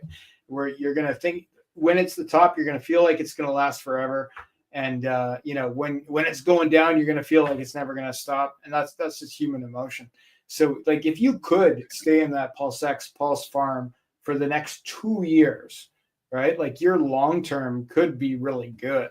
I did an analysis on that, and it came out and said, hey, you'd be much better off doing this. But it's all conditional, right? Because I put in a bunch of factors, like, they're going to, ink's going to $1,000, Pulse is going to go to a penny, yada yada yada, and then just try to figure out what the impermanent loss would be versus it all. It's just so hard to know or to decide on, And I wasn't calling Chad in the chat; I was just calling you Chad. But yeah, I mean, for a safe play, it's pretty viable. Again, a lot of people know this about me and my approach. Listen, if I can figure out how to make everything I do just pay me enough to live every year, I'm on board, right? And so I'm okay with creating multiple lanes. I mean, focus on HEX first was my approach and continues to be my approach.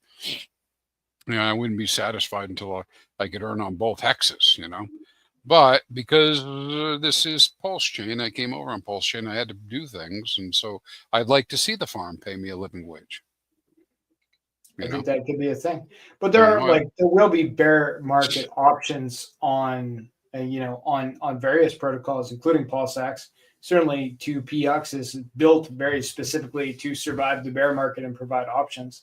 But you'll have stablecoin farming options where you could make ink, right? I was trying to get some of that 2PX token.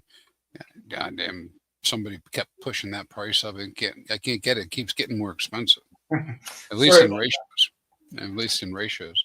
I was trying to do that because I want to incentivize a specific pair, or group or whatever. That is the way.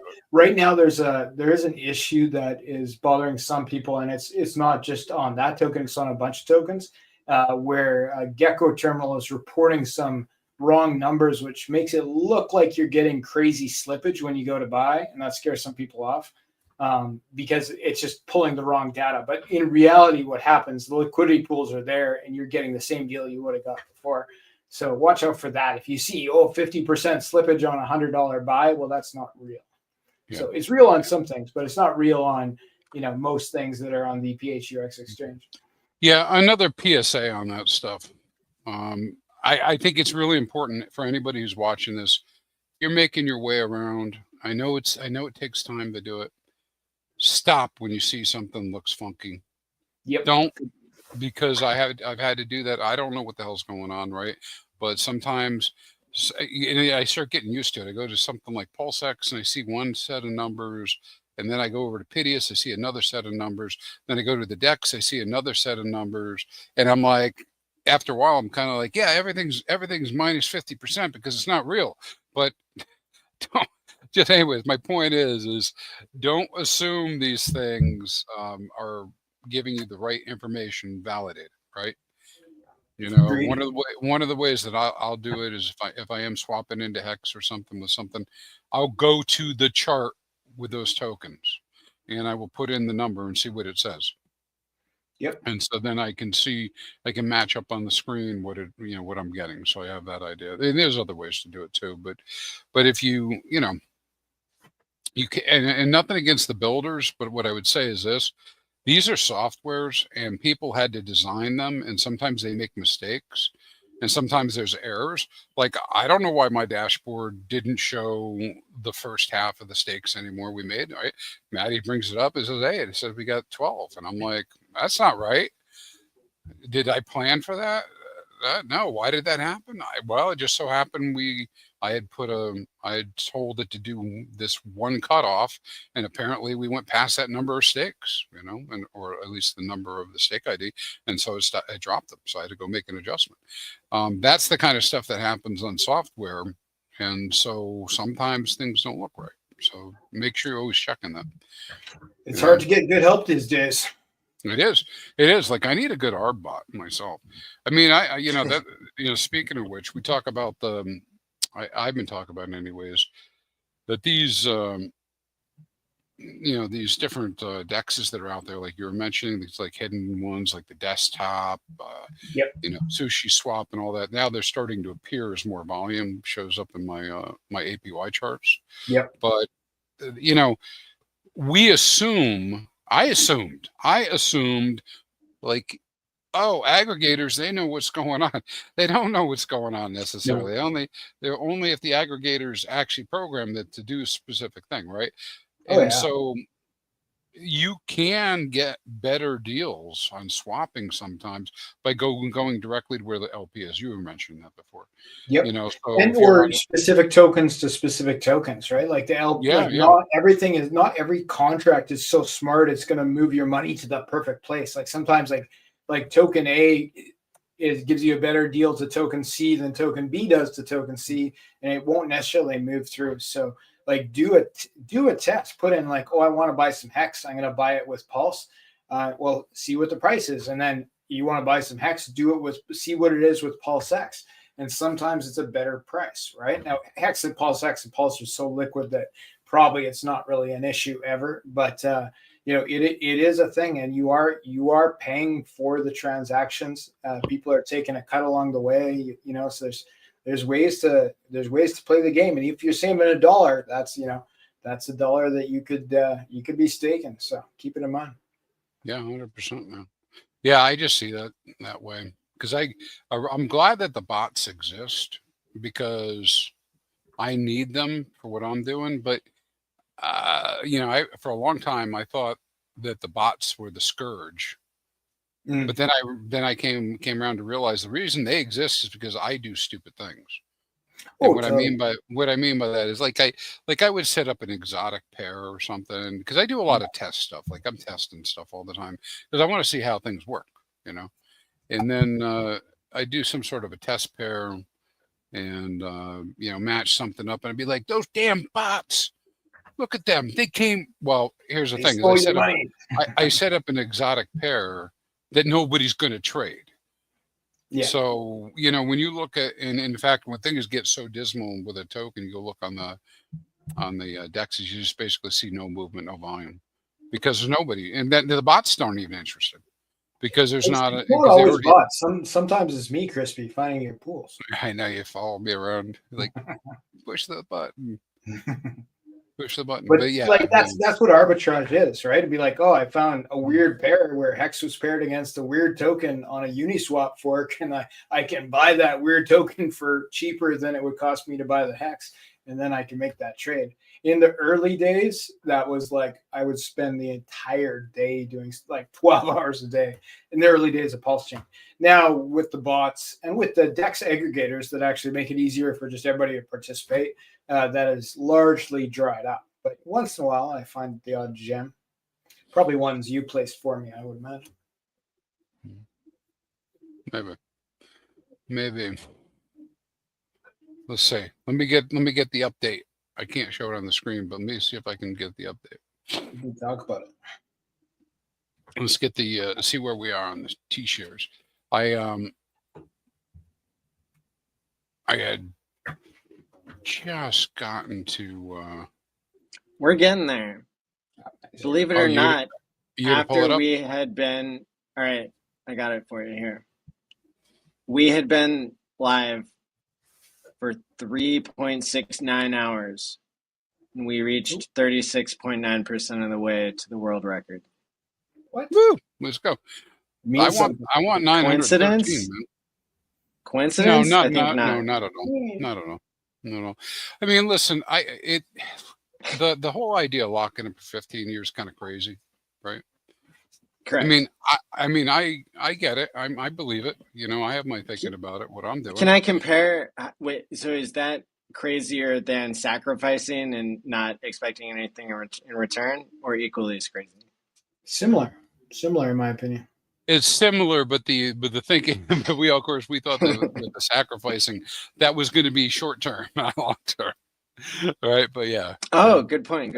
Yeah, because I certainly had on my calendar it's launching in January, and then it's launching in May, and then it's launching in September, and then it's launching in January. We got pretty far along there. I had a 3-month plan, sort of like charted out on my Excel spreadsheet for 3 months. It went a little past that. A little bit past it. Maybe. But what were you fixing to say, Crispy? Hey, so what are the numbers now? What do we got? Do you know? So we were, yeah. Let me hit refresh here, because I've been live tweeting it, but here we go. So wow, people coming to town, baby. Thank you. 132. Yeah, that's pretty cool. 132. Because I do watch this pretty closely, because I'm always pushing up. I'm kind of addicted to this stuff, and so I'm always watching to see what's going on with the T-shares. So that's a lot of HEX. 7 million, man. Nice. I wonder how many millionaires we're making today. 12 million. Well, yeah, and it's not financial advice, and of course, obviously, you got to have good. You got to realize you have R&R, right? Risk and reward. None of us knows what's going to happen in the future. This is a statement today. We're telling people about a statement they could make by staking HEX for 5,555 days. Yeah, I didn't put on this, Maddie. You might check those quantities. See if we have any more that are smaller. I didn't put a filter on the actual quantities. Maybe I should do that. But yeah, so I see a few in there that were below, maybe. I mean, well, no, but it's okay for different I'm sites okay to with that. measure Yeah. it different way. Yeah. I mean, because you still had to pay 10 cents to do the stake, or 1 cent or whatever it's costing people right now. So some nice HEX there. Yeah, well, this is cool because listen, on a daily basis, and so it definitely has to do with us talking about it. Oh, look at that.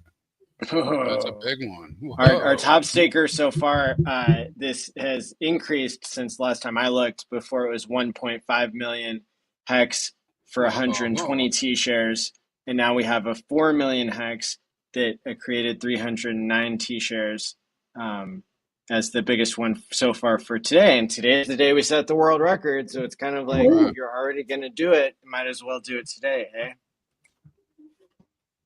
And then the smallest stake is 5.55 HEX, 55.55 HEX on Pulse Chain, 69 HEX, 72 HEX, 222 HEX, and then so on and so forth. But the most by far is is 5,555. Very there good. You go. Very cool. I think we can get 900, man. Why not? Why don't we hit 900? I think that'd be a great thing, and then just blow all records. You want to hit 900? Why not? I mean, if we don't, well, it's okay. It's okay. People got to get going. I don't know, man. 100 and get staking this many hours is pretty good. I mean, they got all day tomorrow. So we got all right. So let's say we're almost 4 hours in. We're gonna say we're 4 hours in. Divided by 24, that's what, 6, right? So we're a sixth of the way there, and we're a 10th. Well, we're a ninth of the way to 900. So so the speed needs to pick up here. Yeah, if that highest staker wasn't a whale, it is now a whale position. What are the leagues in 2040 look like for somebody who creates 300 T-shares? Are they well, the numbers are shifting, right? Because we've got these 581 that got added. But before, and I'll have more data later once we get more information together. But if Poseidon was greater than 700, okay, and a whale was greater than 69, and a shark 6.9, and so just coming in, what's the Quattro Cincos getting people? How many T-shirts? Just the 555, like half a T-share or something. Half a T-shirt, and so that was. Wait, let me look. Yeah, 0.43. 0.43. So 0.43 is half is a squid. That's an insta squid. Because, what do I have to be a dolphin? Right now, just 0.7, but it's probably going up as people stake, right? So just I'm thinking to myself out loud here. I gotta do at least one T-share on Pulse Chain today. Yeah. At I least get that feeling. Yeah. I can see that feeling. Well, here's the thing. I can only go by the past. Don't know the future, but I can speculate. And my speculation is dolphin position. And I've said this for a long time, even all through 2039. In the past, a dolphin position was an awesome position. Yeah. Right. And so I just we only got to the point where you needed 3 T-shares. That's where we're at. We're not there even there yet. I mean, and it's just like insane. And I know, I know that the negative storyline is prices are going to go down again. They're going to stay down, blah, blah, blah. But the thing is, I don't think I think that the prices are going to go up and have lower highs. That's what I think. And I hope for, of course, too. But I mean, when I think at this point, HEX had few X's a few days ago to get to $1 than Bday did. right? So can it go to $1? Yeah, I can go to $1. And so when T-shares, how many people coming in staking when T-shares are, 38,000 a piece? Yep. The math on getting HEX to $1, how is that compared to the Bday math? Yeah, I've very got some similar at this point. They're I got both some about visuals 2.5 cents. if you want to pull them up, Maddie. 111. That's a lucky number, baby. I like that. Let's go. It's a lucky number. So 134 is what we're up to now. So let's keep making this a reality. Anybody who already participated, such as myself, maybe we're gonna rethink our lives here and do another stake for a whole T-share. Yeah, which listen, I'm not a great salesman, so you don't have to FOMO, man. You got some time to add more shares later. But for this event, if you want to be symbolic, are you kidding me? Yeah, you can do it. I told you I'm not a great salesman, but I'm just stop saying. Stop funning me out of my future, man. Like Richard, Richard Hart, he's trying to create 1 million millionaires, and Yeah, those numbers have come up pretty good too, fast, man. I was thinking, I track the millionaires, right? Which wallets are the millionaire wallets in HEX? I was thinking one thing we didn't do, which might have been cool, is I probably should put that data together and just show how I should show a chart that shows me the count of millionaires day by, and just show how that wave goes up, like like a regular line chart. That would be kind of fun. Maybe a little bit of work to get that done because I got to do some finessing with the data, like how much HEX did you have staked on this day? What was it worth? How much HEX did you have liquid on this day? How much was it worth? But that might be kind of fun to watch because I think that's going to happen because I think we get some more movement. Remember we were looking a long time ago and it was like, we got 40 millionaires in HEX, right? That control $1 million worth of HEX, and everybody was like, that's not so good. Well, it doesn't take much for that to become 4,000, right? And boy, does that, and I think it could, with pulse chains, can become even more. That's going to create an amplification, right? Of people joining and being interested in crypto in general, not to mention pulse chain. I've got my laptop is running down on juice, so I'm gonna switch to my second laptop, my P copy of my laptop, and well, I hope it works as well as the first one. Or better, But I don't know if you have performance parity. So I'm just gonna remove myself, and if anything goes wrong, then I'll restart the stream immediately. I don't think it will, but you want to let me share my screen while you're gone before you go? Please. And then this way I can show some different stuff. And if you don't ever come back.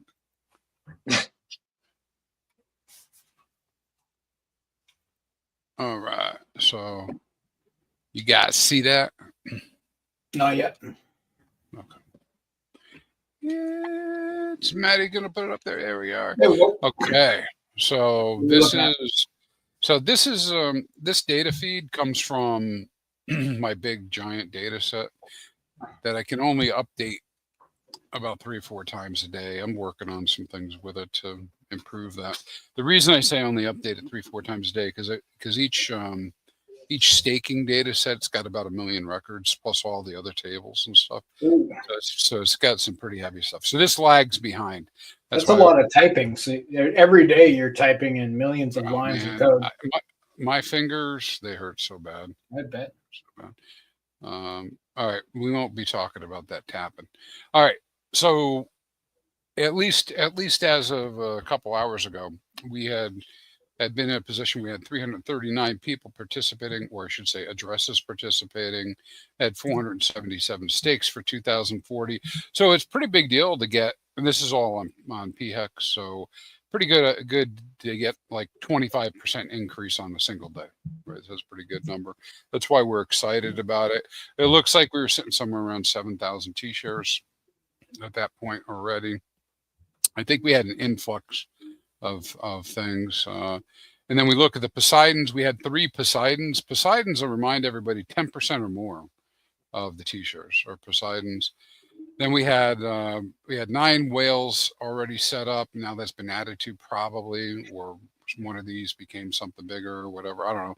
These numbers all change around. We had 9 whales. That's 1%, right? And then a shark is 0.01%. No, 0.1% is a shark. And then 0.01% is a dolphin of the T-shares. So this is just showing how much they control. And so people, you know, I don't know, maybe people think, you know, that the couple $100 is a lot of money, maybe not. But the real money in here, man, they're going big and long. Big and long, right? Because you can see that with 61% of the T-shares being set up with just three different you know, 3 different stakes or 3 different addresses and 4 stakes. So I mean, somebody, now one of those might be one of the protocols. I didn't go and check that stuff, but anyways, the point is the bigger stakes are controlled by some of the smallest number of wallets, right? You look at Shark, you know, Shark 55, Whale 9, Poseidon 3, that's what, 64, 67. So it's about 20%. The 20% of the wallets probably capturing 80, 90%, or about 80% looks like, about 80% of the T-shares. That Pareto, man, never get away from that. It's like the golden ratio. So then we look at our, look at what the requirements were at that time, and this will creep upwards, right? The requirements at this time was, you know, that the, you know, to have the 10%. That's what I was saying out loud. Were these numbers here? Boom, boom, boom, boom. Right. Now, since I mentioned it, let's go look at our charts. Let's look at first the Bday to $1 chart. And then we'll compare it to the HEX to $1 chart. Dude, I will be ecstatic if Bday goes to $1, gets stuck. Oh, sure, yeah, me too. Because it means so many different things, but yeah, I won't hype on that too much. So yeah, this was crazy. You know, I started way back in January or something, maybe earlier, doing this visual. I've had this up for a long time, but yeah, just 38x or so to get to $1 with the old Bday. And you can see it right on the chart. This is the Mayer multiple. It's one of the indicators my group uses, that I use to help tell me when I should be taking profits. But it's always in conjunction with additional indicators and expert knowledge, right? Because it doesn't mean that every time it goes above the red line down here, it's time to sell. It just means that this could be an opportunity, because sometimes we know something's going on. Like right now, we're in the middle of like a Super Bowl, right? So probably, you know, yeah. Anyways, take care. But it's up 10,000x from the low, man. So impressive. Yeah. I mean, that's the low that I captured. Other people, you know, other people might have different numbers, but I use closing day prices, so whatever. That's community, and community is, you know, the key for something like this. There's no way without community it would have done a 10,000x. Oh, 100%, dude. 100%. I mean, that's how it is, right? All right, combined HEX. Combined HEX. Anybody? 19.2x. 19.2x to $1. That's my understanding. Well, that's not that far. Stranger things have definitely happened. Actually, I read it wrong. 19.2x to 56 cents.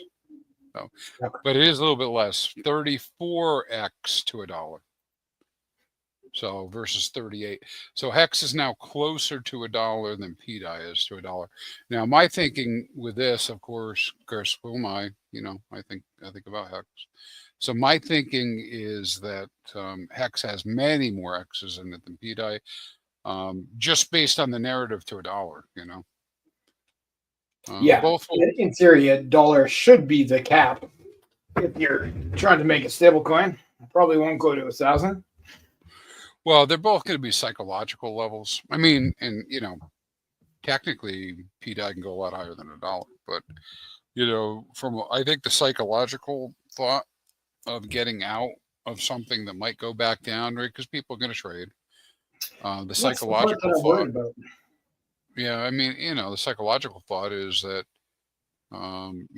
getting up close to $1, get out early, where HEX will also have that problem, but there will also be some people who believe it'll go to $2, $5, $10, whatever, right?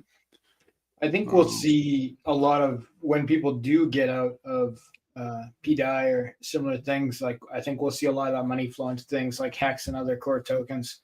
And it won't necessarily be at the dollar level, but when people take profits from that, if they're in the ecosystem. So I think that plays into, Richard's plan for the world's biggest airdrop, where if people come over from Ethereum and they sell their copies that are in this case worth potentially substantial money, some of those people will choose to buy other things in the ecosystem. Oh, 100%. Let's see. I think I had I guess I don't have it here. Let me go get that link. We'll pull up that Dashy board again. Hold on here a second. I was scrambling around today trying to figure out if I can get this dashboard up and running before the show today. How long did that take you? Looks like a lot of work to me. Well, it was painting the pixels on the screen, That was the problem. Taking a page out of your book. All right, so you see us over here. So Kong was asking about these stakes here and put them in order of stake. So we got a nice 4 million HEX stake on the HEX side. That's nice. And so yeah, we got a sum total of 5.3 million. And then we look over. Look over here on the Pulse Chain side, we got the 7.5 million. But what's cool about this too is you just can see the difference, right? I mean, between the two, you can see the demographics playing out right here. We got plenty of smaller stakes, right? And this kind of reflects real life. I mean, that this is the opportunity that I might be willing to consider, a smaller number of HEX on the Pulse Chain. But you get over here to the Ethereum side, you get to see some, but it's not going to be nearly the same number. Boom, you can just see from scanning through that, boom, you're up to 10, 13. And then by the time you're towards the end, you're all the way up, These people know what they're doing. Like they're playing the odds that your unstaking fee is going to be high on Ethereum, and that if it's if you have 4 million HEX staked on Ethereum, it'll be worth paying. It may not be the case if you had 10 HEX staked on Ethereum, for example. Yep. Yeah, exactly. I think those demographics could be serious, and then what could change with people merging and staking and everything changes the landscape, man. Dude, what I've been talking about, the game of HEX, which is to accumulate HEX units, not about price, because people want to talk about that all the time. It's not about price, but accumulating units. The game of accumulating units, if people merge and stake, is insane, right? Because we're looking at the lowest year ever last year so far that we had T-shares, lowest number of T-shares. And it busts all my models because no one came in and filled it in. And so what do I mean by that is if I was doing like some sort of like normalized what happened in the past is going to happen in the future kind of stuff, my model would still think we would have maybe 3-4 million T-shares, maybe less than 3 million. Well, I ain't got that. What I got is 30,000. Right. There's a big gap between 30,000 and 3 million. Yes. Right. So that means, yeah. So dude, that means the people that are there, that if it, let's say that this is a fluke today, right? And people participate, but the rest of the year, this is like kind of normal. You get out 15 years from now, if that continues, you get out 15 years from now, and just assume you had the same number of shares per year, you end up with about 500,000 shares, T-shares, in 15 years would be what would be left, because every year after 39 into 40, 41, you just be adding this 30,000 T-shares or whatever, 35,000. You'd end up with something around 500,000 sharing all of the rewards, right? Which brings the payout to be like, I think the last time I did the calc was like 190 HEX per T-share, if that was the case, compared to 7 today, right? And so that's a huge, even without all the other factors included, that's like a 27x, a 25x in rewards. Yeah, that's pretty substantial. So you're saying the more people that emergency end stake, the more that the people who don't emergency end stake get in the end. Yeah, they'll get even more. Attrition. Yeah, because they'll earn earlier. Yep. Right, because those T-shares get out. I mean, they already would have been earning, but their share increases of the earnings anyways. And so some of these models could go pretty insane. Now, what I have seen that's been pretty curious is that the amount of T-shares are going down, but they're somewhat been stabilized by short stakes. So there are people, organizations, institutions that are willing to do very short stakes and not get as many rewards or as much of a percentage reward, because it's still really good. It's still like 70%. But they, when you say short stakes, what are you saying, like a month? Or are you saying like a year? What's the range? All sorts of 30 days, 60 days, 90 days. Those early ones are propping up the T-shares to a higher level. But like we were saying before, the T-share days, the power of them is waning, and they just get more and more weak over time. They might not care. I mean, if I had $100 million and I'm earning only, 8% on it, based on how I live my life, $8 million is enough, right? So I mean, if I don't have 100 million, by the way, but I'm just saying, right? So I'm trying to put my head into why would a group do that? Why would people do that? Because that's pretty good returns. I think that you do see some big guys with those 30 or 60-day rolling stakes, but they just restake after that period of time, right? Yeah, but they're always getting hit for a little bit of power. I got a couple questions that came up. Let me just say that. Yeah, hey, Lewis, the third. This does have HSIs on mine. When Matty comes back, he has a breakdown on the pulse chain side, anyways. Which ones are, which ones are HSIs, which ones are not. I didn't include it in my data set. So there's that, and then hey, shout out to S-Load. Minimalist. S-Load had set up a pool party called Bday 5 pool, meant for birthday 5 pool, and that you can go stake there if you want to. Cool. So good job. Do that too. And that would show up on the stats, but just as one large stake, right? It will. But you know what? I think it's still something we should. The spirit is there. Give a nod to. Esla is very, very supportive of all this stuff, particularly HEX. I just happen to know him too, and I think it's a great idea to go try to do that if that's what you want to do. So, I mean, we're just celebrating HEX staking. It's not. This is not meant to be a divisive, stupid conversation, right? Agreed. It's meant to be. Right. Let's have some fun with it. Yeah. Unity. All right. What else you want to know about their fast? You can hear me, right? Oh yeah, you're good. What was Tell that me your supposed to report secrets. on? HSIs. Okay, I can do you something. So here's the description that I'm supposed to read from Ben Sierra Pro, who put together the dashboard that's on your screen now. Short explanation for the dashboard.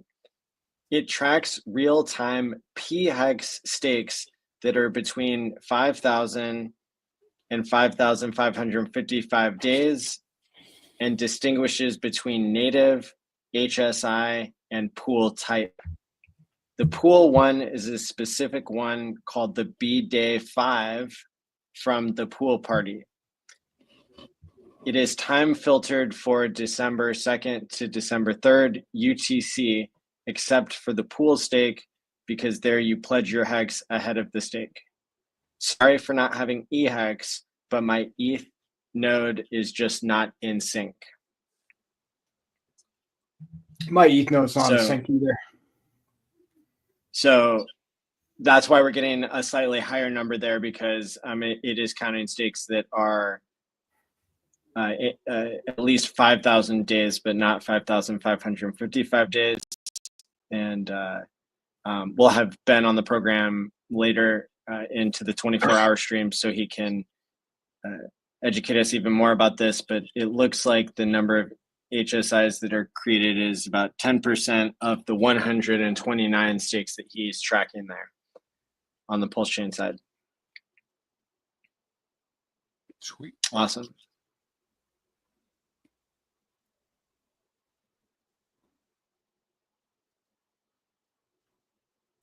Cool. What other secrets you guys need to know? Do you have any kids? Not yet. Hopefully someday. You know, Elon has said that we need to populate the world or we'll go extinct. So that's a good idea. Then you could send some people to Mars and populate that. Elon's into that too. Cool. Let's do it all. Yep. Smart people should have more kids. That's what I think. Dozens. Hell yeah. Wow. Fascinating stuff going on chain, boy. Whew. I tell you, this Pulse chain is pretty awesome. I just get amazed at the amount of volume that goes through these things. You know, the different pools and whatnot that are out there. I was just looking at what's happening. A lot of action while we're talking on this stream. I'm really impressed with everybody who's staking Quattro Cinco right now. The level that we're seeing is, 100, or it's already 14 times higher than a normal day. So we're seeing a lot of people who are really proving that they believe in the system. And I think when it comes to HEX is the cryptocurrency that allows you to prove how much you believe in it. That's the utility, is that it's measuring long-term belief in a way that Bitcoin isn't doing, Ethereum isn't doing. And that seems really special to me, because that's part of the equation of how you get adoption and you get the next leap forward in the technology of crypto. We know that the technology of crypto is incomplete, and it's brinking on being adopted in the wrong way. What we spoke about earlier with crypto being confused as something that you hold on the stock market, or something where somebody else is holding your keys for you, even though that might be more comfortable for people or something they're better equipped to do. If we don't carve out this idea and even make it easier for people to interact with real crypto, where you hold your own keys, then people aren't going to get confused.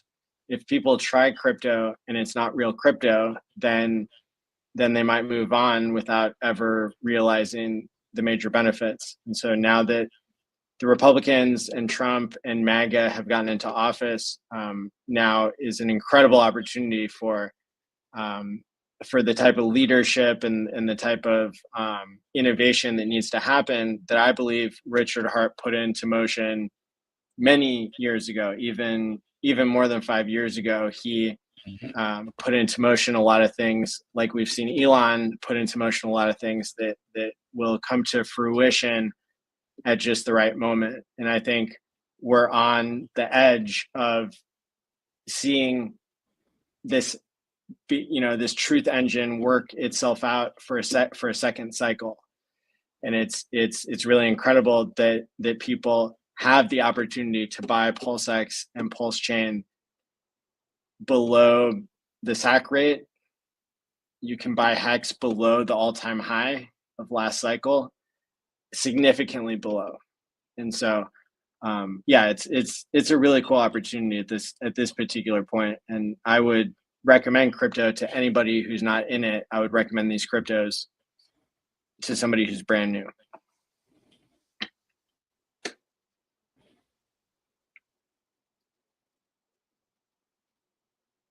Fast, you're muted. I'm with you. People could start decentralized instead of finding decentralized. I think that'd be cool. My journey started on centralized exchanges, and I think they have their place, both for entrance and exit from crypto.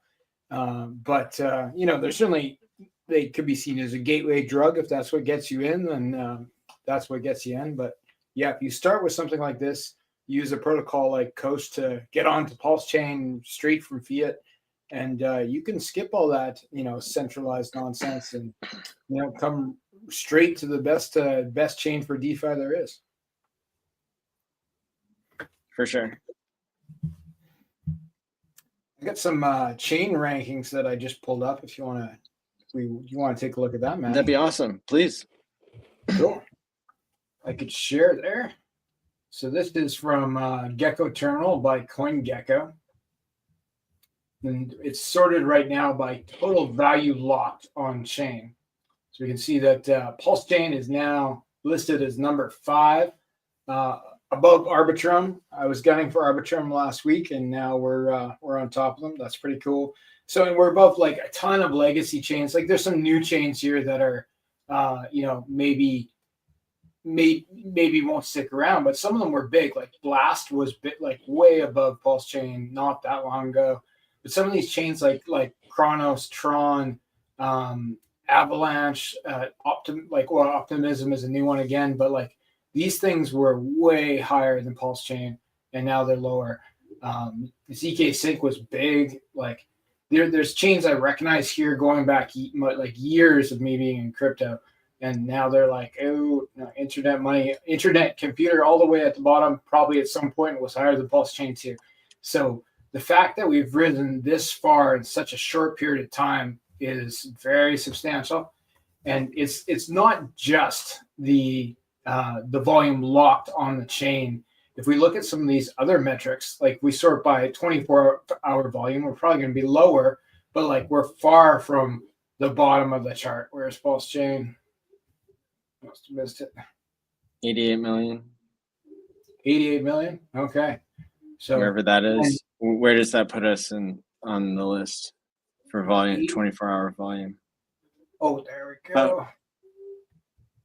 I haven't sorted lowest to highest. There we go. That makes more sense. Okay, so here we are. Pulse Chain just under Optimism. 1, 2, 3, 4, 5, 6, 7, 8, 9th. Wow. 24-hour volume. And then when we look at transactions, we're going to be way higher. So yeah, the Pulse Chain, here we go.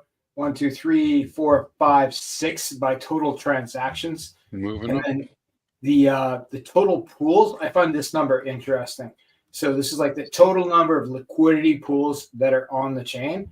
Pulse Chain, again, 1, 2, 3, 4, 5. We are number 5, just under Ethereum. And that's like for a pretty new chain, that's huge. BNB is the top one because of all the the crap that's been launched there over the years. But like Pulse Chain came out with a bang with all these copied liquidity pools, and then added a ton of new liquidity pools. So like these are metrics. Some of them don't necessarily translate to wealth directly, but like these are numbers that people are going to notice. Like, oh, what's the chain with the most pools, right? And they're gonna see these numbers, right? Being in the top 10 alone in any of these things, to me, it's huge. But like as far as this total value lock number, like this is the cream of the crop, right? Like those are the chains that people should be talking about. We're still getting gatekept by some probably really big influencers, but like I guarantee that by the time we're number 2 or number 3, everybody's going to be talking about it, and then the path to number 1 will probably be comparatively shorter than the path to number 5. I could be wrong. No financial advice here, but it's very interesting that we've risen so quickly in such a short period of time. What do you guys think? Love it. Yeah, these are incredible numbers. I knew at one point when I was at the Ethereum conference, permissionless, about a month or 2 ago. I knew that just on that particular day when the HEX had gone up 25% or something, we were in the top 10 volume of chains. But and I bragged about that number to like people who mattered that I was talking to. But I'm really thrilled to see all these other statistics coming out. That's really impressive, and to think that people can still get a really good deal on Pulse Chain compared to all the layer 1 chains that did so many X's, comparatively. Yeah. And when you look at like that, we're still below SAC price on many notable tokens, right? Like just the momentum from moving from where it is now to SAC price is probably going to be enough to bump us up at least one other level on that chart. So it's like, man, like how, like it's a lot harder to call something that's in the top 5 a scam, when you're at like a shady influencer trying to sell their own bag. I think what some of the people are just going to have to start talking about it because it'll be too hard to deny when you have that kind of obvious momentum and community, right? Look at us, we're doing a freaking 24-hour stream. Like this is where the crazy people are. You want the crazy people on your team. Welcome to the cult. Yeah.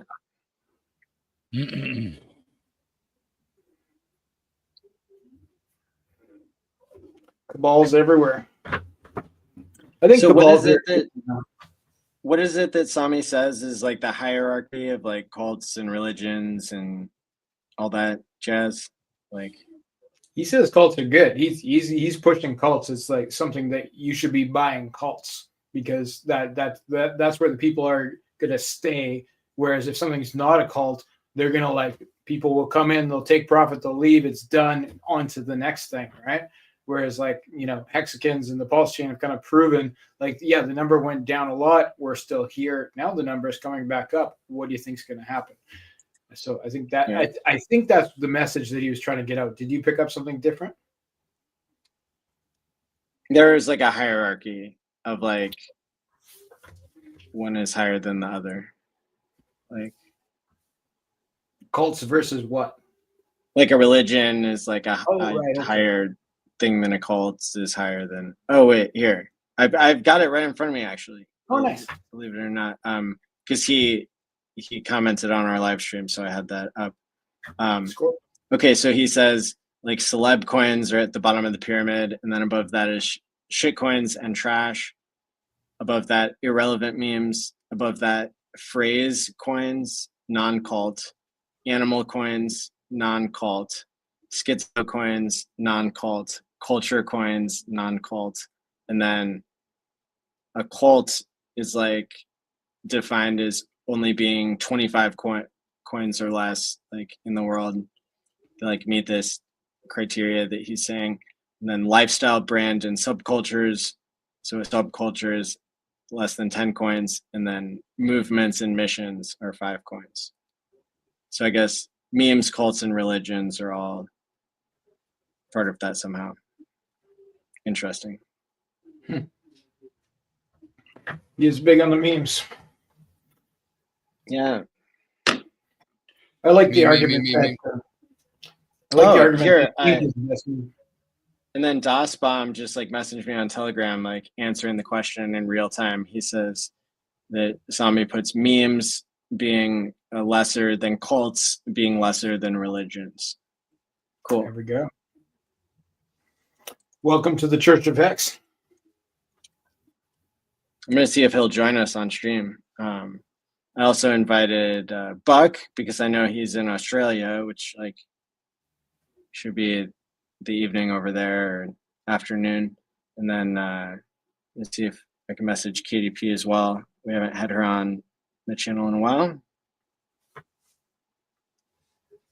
Good. But also somebody in Australia who is well known. Mm-hmm. Who will be awake in 7 hours. I'm gonna drop off, Maddie, but in fast duel, I got a job to do in the morning. So right on. But well, thanks so much for being with us for the first 5 hours, and thanks for making the dashboard here. And maybe we'll get to see you again tomorrow sometime. Yeah, I'll come back. You know, you can't keep me away. I just want to extend my thanks to everyone for joining in and showing their support by visibly staking. Let people know we're still here. I mean, F those guys, man, and those ladies for all their, you know, they're down talking. But all right, guys, I'll see you later. But thanks, awesome. everyone. Thanks. See you. See you, Crispy. See you, buddy. All right. So we'll see if we can get anybody else to join in. Yeah. Come hang out.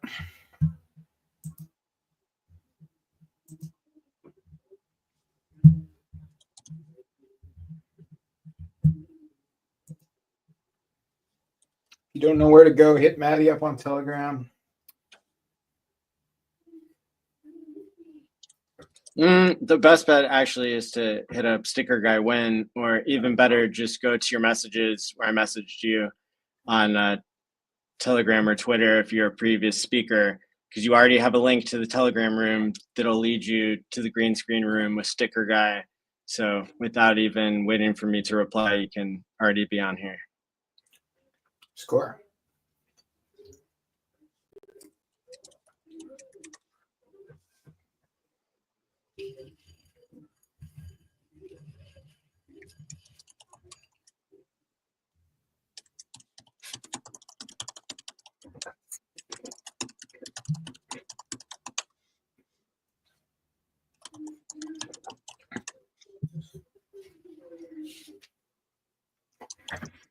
So if we set a new record today, I wonder when the record would be broken.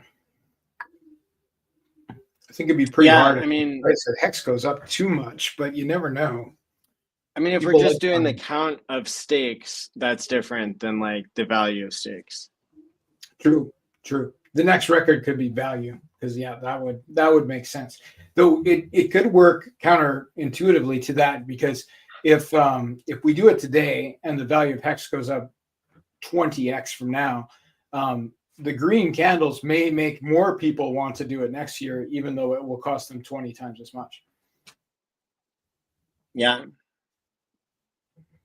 it's gonna be interesting. I don't have the statistic in front of me what the most dollar value of stakes has been, but we'll probably be pretty far from that, unless Godwill and the OA start playing ball, which could happen. Yep.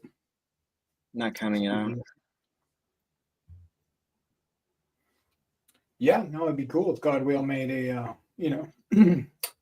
200 million HEX stake. That would really cap things off. Maybe near the end, like in the last hour, to make it exciting. Like don't do it now. Leave us in suspense. But last hour, 200 million HEX stake. Thank you, sir. Right. Or ma'am. I think Lit, known as My Life is Awesome, I think he'll be joining us soon. Okay. I know I've spoken to Kareem. He said great show thus far, and he'll be on tomorrow in the middle of the day, as will Buck and Dylan. Perfect. And I'm going to keep going through my list here and seeing what we got. Again, anybody who's watching live, if you've spoken at a HEX conference before or whatnot, you're welcome to jump on.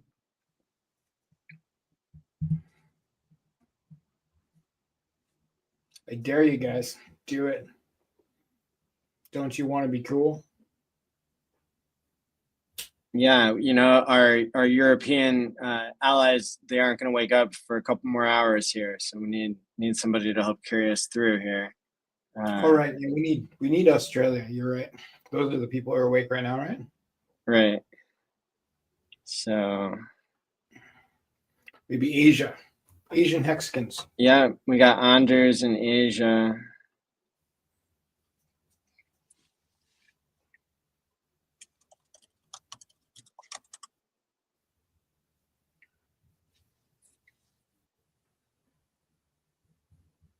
You know, Brissology, he's awake 24/7, so we need him to hop on here. Yeah, let's get him. Who else do we know in Australia? Somi's in Australia, I think. Yeah. If he's not, normally doesn't hop on. We've got Zero X Costa's out there. Yeah, that's true. And I know another fellow that you will know and approve of.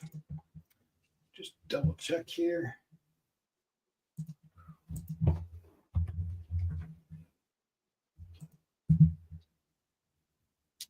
Hextrovert is in Australia.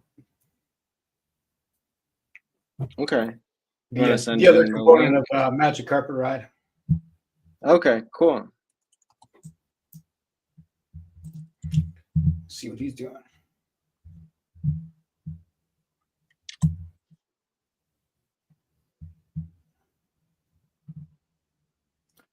I'll get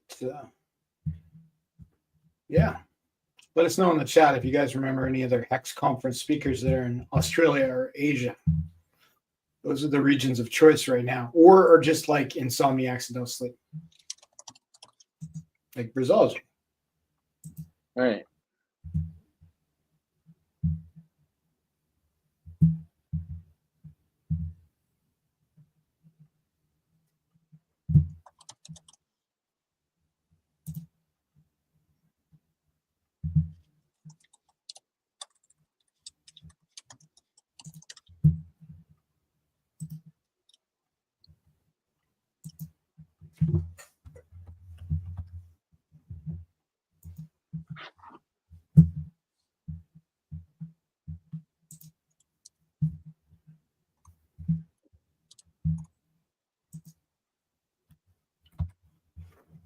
Okay, cool. I got into my Twitter account on this extra laptop, so now I can message people in Australia.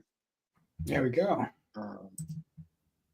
Class, we got Crypto Class. Oh, that's right.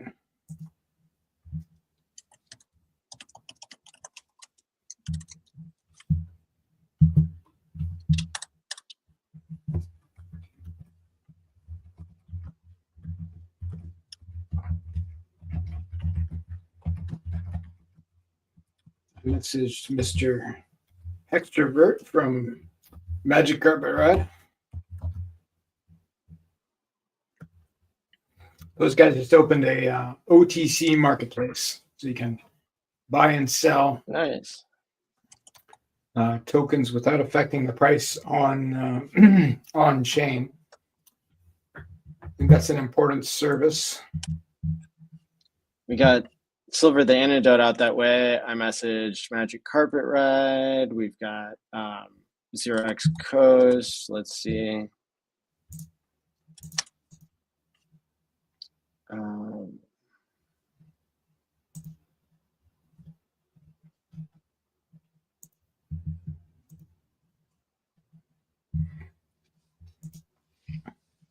The Europeans, they're all sleeping now, right? Yeah. We got Day 43 OG. He said he couldn't make it, but I'm sending him the link anyway. LOL. Peer pressure. We got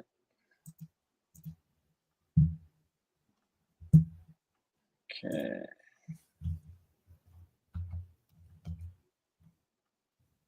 Suzanne Hexakin. Not exactly all the way around the world, but give it a try.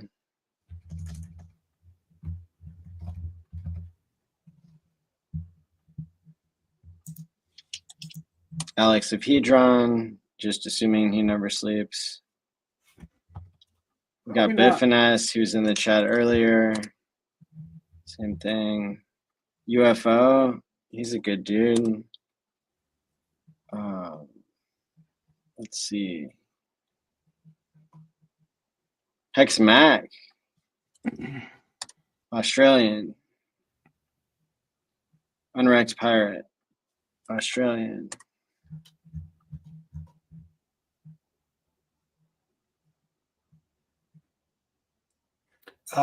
Crypto. Oh no.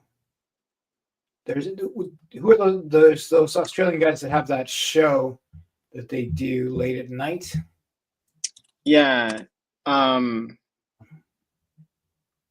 trying to remember the names. There's well, they go by a lot of different things, but I know one of them said he couldn't make it. Fair enough. Oh, the other ones I'm looking for now. We got Crypto King out that way.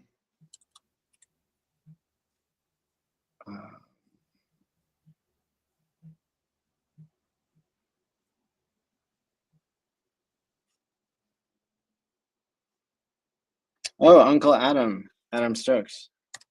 Ah, he's a sharp guy. Yeah.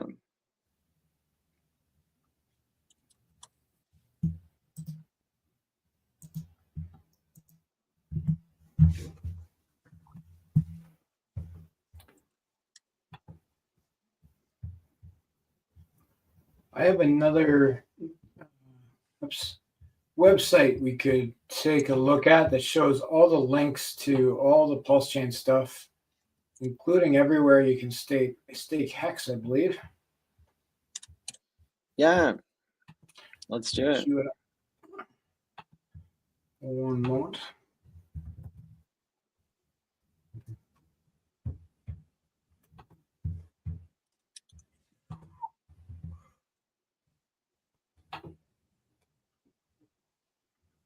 There it is.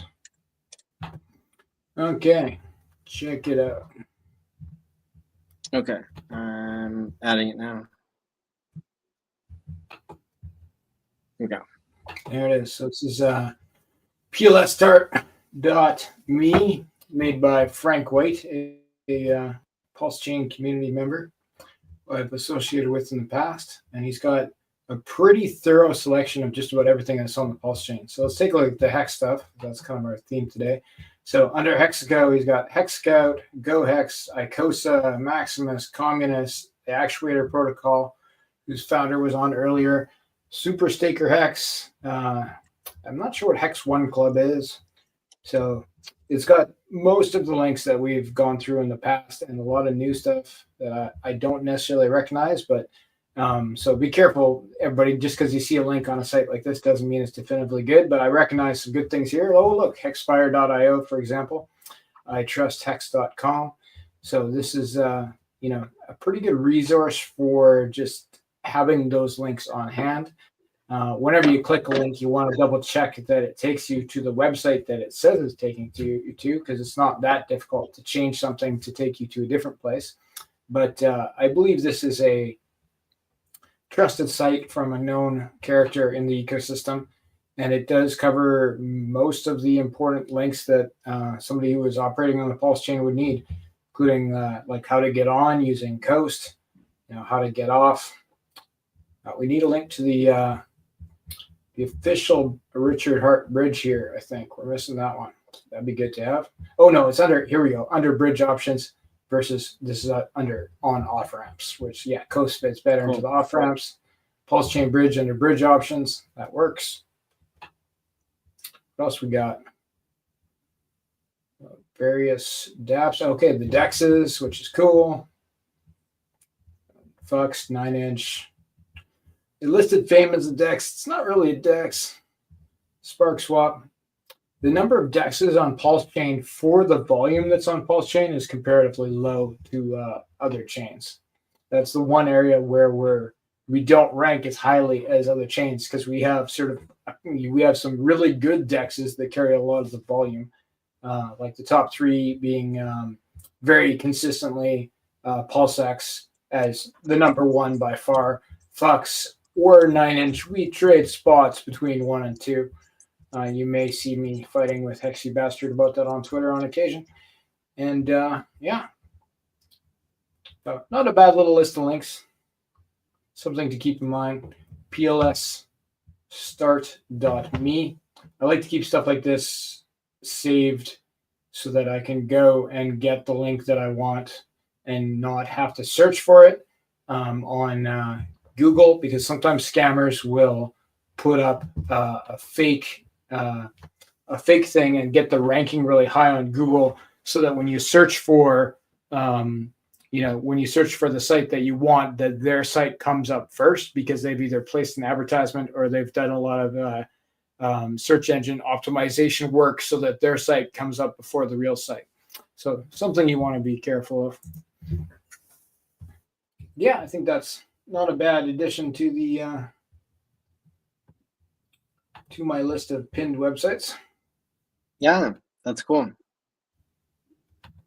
But stuff like that's advertising too. So, because when people are searching for Pulse Chain, they're going to come across things like this, and that's going to help help get them into the ecosystem, because they won't find just one thing; they'll find many things, and that's a big part of how search engine optimization works. So even when people are searching for what is the best chain, when there's a site like that has 20, 30, 40 links that all point towards the Pulse Chain, Google takes that kind of thing into account, right? Like, oh, there's this site with many links that many people click that point towards the same thing. It helps bump you higher on the rankings and so on and so forth. So I know that's a little bit boring. Search engine optimization is pretty boring, but it is pretty cool. I like it. Yeah. It's important stuff. Yep.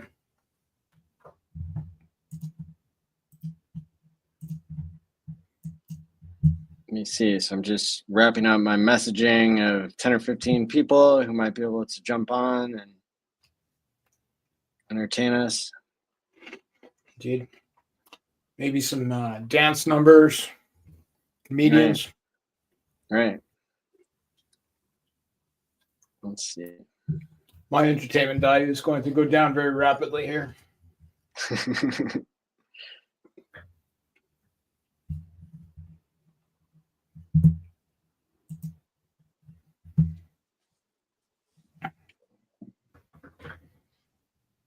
Well, we've gotten all the way up to 162 stakes, max length stakes happening so far. So that's pretty epic. Score.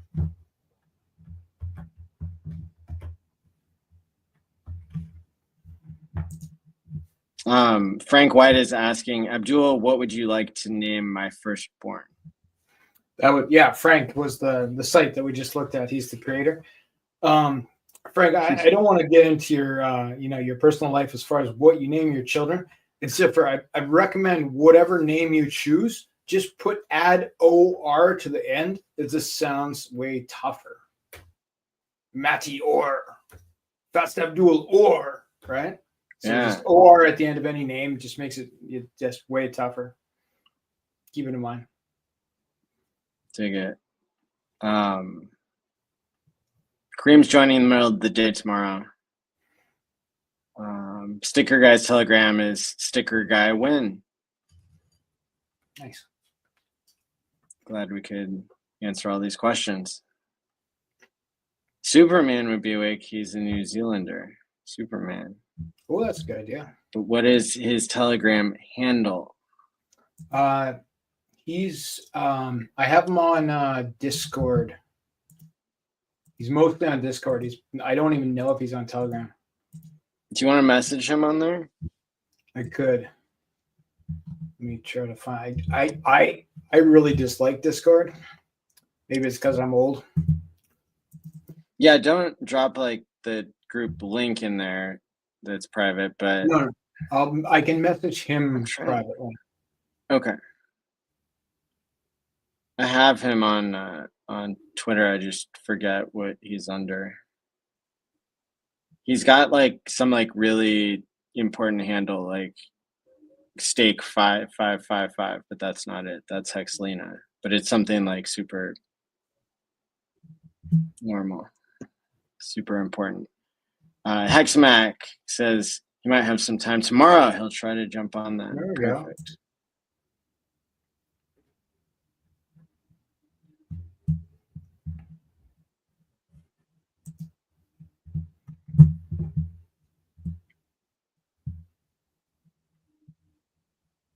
There must be more in New Zealand. I'm trying to remember. Of course, you just judge people by their accents and assume that they're in one part of the world or another. It's hard to say.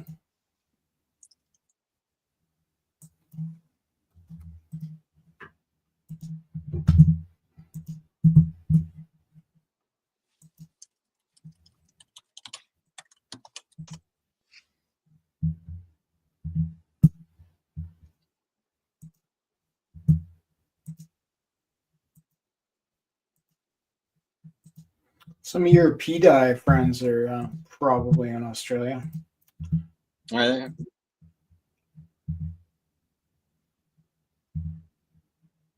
Let's see. It was funny when somebody asked me earlier, it might have been you. Somebody was like, can you invite the judge to the HEX conference? Yeah, it wasn't me. I think it was it was the other fellow. It was a good idea. Banger. Yeah. Mm-hmm. Here we go. Hex token YouTube. Hex token. I think that could be the Twitter name you're looking for.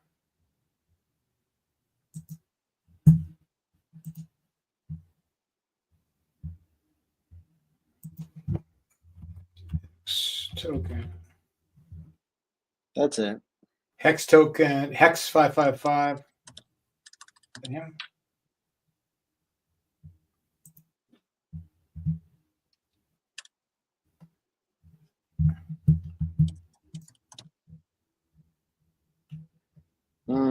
No, I don't see it. Okay, I got the Discord. Yeah, if you can message him, that'd be great.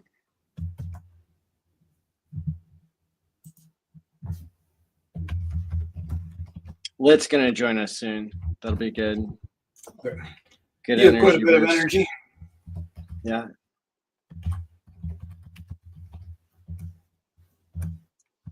It says on Twitter, like, it says that there are 2.5K watching right now. Wow. That's like what Twitter is reporting to itself, which is not, I highly doubt that that's true, but that's what it's saying. So guess I got to sit up more straight. There you go. Straight back. That's what Somi always says. Straight back, pointy elbows. I never get the pointy elbow part, but straight back is good. Yeah. Someday we'll understand. Indeed. Well, let's see. Has anybody else staked anymore? Yeah. That's what this really comes down to, right? It's a stake-a-thon. And we've got one more person who staked on Pulse Chain. Congrats. Good job. Here, we're going to, instead of me sharing the screen of like all my DMs, I'll share this. So if I zoom in here, then we can see like the most recently created. There we go. Stake ID. So you can see the stake ID here was 893,108. And then it skipped up to 112, probably because there were 3 that happened in between there that were not Quattro Cinco. So that's why the stake ID went up without listing, because this is only a list of Quattro Cincos. So the most recent person who just staked Quattro Cinco staked 5,555 and got 0.43 T-shares. welcome to the party. Welcome to the club. The next latest person did 55 hex. Before that was 555. Before that was 144. So we're seeing people kind of mix it up. But we also had one, it looks like, that was very recent for 1 million hex, garnering them 77 T-shares in the future. That's going to be very rewarding, I feel like. So if we look at like the top amount of PHEX staked, that person who just staked recently is in the top 3 for this world record day that we're shooting for. To be the number 1 for staking Quattro Cinco today, you're going to have to beat the 4 million hex stake record so far. Second place is 1.5 million hex. Third place is 1 million hex that's been staked. So that's looking pretty good. Nice. Good indeed. Now, if you're, it's not going to give me a number on this, but you're this far down the list if you're staking 1 T-share. That's nothing to sneeze at. 1 T-share in 2040. Who knows what that'll be worth? Probably not nothing. And maybe a lot. Yeah, it ain't nothing, as Jordan Peterson says, who I may or may not have onboarded into HEX. Okay, so we have 135 stakes on Pulse Chain, 28 on Ethereum. Kind of curious. Do you happen to know what the ratio is between EHEX and PHEX? I do not off the top of my head. I can find out though. Yeah, I bet it's going to be pretty similar to right now. Our ratio of staking is 4.8. What ratio PHEX. are you looking for? The price ratio? Yeah. Okay. Yeah, I want to compare like the price ratio to like the staking ratio of number of stakes. Okay, so let's take the price of HEX on Ethereum. So do Pulse Chain price as the numerator and EHEX price as the denominator, if you would.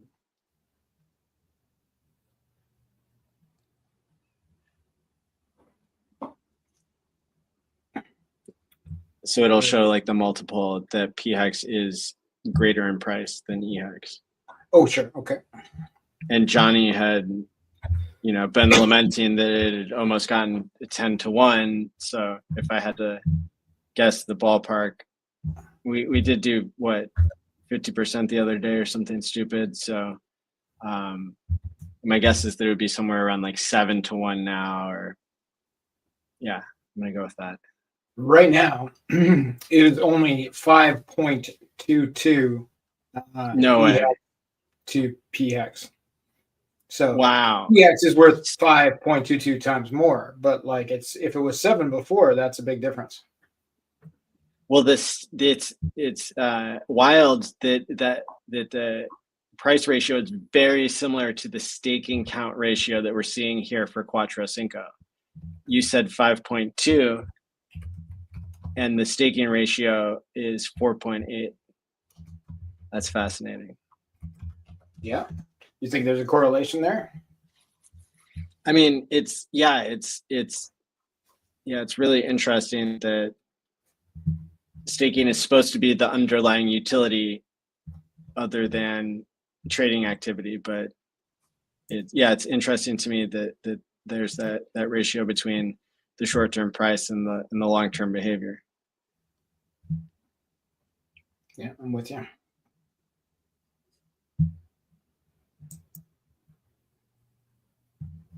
And we're also seeing right now that in terms of dollar value, there's much more PHEX dollar value being staked. EHEX has 11 million staked Quattro Cinco today. PX has 8.7 million. But if those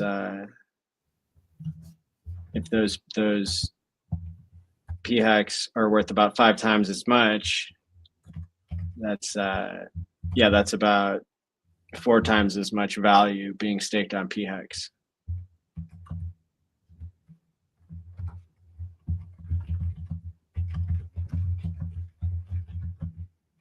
That's pretty substantial. Yeah. I wonder if, when this is done, we'll be able to add up the total value of the stakes on both chains. And I think that number might even be closer because we're seeing the much bigger numbers in the EHEX stakes, but maybe not. Could be. Probably it'll favor the Pulse chain, obviously, but still. Thanks to Nicholas, who says he's buying a Trezor with my affiliate link as we speak.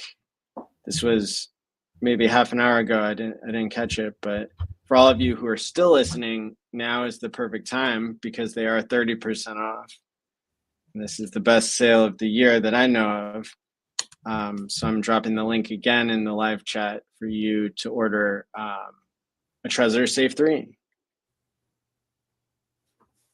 I just ordered 20 of them, which you have to break up into five order limits. You ordered 20? 20. Yeah, I was gonna order more, but I got tired of batching them in 5s. Oh, you mean your coin, right? No, like I ordered 20 hardware wallets from Trezor Safe 3. They're 30% off. So I'm just gonna give one to everybody I know. Really? Wow, that's quite a generous gift. Yeah, I mean it's like, but yeah, I gifted people HEX like years ago and they need to migrate it and stuff like that. So yeah, it's, and like if I run into like a millionaire or billionaire who I want to onboard, like I don't want them to have to wait 4 days. I want them to like do it now. Coinbase is already going to make them wait long enough, and I just want to get them set up like while I'm in their presence and not have to wait a week because that sucks.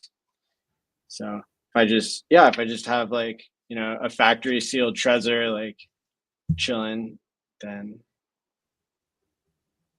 it's all good. Yeah, and factory sealed is a big deal. I think that's you know, if Matty Allen gives me a Trezor, I would take it, but I wouldn't necessarily take one from anyone. And I wouldn't buy one off the shelf in a store, like a store you can walk into. You know, they have software now that checks it. Oh, right. Okay, that's cool. Yeah, so they have the tamper. They have a tamper evident seal. They have software that checks it, and they have. I mean, those are the two most important parts. I used to be strongly saying you have to order it from the factory, nothing else, and that's still what I would say if I'm not onboarding you in person. But it's easy to get hacked if you're not just following the rule. Only order directly from the company, and they ship them incredibly fast now. They get them to you in like 3 to 4 days, I believe. Way better than it used to be. So that's cool.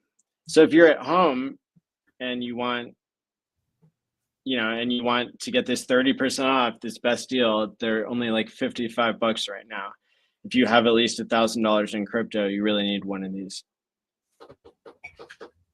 Yeah, no, I agree. What's up? Even if you only have $200 in crypto, like start doing this so that it becomes your habit.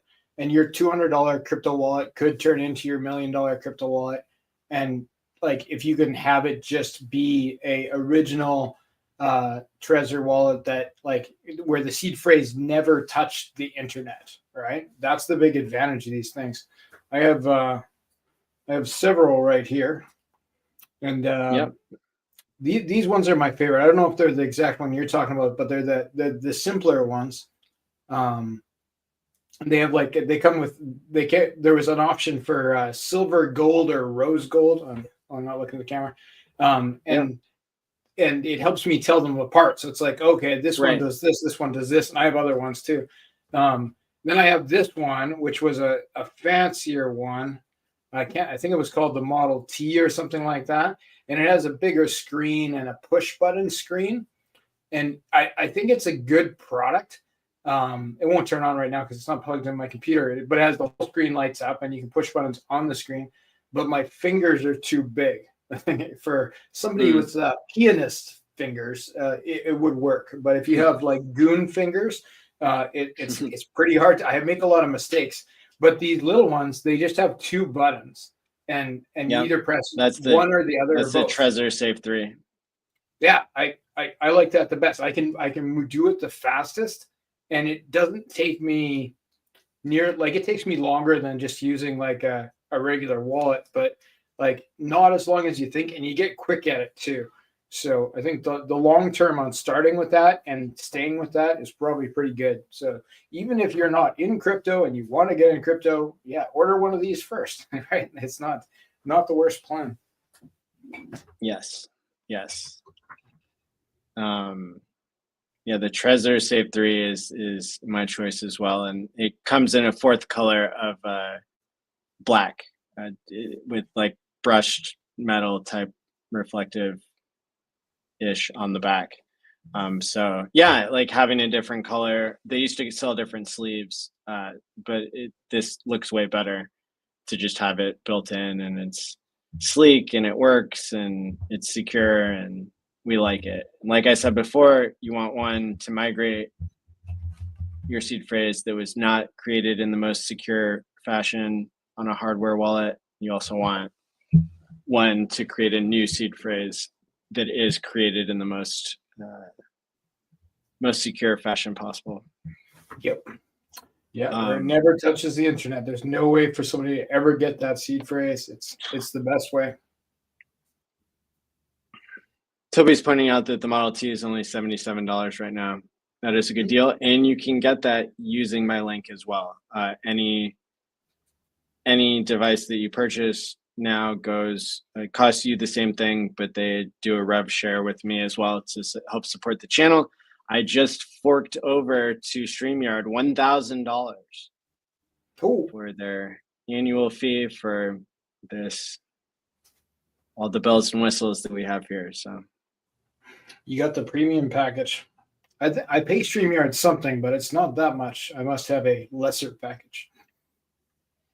Yeah. Yep.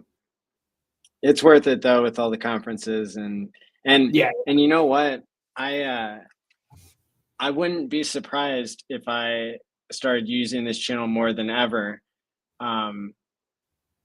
during this next month, because I think we're in the critical time period where people need to get in before the court decision comes in, before the rest of crypto, takes off. And so, yeah, I'm going to run this channel as hard as I can.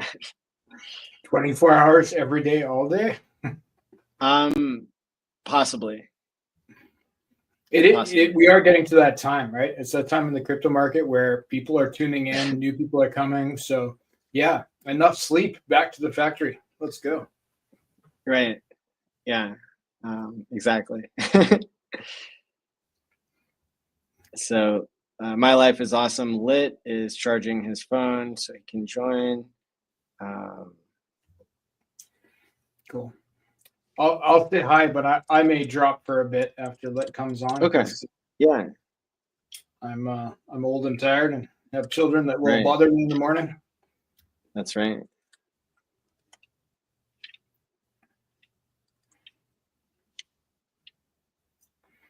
I may this is off topic, but I may become a high school wrestling coach recreationally. That's my new thing. I'm looking at to spend my time doing when I'm not doing this. Oh, cool. Yeah, it should be fun. Yeah. One of your kids into that? All my kids are into that. Cool. So, and I was in my youth, and I'm too old to do that anymore on a competitive level. But I took up jiu-jitsu instead of wrestling, because old guys can still do jiu-jitsu, whereas old guys can't really do wrestling. your knees will go up. But there's enough crossover there that I think I can still teach the kids. Should be okay. It'll keep me active anyway. Right on. Yeah, that's great. Yeah, I'm pretty excited about it, actually.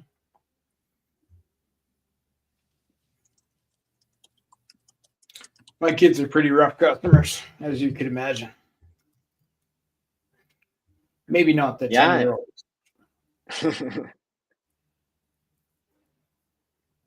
We have this. Go ahead. We have this box that we put all the medals. This family, like, we don't even know whose medal is whose anymore. Just when you get a medal because you were fighting somewhere, you put it in the box. Box weighs about 40 pounds now. It's like no way. Yeah. Wow. It's a massive stack of medals. You have to figure out something to do with them. They're, it's starting to actually take up space. But the boys, they keep winning, and occasionally I do too. And yeah, it's great. The wrestling medals aren't that big. They're only they're like a large coin. But the jiu-jitsu guys like gaudy medals. So some of them are just about as big as my head, right? they really add up quickly. Wow. That's impressive for sure. It looks impressive, but it's fun anyway. It's fun to get big cheesy medals. If they were actually gold, I could retire, but I'm pretty sure it's a synthetic gold.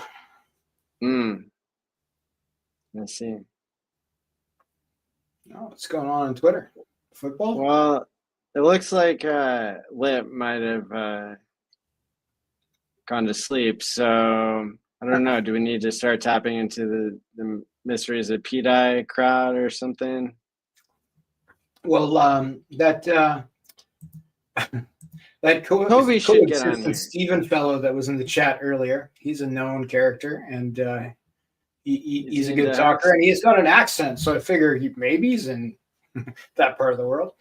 I can't identify the accent. You want to message him and see if he's game? And I'm talking to you, Toby Wan. We need you to jump on here. Otherwise, I'm going to be all alone with the blockchain. And that's never a good thing.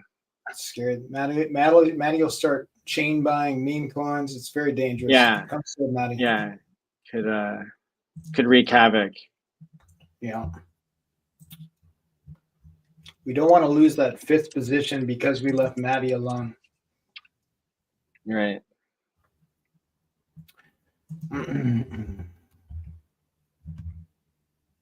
Matt Phoenix, you want to jump on?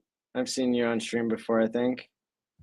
And shout out to Nicholas, who was just buying the Trezor using the link, and also says he's getting his master's in social work in June in New York. Congrats. I dig that. I like it when hexicans are in the helping profession, and proof of work there is really cool. Yep. I don't know. I think that's social work is that is a hard job. I have a lot of respect for that. That would be very stressful for me. Pretty sure they don't let you hit people. You'd see terrible things.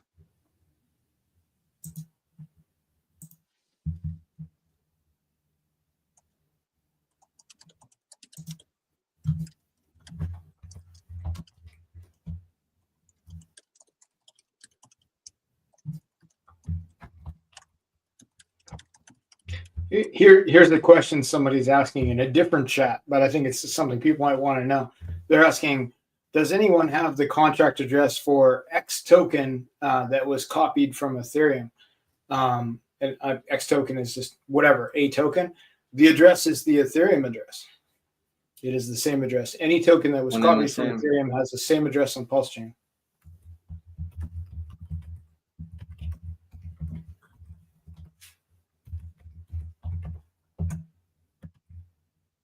We've had a few more stakes roll in here. We're up to 172 in total. Nice. Look at that. Look at it go.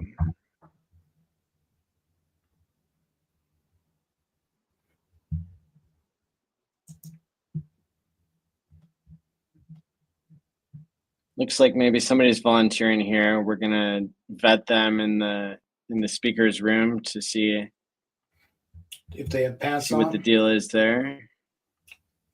Clothed individuals only, please. Right. Meltoni in the chat here reporting on prices. HEX, almost half a penny. Got PHEX 2.5 cents. Well, 2.4. Got Pulse Chain 4083, Pulse X 406, an incentive token popping all the way up to 420 today. That's $4.20 for those of you in the future who are seeing it at $420. Wasn't that long ago? It was $2. Hey. We got Bitcoin at 97K. We got Ethereum at 3,700.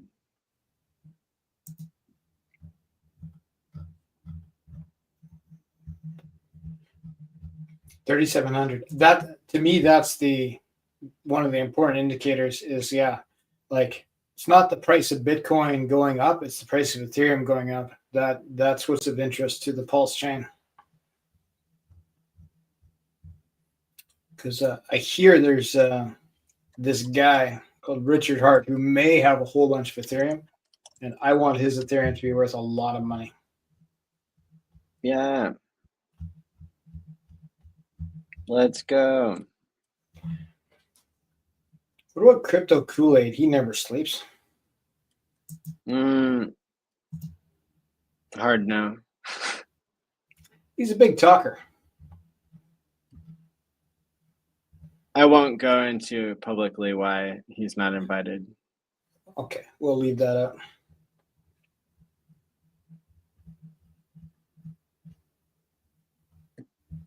You have your system. I won't mess with your system.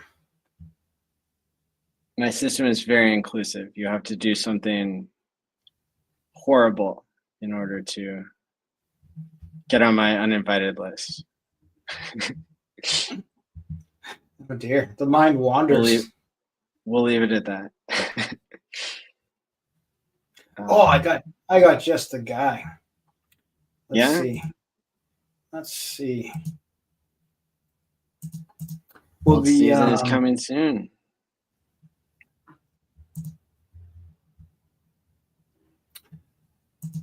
The GOAT token, guys. Let me see. Now, anybody who comes on, they have to have some connection to HEX. Oh yeah, of course. Ideally, or at least want to. Here we go. Yeah, the DGen protocol guys. They are. Some of them are Australian, and they'll have some connections to HEX.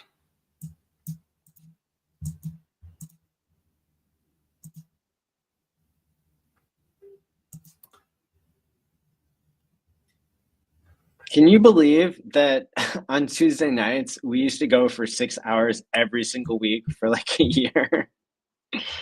Oh, that is pretty intense. Nuts. We're like at 5 hours and 40 minutes here. So this was just like another Tuesday.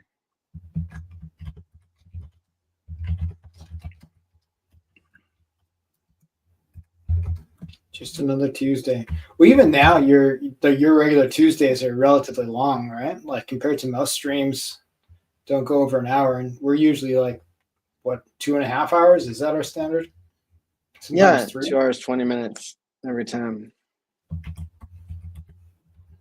Respectable. It's not super easy to do either, folks. Actually, the one I respect the most is the stream you do by yourself every Thursday. It's like talking in a room by yourself and staying excited about it is pretty intense. That's why I do it. It's a skill. It has to be practiced. Yep. That's exactly why I do it every week. Yeah, like being a radio announcer or something like that is not not something that most people are born with.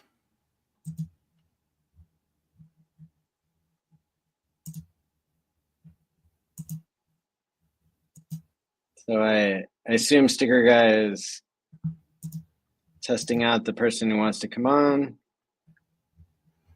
Good. At this point, we may take partially clothed.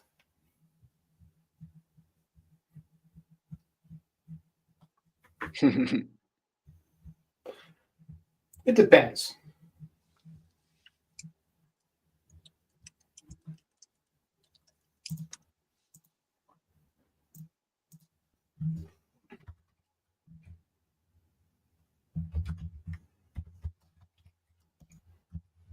So I'm talking to you've ever met Donnie from Function Island? He made a DEX on the Pulse chain, smaller DEX.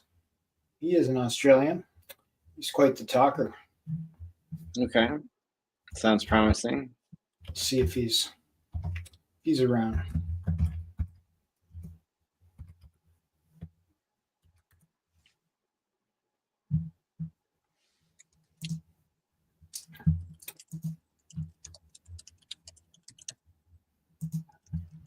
What are people doing sleeping during the bull market?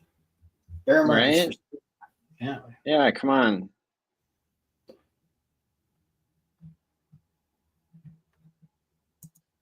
How many monsters or energy drinks are you having tonight, Maddie? I got a 4-pack of Red Bull.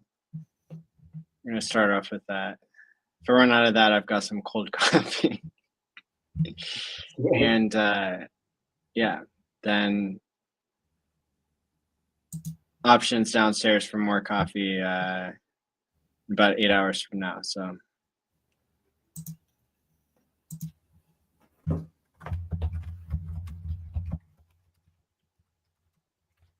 going to reach out to Frank White, the fellow who was who made the website we just looked at that shows all the links to the Hex and Pulse chain stuff. sure. Never actually seen him on a stream, I don't think. See what he says. He could be watching now. By the way, I'm gonna kill this stream at about 8 hours in, and then respawn for another 8 hours, and then do the final 8 hours, because if you go over 12 hours on YouTube, they start treating it as they don't save it. It's treated differently. It's treated as like a continuous stream, and it like pisses them off. So if you don't end by like 11 hours and 59 minutes in, then you've lost one of your backups. That makes sense. Yeah, because there's probably something spammy about a 24-hour stream that never stops, right? Like you're view farming or something. And there are things that do that are showing like, baby shark cartoons. And it's just to capture the views so they can monetize YouTube. You know what my son did? My son, who's 18, has way more Twitter followers than me. Like he has, I don't know, like 20,000 or something. And he did it by it's not, none of them are his friends, but he did it by posting clips of, I can't remember which cartoon it was, but some specific cartoon, posting 15 to 30-second clips repetitively of some, niche but still popular cartoon. And you just do it religiously every day. You post like a 15, 30-second clip of this cartoon, and just something that was popular. And he was just doing an experiment to literally see how many organic Twitter followers he could acquire just by doing this and nothing else. Yeah. And he has like 20,000 Twitter followers from that. So, whereas I've been like, wow. I'm scraping the bottom of the barrel to get 3,000 Twitter followers. So that's incredible. He's got some game. Yeah. That's so cool. Yeah, he's smarter than me. Do you think he'll ever shill Hex there? He's a little bit adverse to crypto. He's seen me basically work at it for the past 4 years as more or less a profession, right? So, you know how it is when you're a kid. It's like, oh, the thing your dad does, not cool. So it's not cool to him. Though because of my involvement, he's learned a fair bit, and he's actually capable of making websites and that sort of thing. He's going to school to be an engineer, so he's like, I've hired him to be like, hey. Not to build crypto, like he doesn't. I'm not having him do that, but like to do like minor website things and stuff like that because he can actually do it. Whereas maybe I could, but it would take me a long, long time.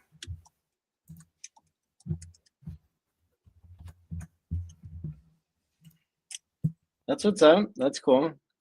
Yeah, but I don't know. It's always good when your kids are exceed you in something. I think he'll probably exceed me in many things. Well, we've got a couple of guests joining us here to relieve Fast Abdul, and many thanks for joining here so late, and looking forward to seeing you tomorrow if you're up for it. Yeah, I'll be around for sure. Cool. Let's meet these guests before I go. Hans. Hey, Hans. Hello. Good to see you there. And then we've got a new person here, Arch_Mikey. What's up? How's your day? Good. Very grateful. Are we getting okay? I feel like I'm echoing just a little bit with everybody. No, you're fine. You're good. How do I get a cool birthday background like you guys? You can hook it up. It's maybe Sticker Guy or Fast Abdul can assist you with that here. Okay. Is that your Twitter handle there, Arch? Yes, it is. Okay, I'm gonna send you. I think I can send you a file on Twitter. Are you on Telegram? Yes, I am. Same handle. Give me a second. I believe so. I don't know for a fact. It's just my name in Greek, and then let me see if I can send it. Drop it in the chat. Drop it in the private. Hopefully, chat we here. can get Hans back on.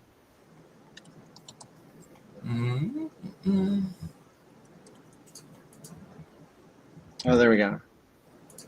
I was like, oh no, we offended him. He's gone. Sorry about that. I tried to put on my background and my camera, but the browser doesn't seem to want to pick it up.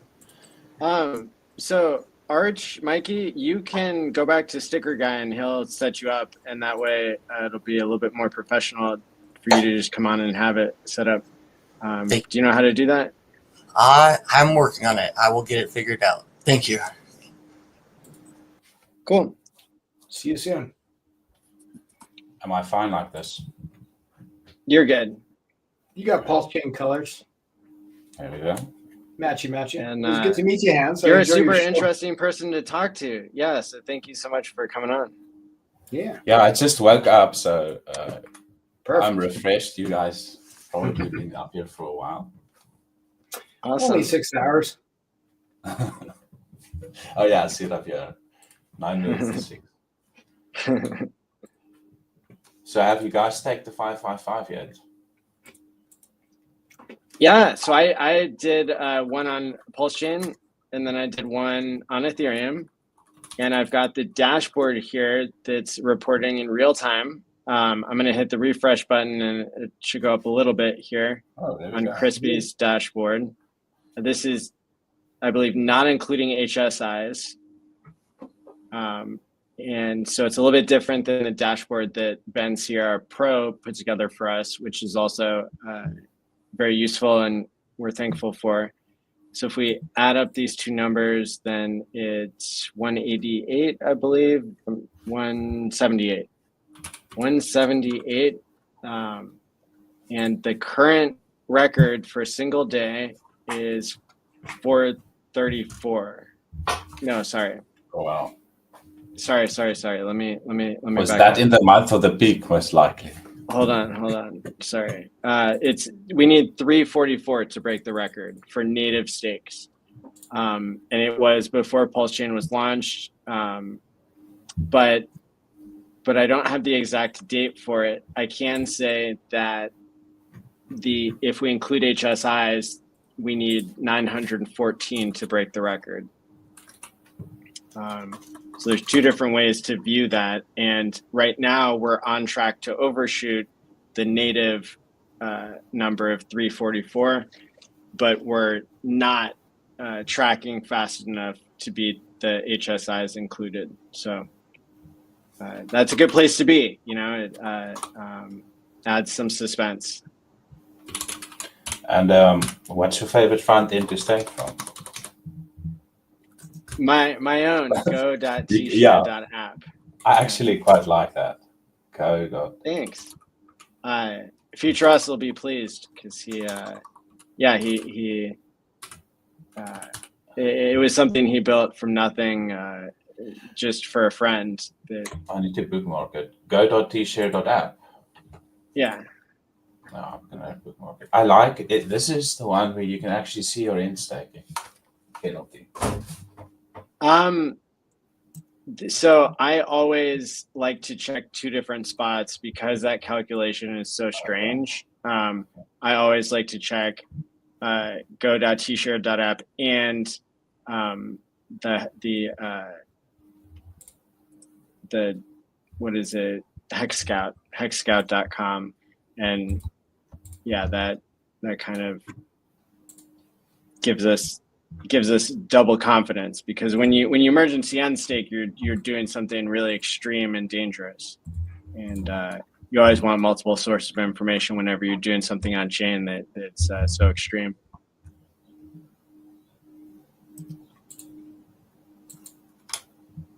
Okay, the cost of 555 HEX. Let's do it the other way around, because I saw somebody did that as well. That's like 250 KPIs, $13. Okay, Sami he did 500 or 5,000? 555. Okay. Oh no, that's 161,000 PIs. That's cool. $13, and I'd gladly write that off. I have no expectations of it. Yeah. And even if it maybe comes out and we're all around by then, which I think most of us would be, not most of us, few of us would be left by then. But I have full confidence that I'll be able to enter the stake. Hell yeah. Well, you know, so many people staking on the same day has its risks, but yeah, you know. Yeah, I just what doesn't? For the fun vibe anyway. If the blocks are all full on this 15-year stake, it's just burned HEX. Right. This isn't bad. Somebody's asking about including HSIs in the count, and now this is just Ben Sierra's dashboard that I'm showing on screen now is only showing the Pulse chain side because his ETH node isn't up to sync.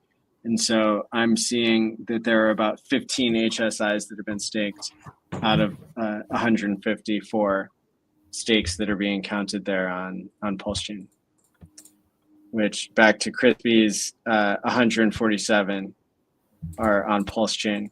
Crispy's is showing only max length stakes. Ben's is showing anything 5,000 days or longer. I'm checking Maximus quickly. I know it's controversial maybe. And I do know that they created a party to stake with. Oh yeah, we talked about that already. Yeah. That's party. That's cool. That's included in Ben's as 2.6% of the addresses participating, and 3.6% of like the amount of HEX staked on PHEX.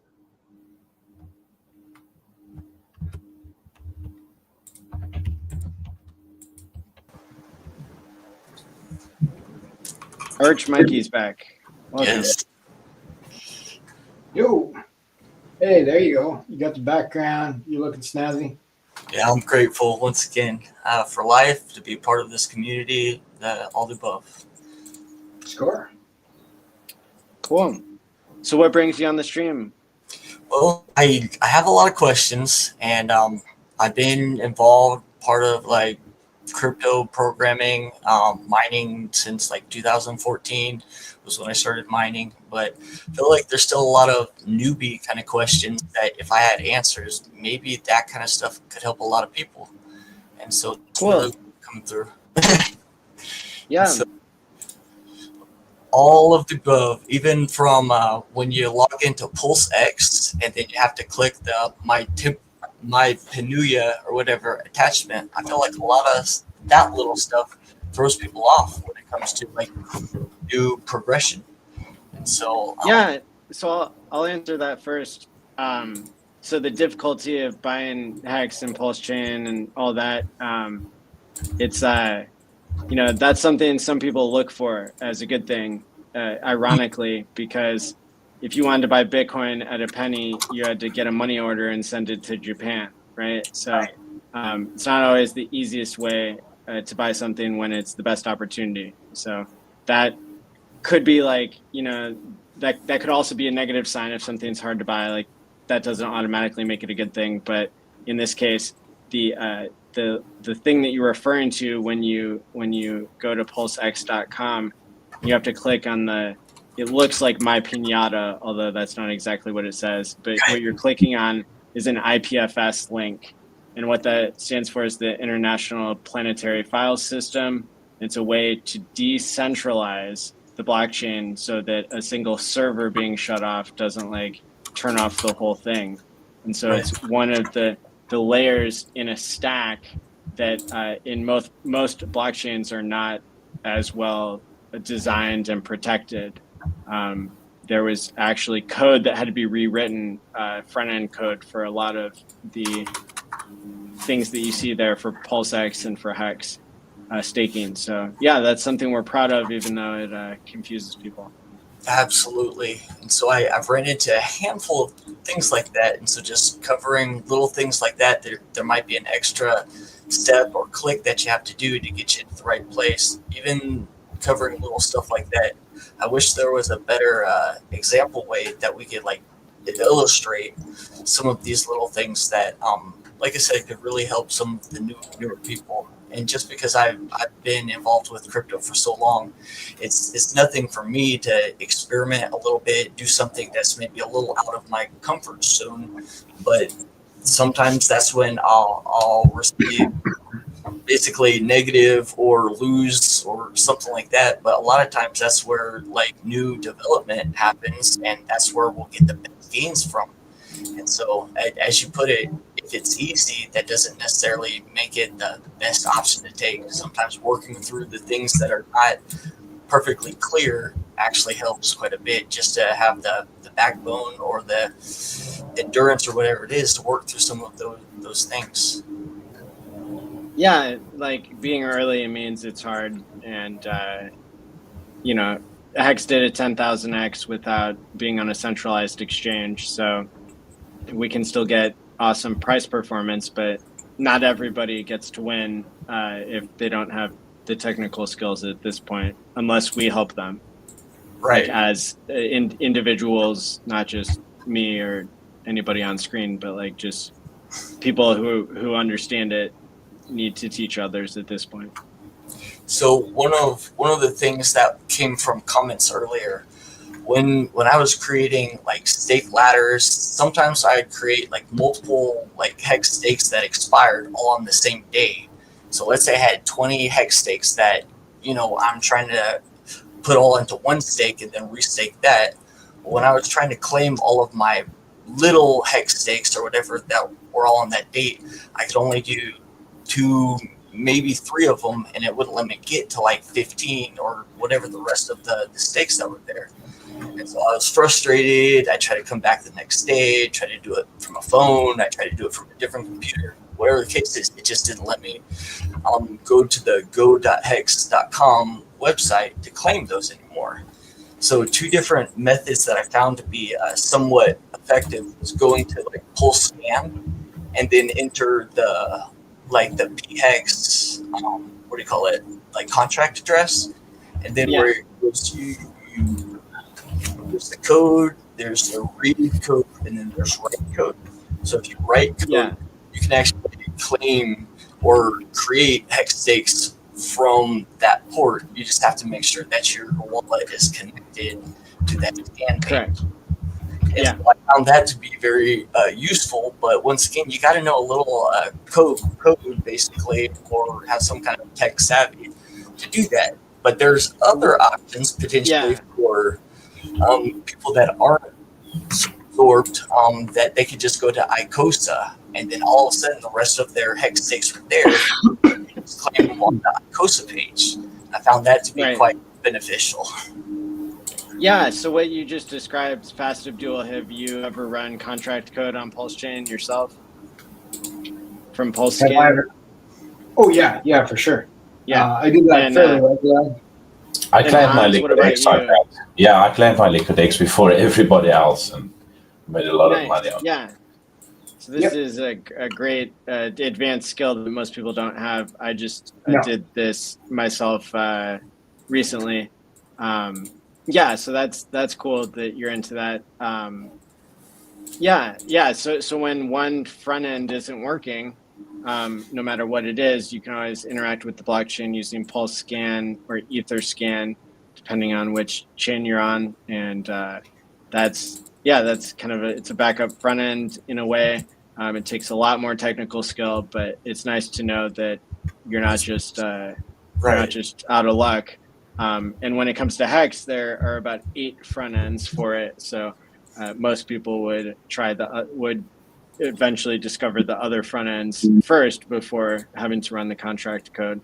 I want to check in with Hans and see what questions or observations you have today before we keep getting more questions from Mikey.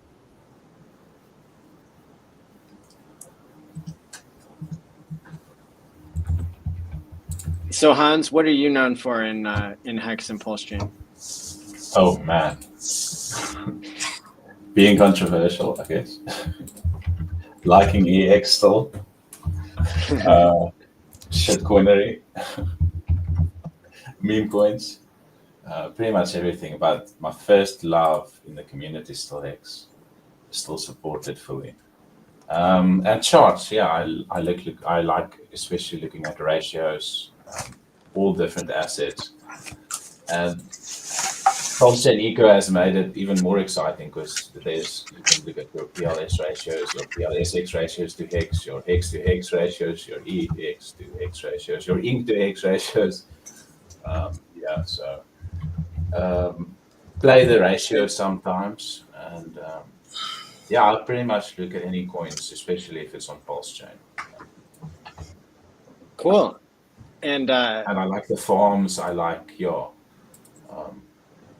it's been a pleasant surprise, Pulse Chain thus far. Everything that I enjoy, there's boatloads of it over here.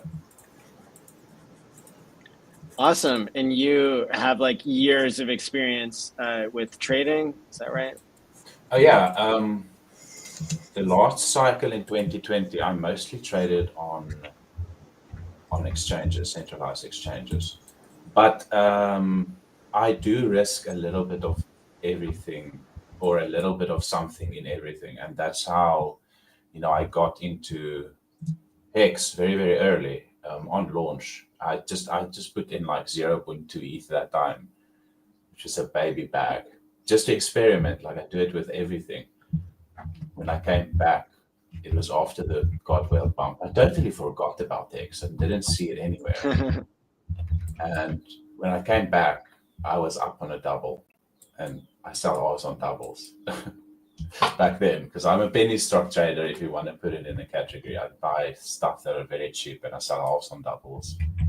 And I ended my stake. I knew nothing about it because I staked, I think, for a year. By that, it was 6 months after my stake.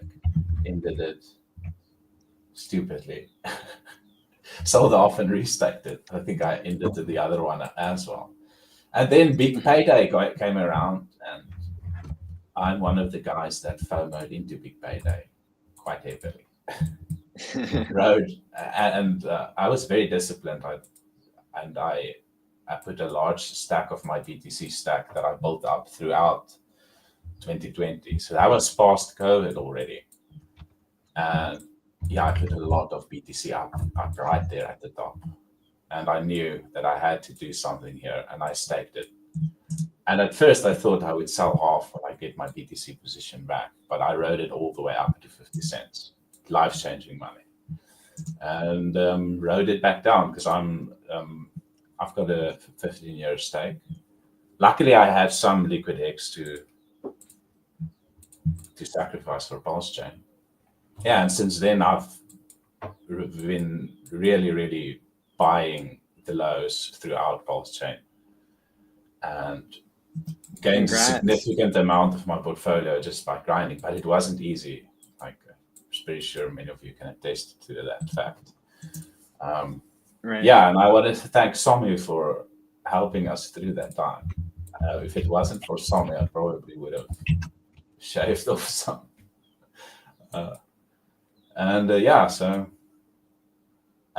So yeah, I've been still trading with small portfolios on the side, whereas I also believe in a core position, which you shouldn't touch. It should be cold storage, not fidgeting with that stuff. And all the other coins are just positions to build up my core positions.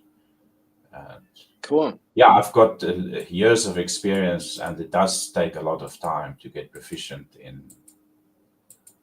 The most important thing at the end of the day is being able to control your emotions. It's more psychological than anything technical, I would say. Just sticking to your rules and following.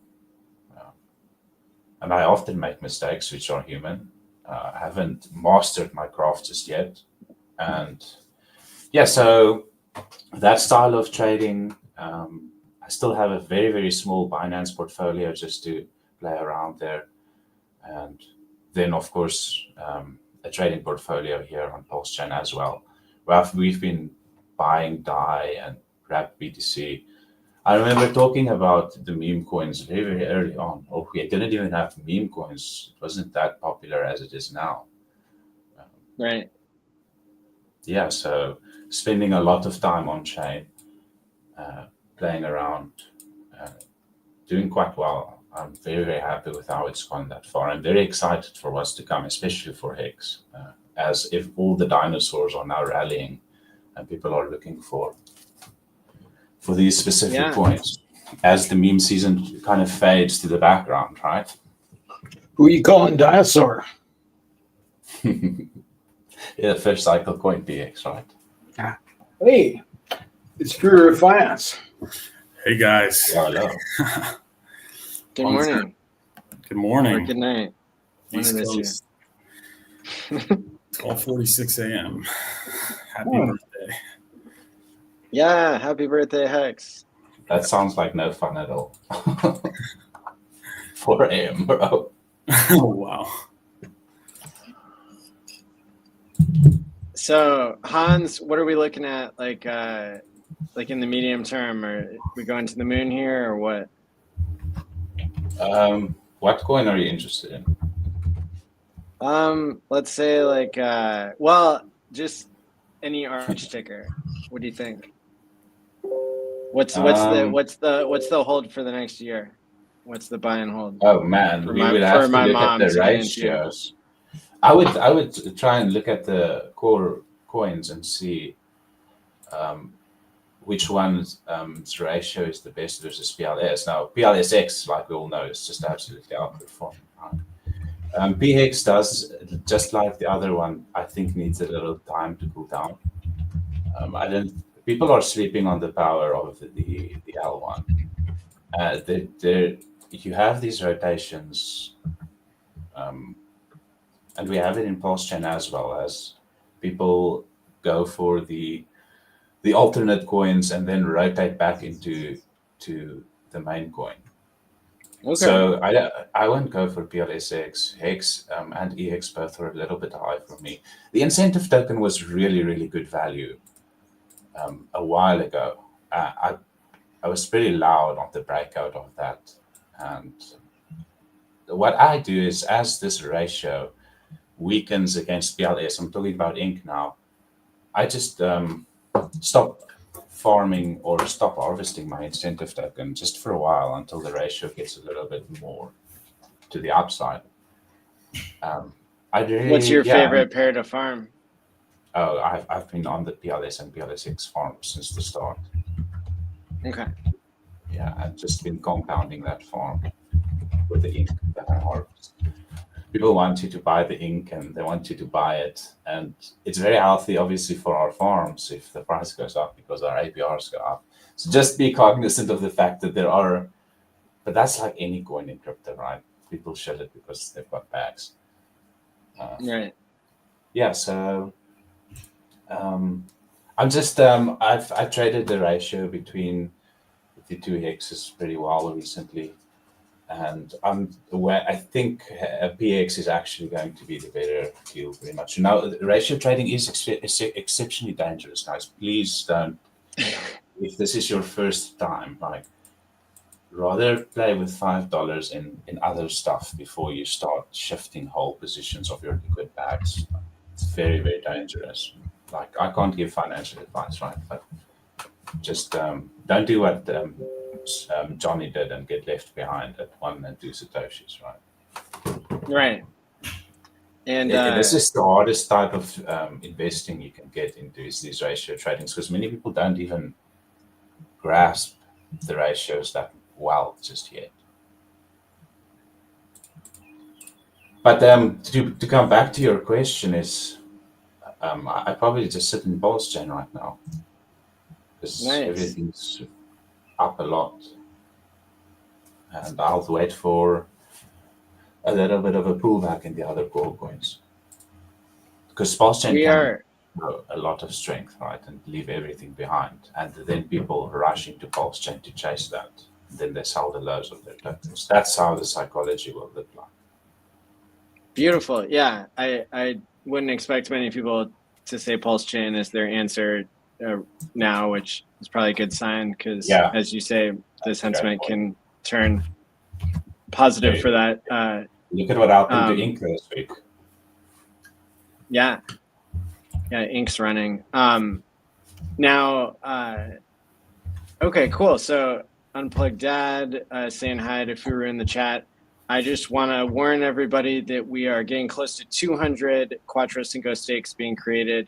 We're at 191 for the past 6 hours. We are, a fourth, or no, we're a fourth of the way through our day here. And so, keep it up. Keep doing those stakes as you will. We just had Furu Finance join us, and now, can you tell us what are you known for in the HEX ecosystem? I stream. I used to stream every day. Fortunately, I had to get a job, so I can't do it as frequently. But I actually did one. I think it was on Friday. So right on. Time to time, and just spreading the message, spreading the good word. HEX. Well, I'm glad you're able to join us now. And now, can you remind the audience, like, you're advocating mostly for like one HEX over the other, or is that no longer true? Yeah, I do. I do still believe that PHEX is the future. Okay. And I did go very hard on that for a period of time, and maybe I went a little too hard.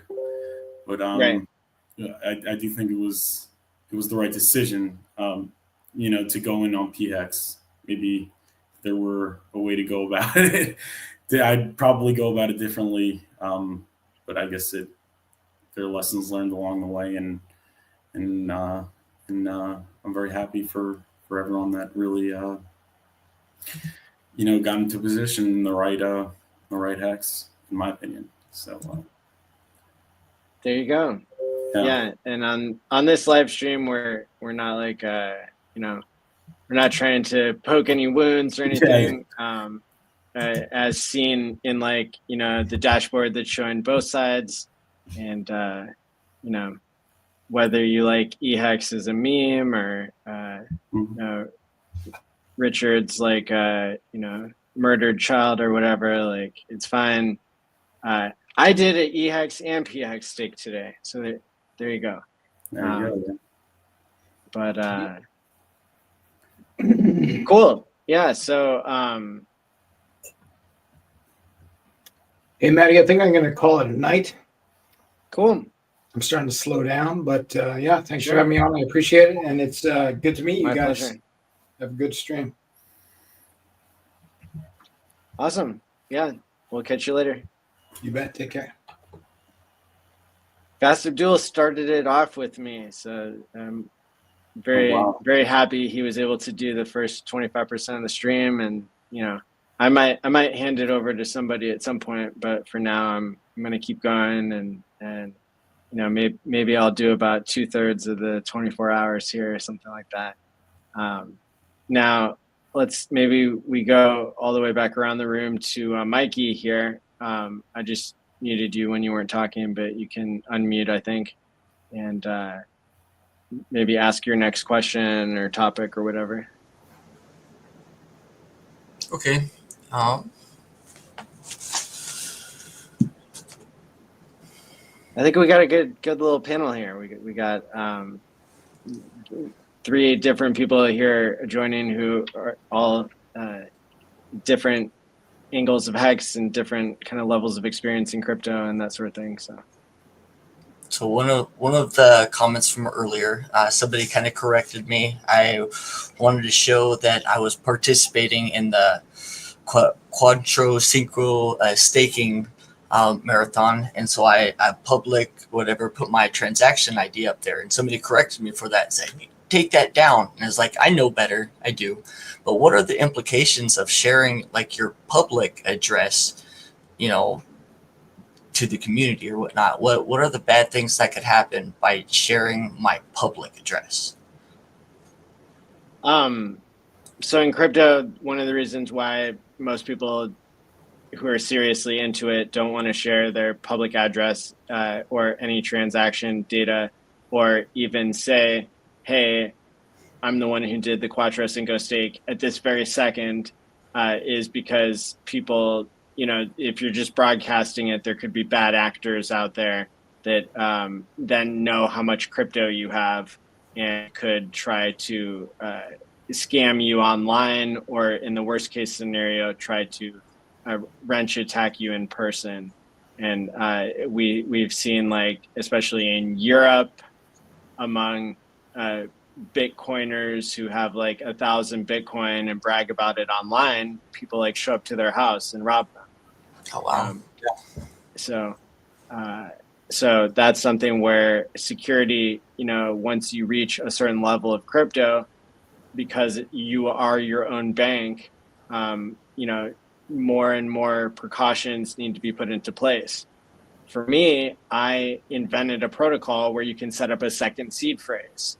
Mm-hmm. And if your first seed phrase gets compromised, you can undo the hack, quote unquote, as long as you've got something set up ahead of time and are using this like vault system that digital vault that stops you basically 7 days is kind of like the minimum amount of time to get your coins out. So it's not designed for people who are trading back and forth, but yeah, there's different mechanisms.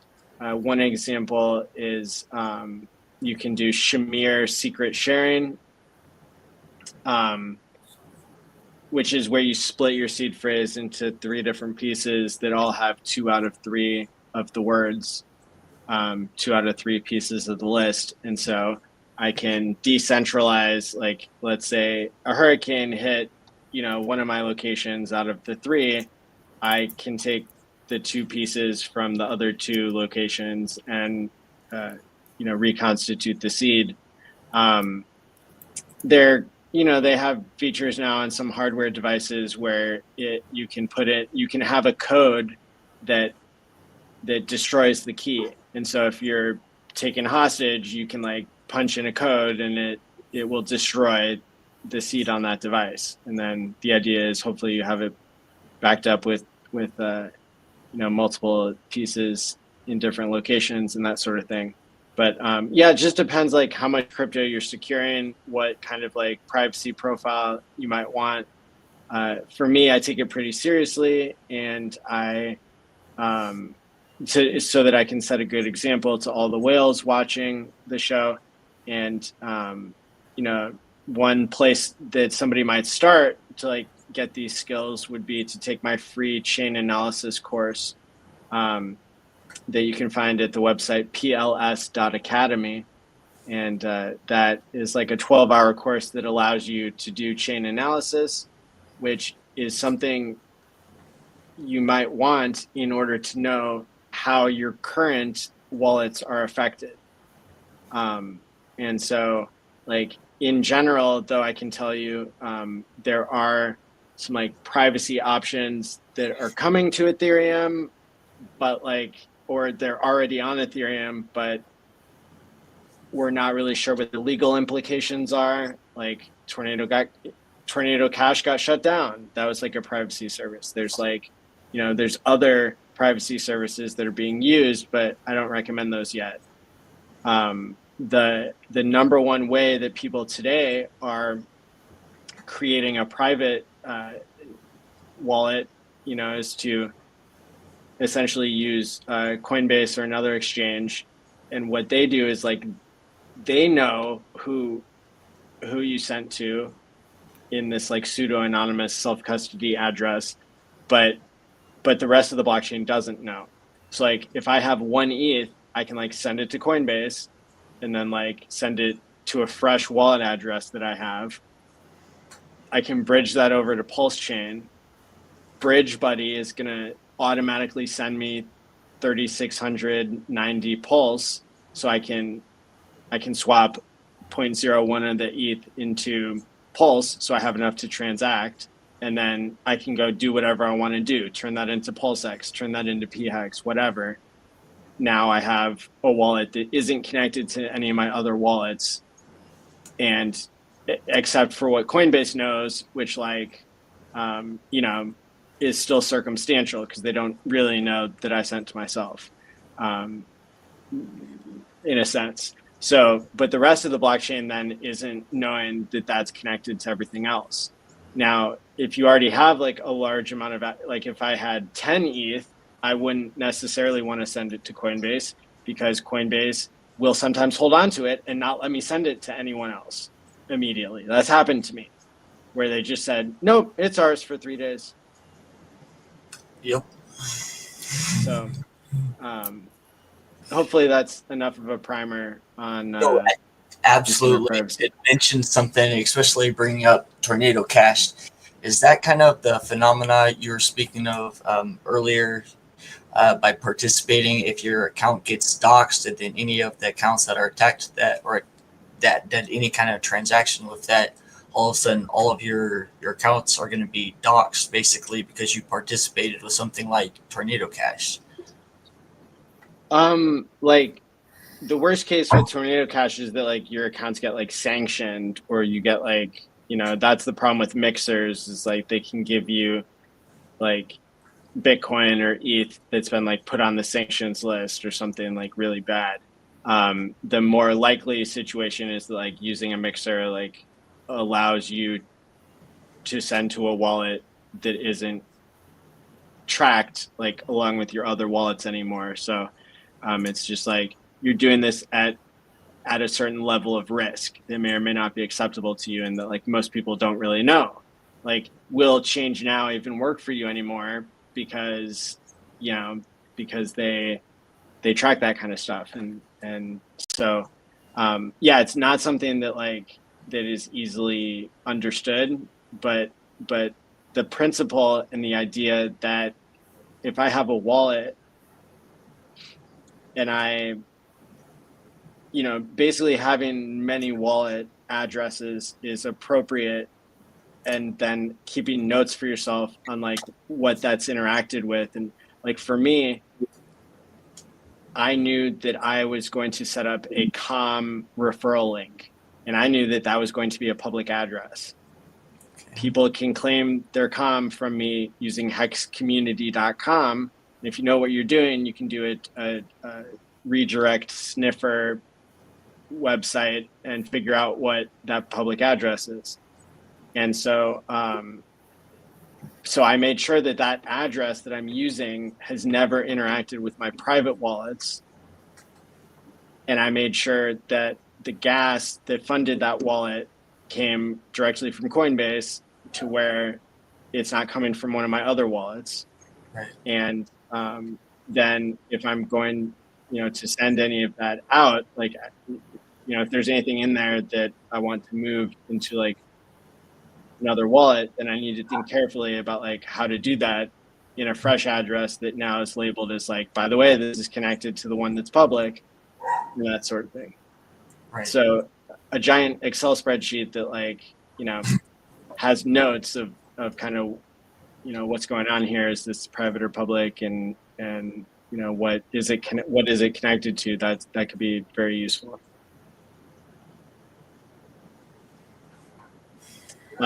Yes, those are all great questions. I know Hans had stepped away for a moment. I'm not sure. Oh, he's back. You mentioned the wrench attack, right? That's quite a scary one. What is it? The wrench attack. Oh yeah, wrench attack. So like most people, most people don't have the problem of being a YouTuber. So so it's more, but maybe you still have to control the narrative of like, if your family and friends like find that you made so much money in crypto, you're retired, like now who are they going to tell? And is there going to be any risk there? But again, using like the Shamir, secret sharing, splitting your seed words, having time pays me set up to like have a second seed phrase. There's different things you can do to just, you make yourself not the low hanging fruit, and then people are going to go after somebody else who's an easier target.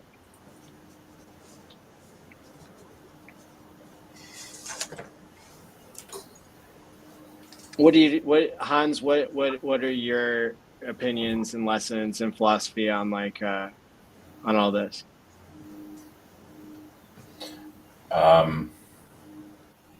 Yeah, I don't like talking about crypto at all in real life. Nice. And it's hard, definitely, because we all have egos, and especially this time of the market, you feel like you've been right the whole time, right? And you want to talk about it. Yeah, try and contain the ego a little bit. Don't give other people. I've made that mistake twice already in both cycles. Don't trade for others. Don't tell people what to do, or at least don't manage stuff for other people, because we're all going to be talking about HEX and Pulse Chain, the cycle as it's going to start heating up, and yeah, I've had a few friends actually contact me before this Pulse Chain run, and I wish I talked more about my favorite and my larger positions. And that's quite hard. I don't know. It's. I think I've got a little bit of PTSD from the whole bear market, but it is getting easier to talk about it. I'm more open to talk about people friends of mine that I know are quite early in the cycle. It's funny how the same people pitch up every time on specific times in the cycle. It's the same people. But then when the random people start coming, then that's a little bit time to assess maybe where we are in the cycle. Yeah, I think, those guys that don't talk to anybody about crypto is the happiest. If you're not an onboarder, but this community is very, very large, very, very good on onboarding, and how do you say, you encourage it, which is pretty good. Yeah. I mean, you can see how well we do perform when everybody starts doing onboarding. Yeah, so yeah, I'm a bit conflicted about that sometimes, because you really want to help people, but then again, they don't listen to you at the highs. Yeah, so it's a tough thing. That's what the cool thing about HEX is just tell them to set up a staking ladder and do a little, as a small amount, so that you can actually forget about it and not babysit the thing the whole time. Yeah, so I'm all over the place, but I hope I made a little bit of sense. Yeah, totally. Furu, what's your opinion on all this? I agree with everything that both of you said. I mean, what good could come out of you announcing to the world your wallet? I mean, it's private in the same way that your bank account and your investment accounts are not, public. The same thing applies with your crypto, especially. How do you guys handle that if you've got a person who's quite upfront and just wants to know how much you have? Do you just tell them no, don't talk about it? Yeah. Yeah. Because you do get some people that have no shame. Yeah, I think it's already in some cultures rude to talk about how much money you have, and I think if you're already close with somebody, you are gonna know where the line is of how much to share. But yeah, it's definitely a tricky line and something that it's something we all have to be mindful of. One blind spot that I kind of care about is I don't want to order HEX merch to my home. Right. And I feel like that's a blind spot for somebody because now I'm permanently on a list. Yeah. And somebody, that's a honeypot of addresses that somebody can go after. Now, if you're planning to move every so many years or you're using a PO box or some other address or something, then you're much more fine. But that's why I really love the in-person events, which also require security and mindfulness. For example, but it's an option where you can buy HEX merch without having to give your address. But there was an incident, not at any of the events, that I've planned, thankfully, but there was a side party where HEX Dex 16 had worn his $250,000 Rolex to the bar in a town he was unfamiliar with in Vegas. And there was the fashion show thing, and he ended up getting drugged, but he got away and ended up just being really shaken, but not they were trying to jump him after spiking his drink. And so that's a major thing at these crypto meetups. If somebody knows you have money, they're going to try to drug you and take it from there. And that happened to Freddie Quotes' wife, and it happened to HEX 16. So that's something to be aware of. You don't want to be flashing your wealth in a place that you're unfamiliar with and that everybody knows it's a crypto event. That is unsafe. So, and then I use the buddy system when I go to crypto conferences and stuff like that. And there's a lot bigger people than me that have money in crypto that are there. So but you have to think about operational security. And the nightmares? I get rinsed attack once a week at least. Damn. Yeah, it's actually been like that for years. My security is good. My mind just keeps worrying about it. Maybe we can get you to try doing a really small example of time pays me and see how comfortable you are with that, because that's the next level. I've heard a Google exec say that he hasn't had nightmares in years.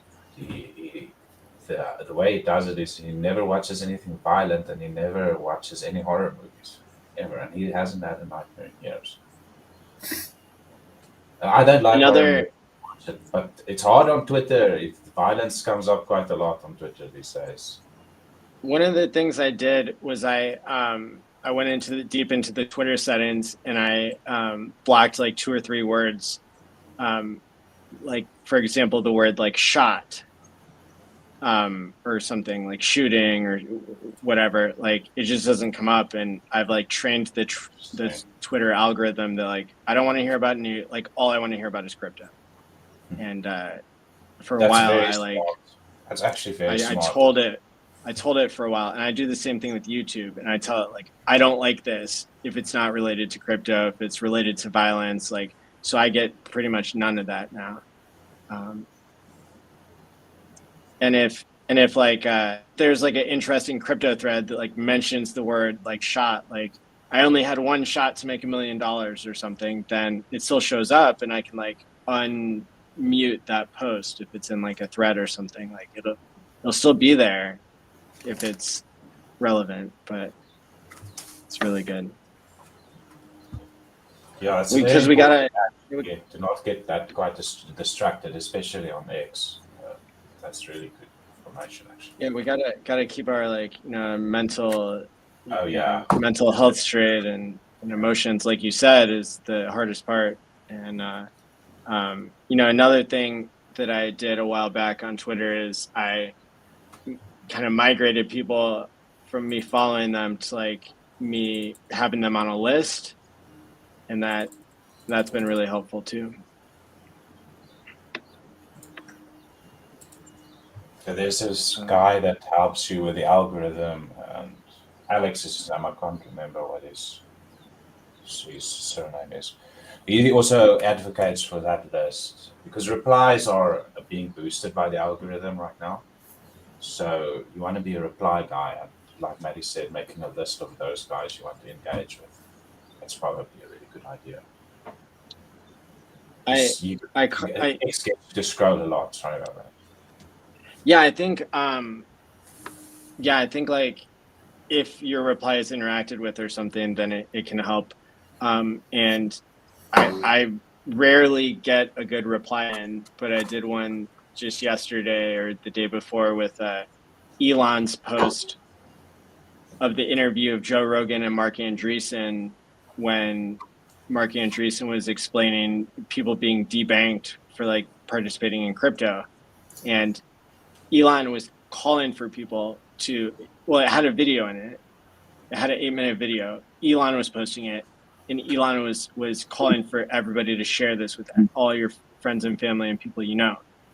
And somehow I caught it like within 10 or 15 minutes of when Elon put it out. And so my reply, where I'm explaining like, yeah, I got debanked because I just had Richard Hart on my stream, like just doing an interview, I got targeted by the SEC, exactly how Mark Andreessen was saying. I think it got like 15 or 20,000 views, because it was relevant, and like Elon's post ended up getting 80 million, which is super high for him, like even.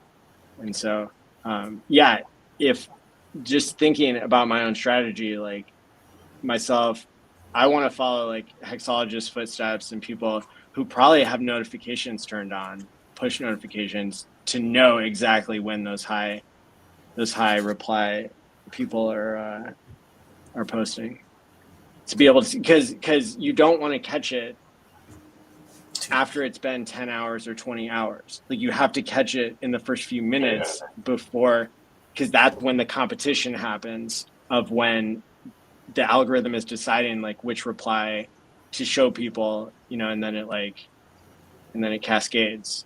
So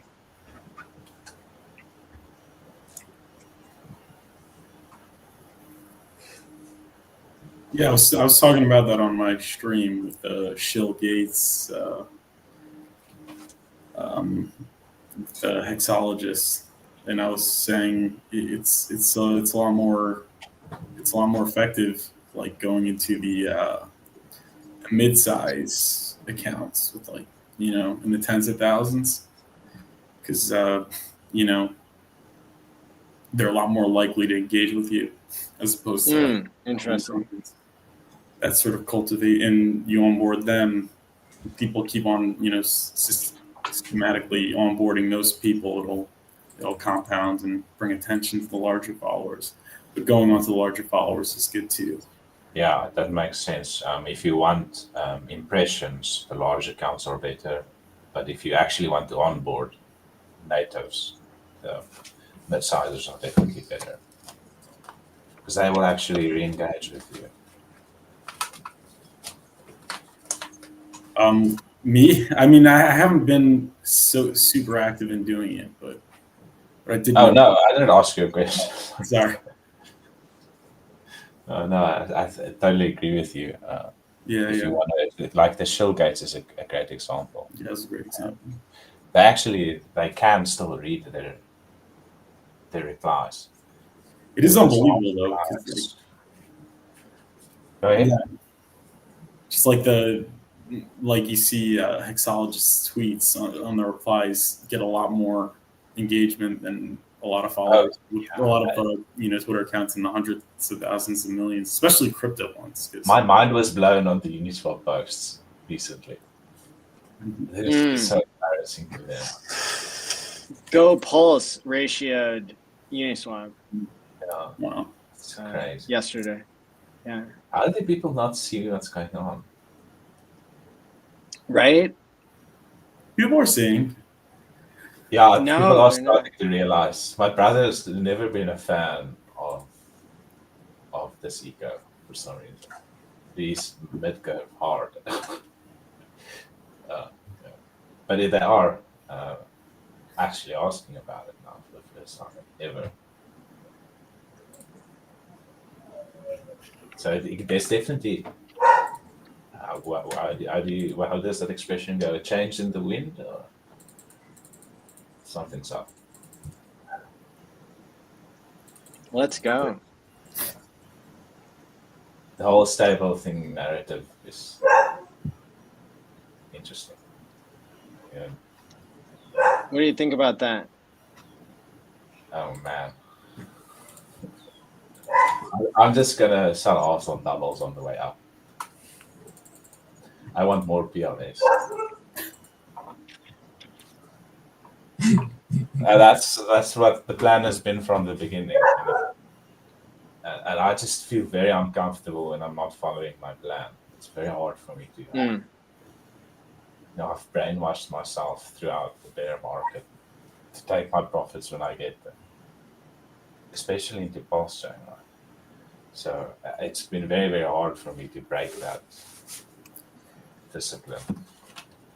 But I am trying a little bit to hold on a little bit longer to what Swami says. And do you rotate your profits into Pulse or into into Pulse into stables, real stables? No. I've always in the beginning in 2020 we didn't really have stablecoin pairs, so we traded on the exchanges valued against the BTC ratio, right? Everything was still bonded against BTC. And then when I started trading on chain, it's always been versus ETH, right? I only start looking at stablecoins at the top of the market because I'm taking into an asset, profit into an asset that can do 10x from where we are now, right? Right. And I do like putting that profits back into my farm, splitting it into PLSX. And I don't even worry about what the ratio is versus PLSX. I'm just adding it. Yeah, that has been it's been good thus far. So no, I mean, it's always stable coins are only an issue at the end of the market. I'll think about it then. Well, I think it would be something if this whole thing plays out with incentivizing the E copies to come and back the P copies. I believed in that narrative before Pulse Chain launched. Oh, yeah. And then I stopped believing in it. Yeah, and me now too. I just started believing in it again. Yeah, I couldn't believe it. I was back where we started. Largest airdrop narrative. Tommy actually did, in a recent, before the whole Chopa eco took off, he kind of said the exact same thing, that the largest airdrop narrative has failed. Right. I now think that it hasn't failed. I think that Pulse Chain is going to flip like Bitcoin and Ethereum like easily. I think that like everything is getting put into place. I mean, whether Bday does it or not, but just I mean that would be such a perfect way to prove Hart's law. When we were talking about this earlier in the stream, you know, I was saying, you know, maybe I'm not a Bday maxi per se at this point because I still like the core coins, but I'm a Hart's Law maxi at this point. Like I strongly believe that this is going to be the path to becoming the greatest crypto asset, and I'm way more bullish than I was before. It's a very strong narrative to bring cohesion or unity, the whole arts law, and you can start seeing it. Because no one is really upset about, or some people are upset that some things are rallying and theirs are not. And that narrative of, you know, at the end of the day, HEX is going to be benefiting, and Pulse and the other HEX from those pumps. You know, I really like that way of it being said. And you know, there's nothing wrong with being wrong sometimes, and even changing your mind. Right? I think that it takes a lot of maturity. You know. So that just this past week, my second most liked tweet of all time was me admitting I was wrong about Bday, and yeah, so it shocks me how strong this this movement is, and it's starting to make sense to me. Like everything's starting to click. Yeah, so I mean, I could really see a situation where the Pulse wrapped version of Bitcoin reaches parity. Michael Saylor has already been talking controversially about wanting to earn yield from banks. But what if he's presented, or all Bitcoiners are presented with an even more crypto-like, DeFi-like option, trustless option for you know, the ability to earn yield by, you know, by pairing their coins, and you know, what kind of FOMO are we going to see when wrapped Bitcoin is 50% of the value of TradFi Bitcoin? Like, that's gonna be crazy. Can we talk about some tips for mental health during this time? Thank you. I was getting there. I had a couple questions in line that would align with that. You had mentioned a syndrome or not that we that are involved in crypto, especially if you're dedicated and stay a part of the community and whatever the case is, we're going to go through this thing that, Maddie, you called instant wealth syndrome. And so I didn't have a holistic understanding about all the different aspects that could go into this. Do you want to swing on that one? I mean, I got a couple of specific things that I was driving towards, but I think that's a pretty good handle. If you have some good input, just, you know, comment on instant wealth syndrome and how to... Sudden wealth syndrome, yeah. I like the way the alliteration. What is it called? Alliteration in English? Sudden wealth syndrome. Yeah. Matt is the expert. Yeah, so I've you know, been studying this, and you know, last time Richard streamed live, he was making fun of me for it and having broken clavicles, and asked me some really inappropriate questions that were funny. But yeah, that was just that was fine. Sunwell syndrome is like, we see examples of this before crypto was invented, where somebody wins the lottery or they get an inheritance that's worth a large amount of money, and it changes in a lot of ways how people react to it changes your mental environment. It changes your access to rewards, because if you have a lot of money, you can suddenly find yourself like lost in the wind. So people also find that people treat them differently, and so there are all these like weird changes that can happen to somebody. It doesn't happen to everybody, but what you would see even in a well-adjusted person is that there's a lot of adjusting you have to do if all of a sudden the strings that are controlling your life with work and living paycheck to paycheck for a lot of people, or even the amount of saving that you had to do in your life to get to where you're at, suddenly becomes like only a fraction of what you now have. There's like an adjustment disorder or an adjustment period that takes place. And so a lot of times when we think about what makes a person who they are, society sees that as something that's inside of you.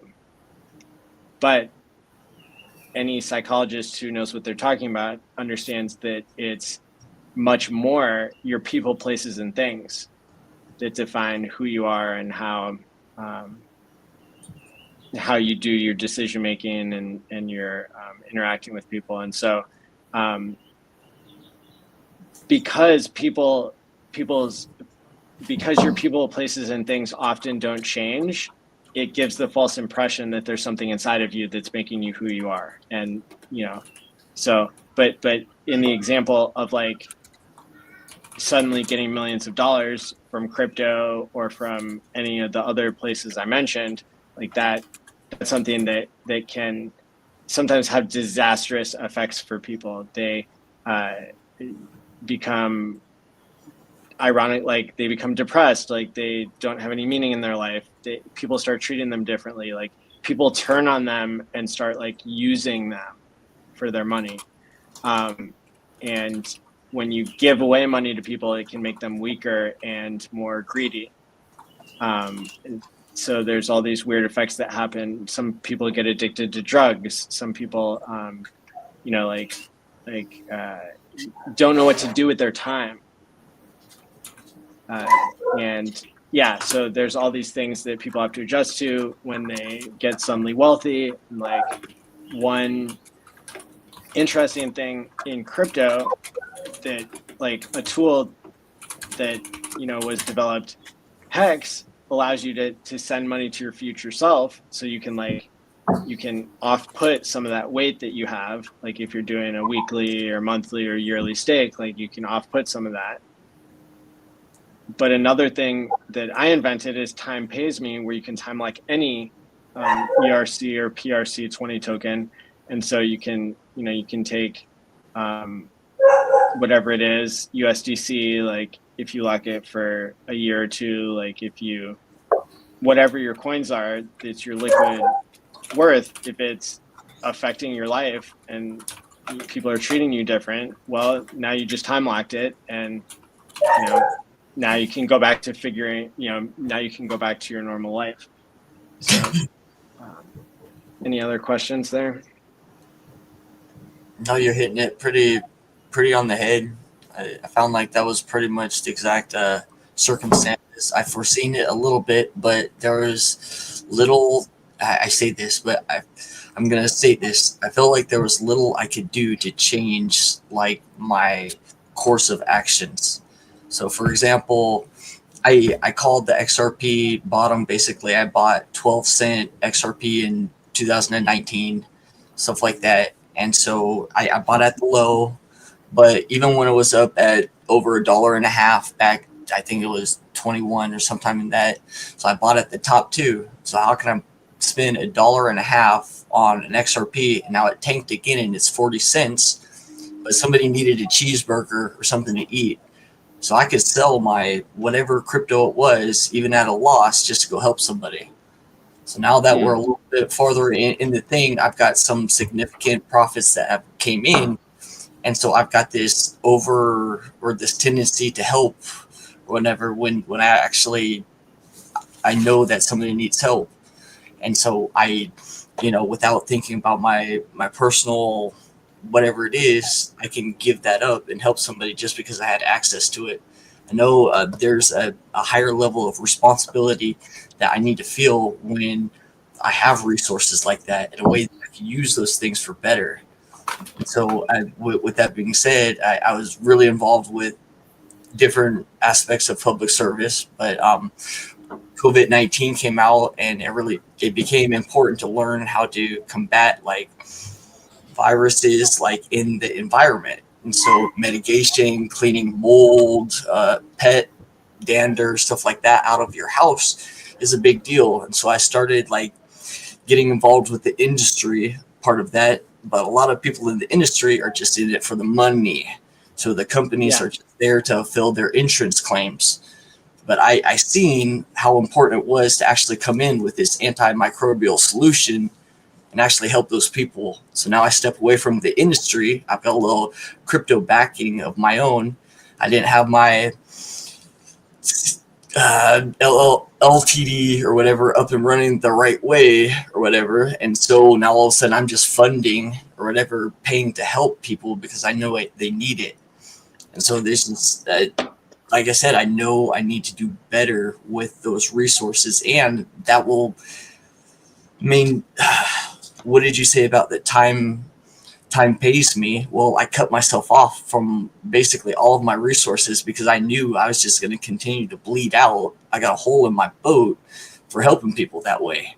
So I don't want to kill myself in longevity, but now how can I maintain a better like balance now in life, still maintain like my internal integrity, helping people like genuinely, but without forsaking my life balance.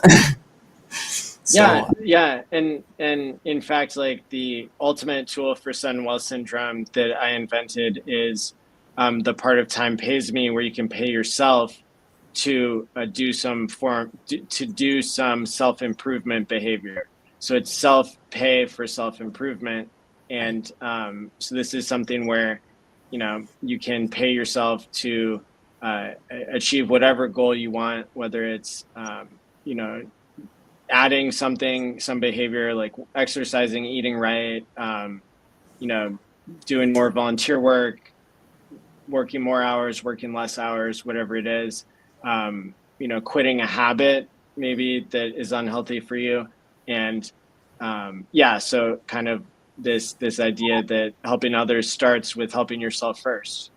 And if you want to have a better relationship with other people, first you want to have a better relationship with yourself.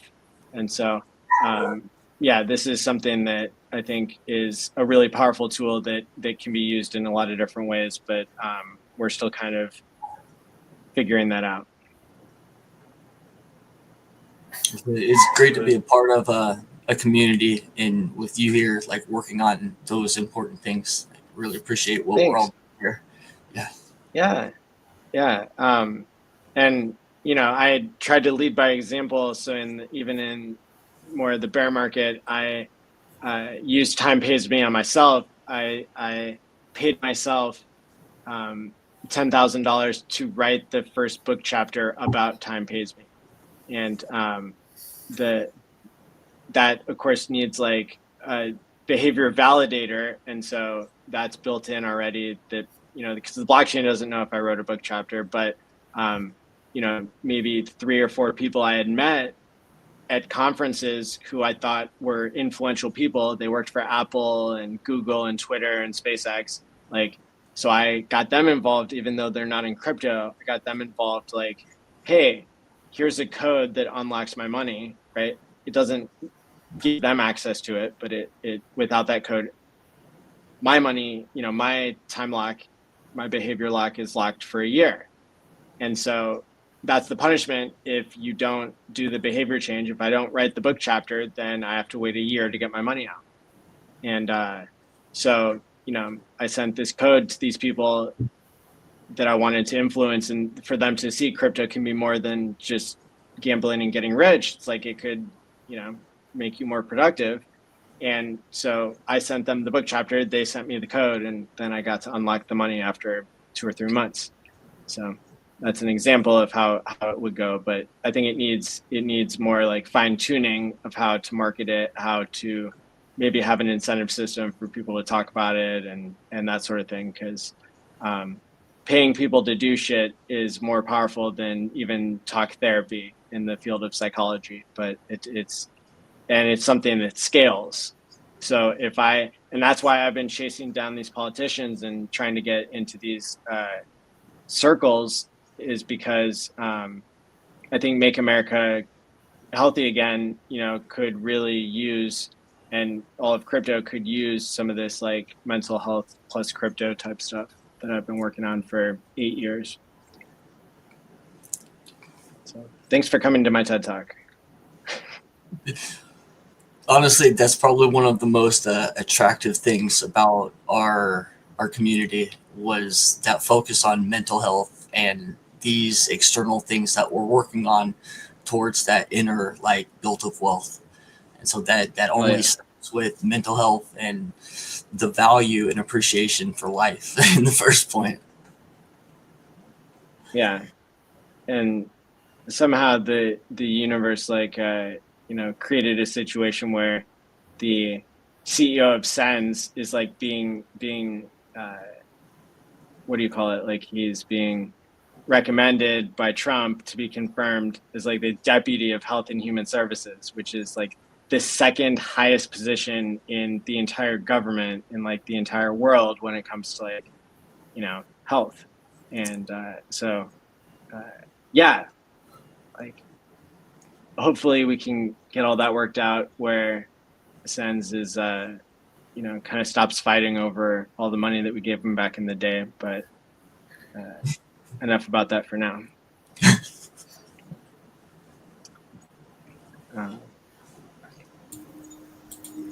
Yeah, the sudden wealth thing is real. What would you say is are there any actionable steps to take? You know, is it just the ego that is the issue? Because I felt that as well. Cycle. Yes, I mean, like, so with sudden wealth syndrome, you want to like not tell everybody right away in your life, like slowly tell people so that you get experience saying the right things and not like offending people and like figuring out the social ramifications of your wealth. Yeah, you might be embarrassed about the things that you say to people afterwards. Right. Yeah. There's so many ways you can go wrong socially by just talking about how rich you got in crypto. Like, and would you test your family members first before doing friends? Like, you should be very intentional and very careful. And like the biggest question isn't like family member or not family member, but it should be somebody like you're more sure of, like that it's going to go well. So that might be somebody that you're less close to or somebody that you're more close to, but people, even just saying family, like you're not, some people are really close to their family, some people aren't. But I would say somebody who's like richer is easier to talk to about it. Nicely. So start there. Nice. Yeah, because the family member can quite be a bad one actually sometimes. Yeah. Right. Maybe don't tell your wife. Do the prenup first and the postnup. Might get rid of your wealth, not just yours. Like on 3/4 of it. And there's security implications for this. There's OPSEC issues and like who are they going to tell and like how secure is your crypto and stuff. Like even just your crypto going from being worth, you know, $10,000 to $1 million, like you might develop an anxiety, panic attack type of, you know, existence because your brain is telling you that you're going to lose it all tomorrow. Or like, for example, on a 50% retrace, which happens all the time, it happened 10 times on the way to, Valhalla with Hex, like you might just start treating everybody in your life super bad on that day when you just went down $100,000 in your net worth on that day. Like, so you have to train yourself even emotionally to not accidentally treat everybody else like shit if you're, if you're feeling the roller coaster there. And then, you don't want to like blow all your money if like, you're going to have that kind of volatility as well. There's like different stuff, but yeah, I mean, but see, even blowing all your money, like maybe that, maybe that's worth less to you even than like, you could have a relationship of 10 years and it only takes one day to ruin it. Like, it takes a lot more time to like build a relationship than it does to destroy it. And so that's where I would focus people on, like, the most important thing you can do if you have Sun Well syndrome is to like, be very careful about like how you treat that socially, and just don't tell people at first, no matter how much you want to, like, take it much slower than you want to with telling people. And you'll learn when you tell people, you'll learn what happens. But you want to be careful with that. And then there will be good things and bad things that come out of that. But you're going to have to adjust to it. And you don't want to lose. You're already going to have to adjust to enough stuff. You don't want to lose all of your like social support and like all the people in your life, because then your adjustment is going to be much harder, because you're going to then be dealing with people that you don't trust, that you don't have a history with, that don't know you, and you're going to be much more likely to feel lost. But even so, like for me, I knew that I wanted to play, that there would be so many benefits of like playing a longer game. Like once Hex started to like take off, I was very intentional about how much I time locked and kind of like preemptively time locked in a way that ended up working out just right. But it could have, I could have like overlocked or underlocked and something like that. I would say this time around, like the reason I invented Time Pays Me is because I didn't want the burden of, having to hold all this liquid Pulse and PulseX, even if it started as very little. So like that option is there, even if I don't have all of it locked like I do with Hex. That option is there if needed. And so, that's why I put so much effort into like, it's audited, like you can use it with pulse scan. So if the front end like has a problem, like you're still good. It has this like long-term, mentality of like, you can recover if you get hacked. Like there's all this stuff, you can lock for at least a week, like, but you don't have to lock long-term. So those are all, strategies and thoughts that I have about Sun Well syndrome, but really it's one thing to hear about it. It's another thing to experience it. And so people are going to have to put in the work, like now that we're starting to see gains. But when PulseX and Pulse are 10x from sack rate, and when Hex is, new all-time high, you're going to have to have done the work before then. You're going to have to have done the work now.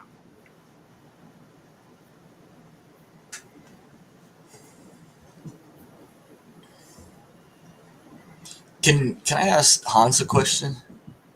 Please. Yeah, go ahead.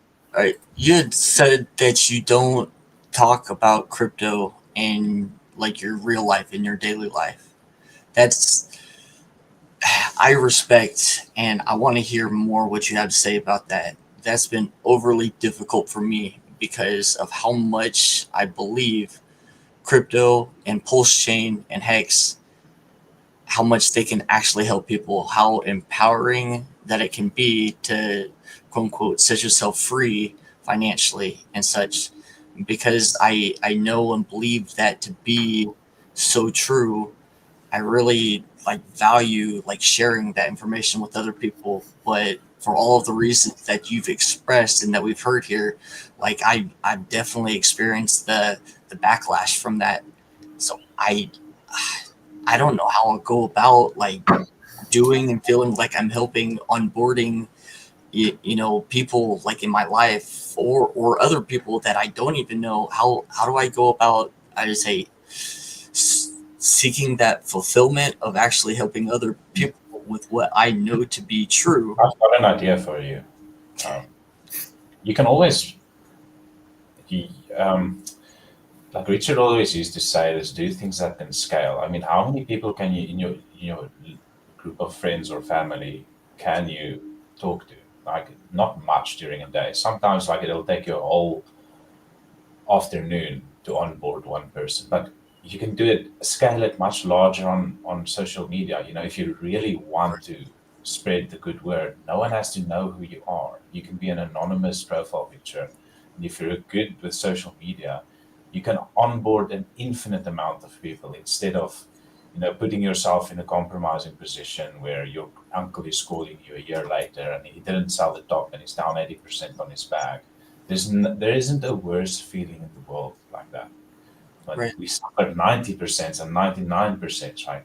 Those are relationships probably destroyed. And I mean, social media is very rewarding, growing your following, etc. So you can get that from social media. You don't have to get it from real life. Is there any I share a lot of this.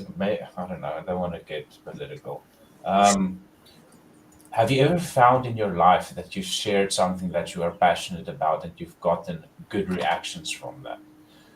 People generally are too obsessed with their own lives to really care about our feelings or our opinions of things. They just want to hear from you what they think in their own mind, right? It's just how we are as humans. What do you think about that?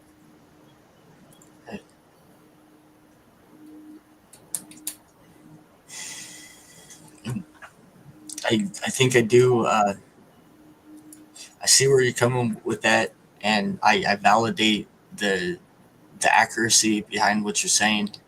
I've had death threats by people that I'm close to, bosses, friends, because I thought I was sharing something good, and then all of a sudden they're dealing with some kind of hiccups or whatever and their frustrations. Now all of a sudden they're coming full force back at me when like you said, they just want to exactly what I'm talking about. It's definitely not worth those feelings. Right.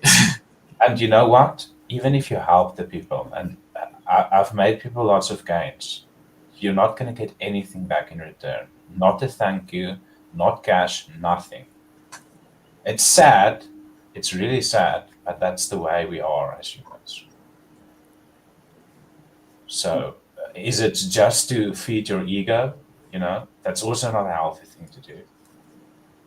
Because, the Stoics believed that ego is the most destructive thing that you have. I mean, even the Bible talks about that. It doesn't matter which old book you look at, it says that. And maybe just reassess it. Maybe it is your own ego to be right, to your friends and family. So I totally get you trying to help others and stuff. And just rather do that online, I guess. And if you can put stickers around it, you don't have to look at the people's faces or know them personally. That's worked as well in this community. There's people that's been onboarded by stickers and brochures, Right. Just protect yourself, because you've already experienced shared negative experiences. I mean, getting death threats doesn't get much worse than that, right? And the emotional feeling of that is just way too overbearing. It will literally make you go crazy. Yeah, I remember when I first discovered this ecosystem and it all clicked and it's so obvious, this is the place. And I felt like I had to tell everyone. And I mean, the price has definitely not performed as I thought it would until very recently. And thankfully, no one put in more than they could afford to lose, and all I have to deal with is a little bit of teasing. But the good thing about social media, like Hans was saying, is that the people that listen to you there are already interested. They're already, like, you get to, when I stream, the people that I talk to are already involved, or they're very open to getting involved. And when you just share your opinions, albeit justified and right, to like friends and family, they could come across as obnoxious. And I mean, even if you could get them onboarded, there's not much upside. I mean, so if people really want to know, I'm happy to help them. And I obviously explain all the risks involved, and how price performance has been and how it's dropped over 98%. And they have to be told about these things, and I'm willing to help them, but I certainly wouldn't go out of my way and try and sway people in my personal life to be onboarded. I think that it usually doesn't work, and it's usually not good for your personal relationships. So I would say that, like Hans said, the best thing to do is engage people on social media. When you're on crypto and you're using these hashtags and things like that, you're gonna be talking to people that, even if they're not into HEX, they're already very well versed in the fundamentals of crypto, in the crypto space, and they'll be a lot more willing to listen and undertake the risks, knowing the risks. So I mean, that's really it. You do feel the urge to go and tell everyone, and that's what I did, but usually it's not the best thing, because people don't have the time to get educated to the extent that we do, or they're not willing to put in that sort of time. A very good filter actually is having a service where if they're really interested, they will pay you. Yeah. Right. And I'm sick of getting shamed for adding value and not getting paid for it. That's not how it works in the real world. Yeah, for a period of time, I made a living, just doing consultations, showing people how to use MetaMask and buy, stake, HEX on decentralized exchanges. And then you can have a disclaimer before their time, right? Yeah, those people, when their portfolio dropped, they were fine. They didn't mind at all, because they were obviously very serious, and in it for the long run. At the sacrifice for Pulse X, I had everybody from my close family, everybody wanted to onboard it. And I kept telling them all the disclaimers. It's the highs. You're going to have to sit for 5 years. You're going to have to wait. But they've all forgotten about those disclaimers by now. Mm-hmm. They're all depressed and probably already sold. They don't have the mental fortitude that you need in crypto. It's not my first cycle, so how it feels like. That you just can't put it. People just don't hear that part. They just hear X's. I don't know. It's very different. Yeah, so one of the strategies that I've used to deal with the guilt of and the stress of should I onboard people in my personal life, and it doesn't feel good leaving people behind, but it also doesn't feel good pressuring people in, because that the market psychology is people only get in at the highs because that's what makes the highs. If it wasn't everybody getting in at the high, it wouldn't be the high. And so it's kind of on a broader scale, the way that I look at it is that anybody who's lucky enough to find crypto, the majority of the people, they're going to buy the high. Like I did. I bought the high on Bitcoin my first cycle. And so first of all, I just accept the fact that when the majority of people get into crypto, it is the high by definition. And so that's fine. So I got over that. But then one strategy that I've used is to take these physical copper coins.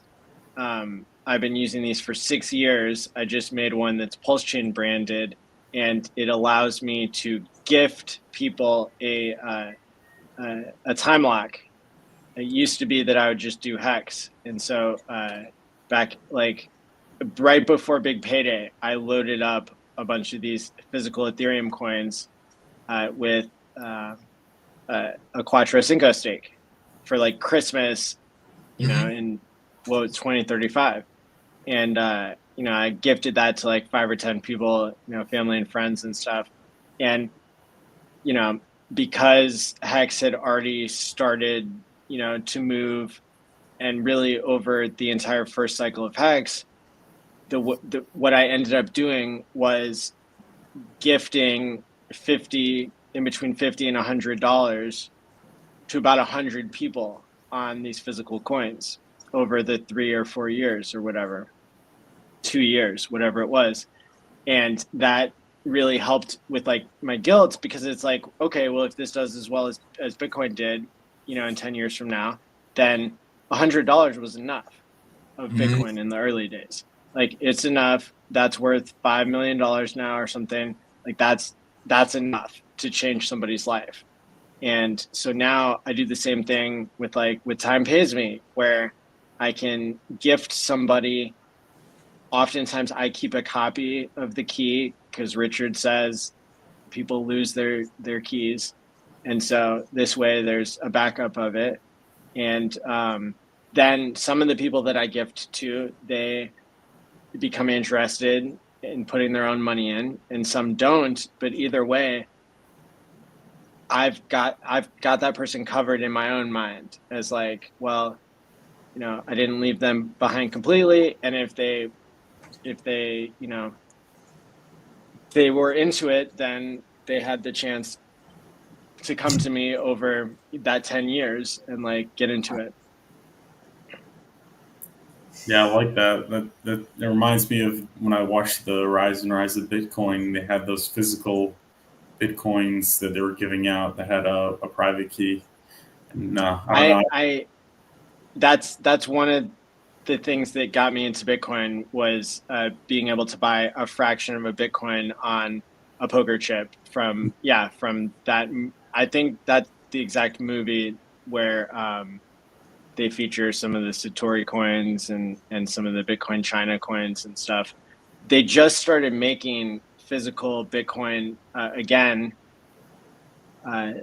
because they weren't allowed to make them for a lot of years, from about 2018 to 2023. And then the founder of Bitcoin China, which got shut down, used to be the largest exchange of Bitcoin in the world for a time. Bobby Lee is Charlie Lee's brother. Charlie Lee invented Litecoin. Bobby Lee ran the biggest Bitcoin exchange and made these physical Bitcoin. And so I run into him at all these conferences I go to, and he just got a license in 25 different states to be a money transmitter in the US. And so he's allowed to sell physical Bitcoin now. And someday I'm going to sweet talk him into selling physical Pulse Chain coins that are preloaded. That's super easy onboarding, although they do like a shitload of KYC, which I don't particularly like. But right now, people who are in crypto, I don't have them on Amazon yet. You can now buy, you know, empty wallets of Pulse Chain physical coins, and that's at solidusKey.com. And I've got people who are in Puerto Rico, or who are really all over the world, who, you know, maybe they've ordered 6 or 12, or in some cases 24 or even more. I had somebody order 100. And this is the easiest onboarding tool and something that I used to onboard Hawk Tua and Jordan Peterson, and I just missed Elon. I saw that video. I was so close. I was 2 feet away. Yeah, no jokes. But yeah, yeah, we were just talking about the not giving your address to these merch websites, but I do think like a great idea for merch is like one of those physical wallets with like a 15-year stake and maybe like a gift card explaining the basics, what they're getting. So for those of you who are practicing what I preach, there could be an opportunity for you to pick up your physical Pulse Chain coins at the next in-person event in Las Vegas on March 6th through 9th. I'm going to do some delivery there for people who don't want to give me their address, because I care about that. I want that for myself. So I'm offering that for you guys. So you can order them now, and you can pick them up at the event there, the Pulse Chain 369 tour conference thing. Nice. And Maddie, thank you so much. Absolute pleasure coming on. And yeah, thanks for joining. Feel free to hop back on later in the next 16 hours, or otherwise we'll see you on your channel, I hope. Yes. And the HEX conference is coming up January 6th through 9th.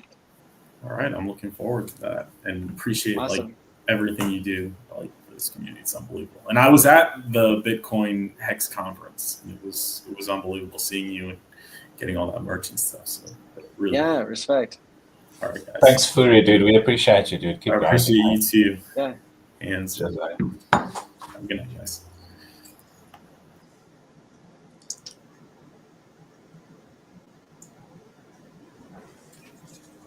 I made a post a while ago about how this next phase of the market is all about communities coming together, cohesion. It's just from the fighting, the shift was absolutely perfect. Truly, I've been blown away by my intuition, and this is nothing to brag about, but the intuition is very, very powerful, and should start listening to it even more. And I'm speaking to myself as well. Can you give us an example? Oh man.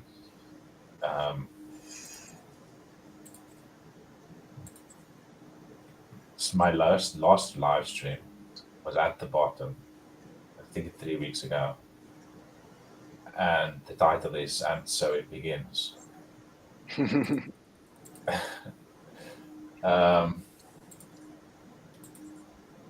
Yeah, I don't want to really talk about the altcoins, but there's many examples of them as well. It's not that I'm a psychic or anything. It's just an observation recently. And sometimes the top calls I make on some of these coins, although I do make a lot of mistakes as well. That's not fruitful at all to do. Don't ever call tops, guys. You will get incredible amounts of hate. Mm-hmm. It's just like onboarding family and friends. There's no real benefit to it unless you're selling. It's just a very interesting way I've found to get followers. It's weird how we work as humans. Like, we like controversy, we like drama.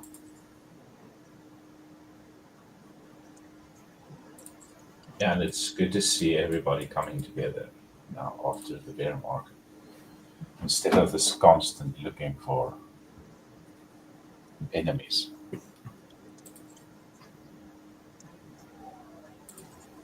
Yeah, it's crazy how the sentiment will wildly shift. Yeah. And that is all these things are. It's just our cycles of emotion. And the cycles,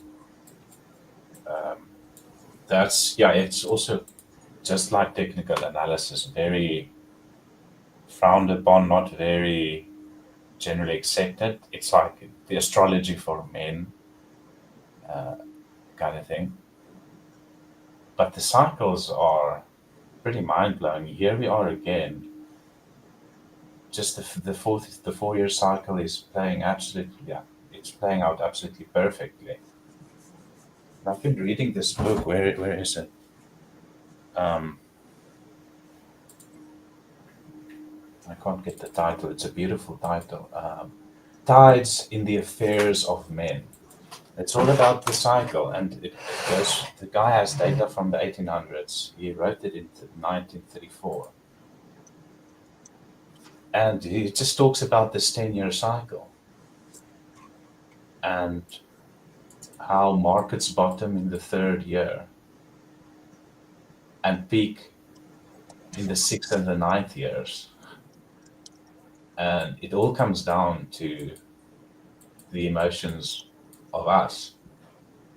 And I said this the other day, where we take the cycles, summer and winter, for granted, but winter is going to come again. Well, it's winter for you guys, and summer is going to come again, and we don't even doubt it. These are just human emotions playing out on charts. And I mean, a lot of people are saying that we're going to peak early next year. The vast majority of commentators or KOLs are in that same boat. And I'm now starting to see them reconsider their positions, that this might actually go all the way to 2025 at the end. Just to come back to that 10-year cycle, all the data that guy has in his books is, you're actually saying this time is different if you're saying we're peaking this year. Because of 100 years of data which he has, the markets have never topped in the 5th year. Or let me use the phrasing he used. He says that markets in the 5th year are always higher than at the end, which is in November and December, than it is in March. Always, every data point for 100 years. So I just wanted to put that out there, that in fact, if you're saying that we're peaking early this year, you're saying this time it's going to be different. And how crazy is it that all of these crises happen on the 9th year? You've got the great financial crisis, 2009. You've got the virus, 2019. The greatest crash in human history, 1929. Pretty mind-blowing. There's a little bit of astrology for you guys, although it's not really astrology. But it's out there. What do you guys think about the effects of all of these cycles and astrology on humans? I'll say what I think about it is the reason why you see massive crashes around astrological events, and in quotation marks now, is I don't think it has anything to do with the planet itself or energy or anything like that. What I do think is that the elites or the powers that be do believe in these things. So they will do their rituals and have their children around numerological dates because they believe in it. I don't think it's really the universe doing that at all. But these people most definitely do believe in it. Like JP Morgan said, millionaires don't use astrology, but billionaires do. I don't use astrology, and I think I just keep an open mind, and I like listening to everyone. Do you guys, Maddie, do you know about Operation Stargate that the CIA? No, I know Stargate, the sci-fi series. So, do you know of the movie Red October? with like Sean Connery. The Russian. Yeah, submarine thing. Yeah, so that is what it's about. That's been a rabbit hole I've been going down recently. Been blowing my mind recently. There's a 6-hour interview with one of the best spies that the US worked with, and these were, yeah. I want you guys to look into it. I think you'll find it very interesting.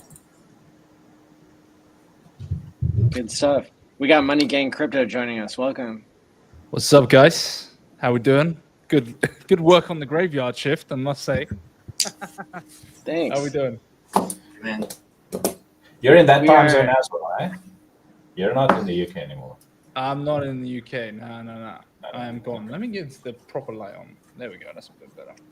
Yeah. So, I'm down. So we are just to tell you where we're at in this epic journey of setting the world record for most Quattro Cinco stakes in a single contract day.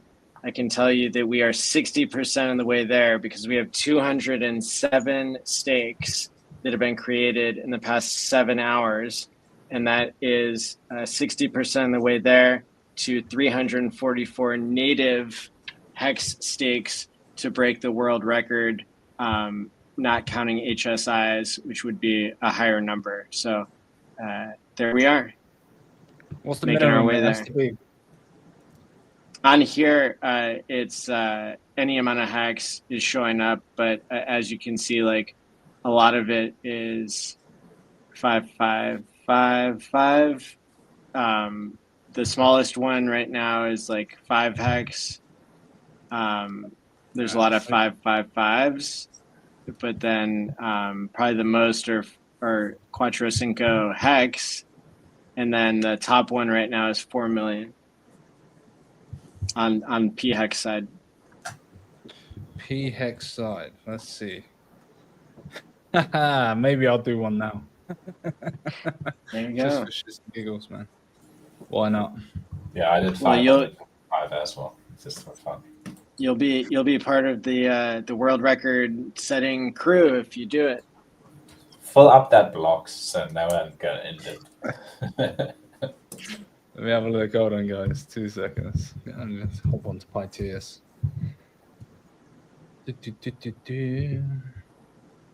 Furu was looking tired. I wasn't going to lie. I was going to try and send in a super chat to get him a Red Bull can, preferably rich heart size, you know? Yeah, how we doing, guys? How we feeling about the markets? Looking good. It's looking good. Looking really good. Yeah. What are you thinking, Hans? Yeah, I love the fact that BTC is chilling here for a while. I would like this to go on for a few more weeks. Weeks or months? The BTC just moving sideways. Well, of course, the altcoins will go absolutely crazy, right? That if BTC is above its 200-day moving average and moving sideways, that's the perfect time for alt season. But I would like for the season to go on to next October, right? But we can't have up only. If this goes to 120, I mean, maybe even 150. The thing is, we had such the end of the cycle, or are you talking the Pico top, or are you talking just like kind of a local top? Well, I mean, if we're gonna have a shortened cycle to like in early 2025, we're gonna see straight up to 150. And I don't think we're gonna hit 200K. But if we have sometime in the next year another 6 months accumulation that we've just had, this boring flag on yes, that lasted like how many? That was like 9 or 6 months. I'm not quite sure. From March, we could see like 300K into October 2025. You're bullish. Jeez. Yeah, but then it has to chill for a while. Maybe until the inauguration. What do you call it?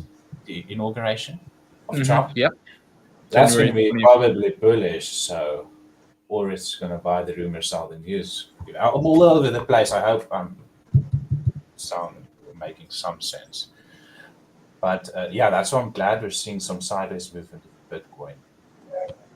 And that's what I wanted to last a little bit longer. So yeah, I mean, yeah, it's holding. It keeps getting cheated around 99K. It looks like, which I'm cool with that. Let's stay under 100K for a bit. It's getting a bit toppy right now. Yeah. I mean, them damn XRP guys are like finally getting a breakout. It's like, well done, mate. You finally gonna do like maybe, I don't know, a brand new all-time high. You did 10x this season round. You had to wait 6-7 years for it to freaking go. But that's actually quite bullish for us, eh? Of course it is, yeah. It's showing to the market that these things can still move. And go What's to back the to most what I bullish is previously just not said. in ETH not moving. Barely moving. It's like hanging around that 3.7, 3.6 mark. Yeah, I've been very bullish on the ETH chart since the bottom. And my whole thesis was that it bottomed before BTC did. And nothing ever does that. We made a low, let me see here, in June. And we made a higher low on the FTX debacle, which I thought was very, very bullish. I mean, there's nothing wrong with that chart. And I know we're quite important chart for us.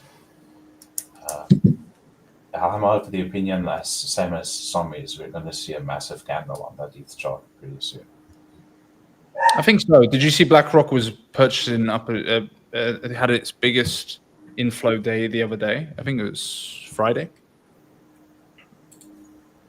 Ooh. Oh yeah, that was the perfect buy the rumor, sell the news event. I'm looking at the ETH and SOL ratio here, and SOL looks incredibly weak versus ETH here. I also have the ETH versus PLS ratio, and that let me just measure this. This is like PLS is about to break out against SOL.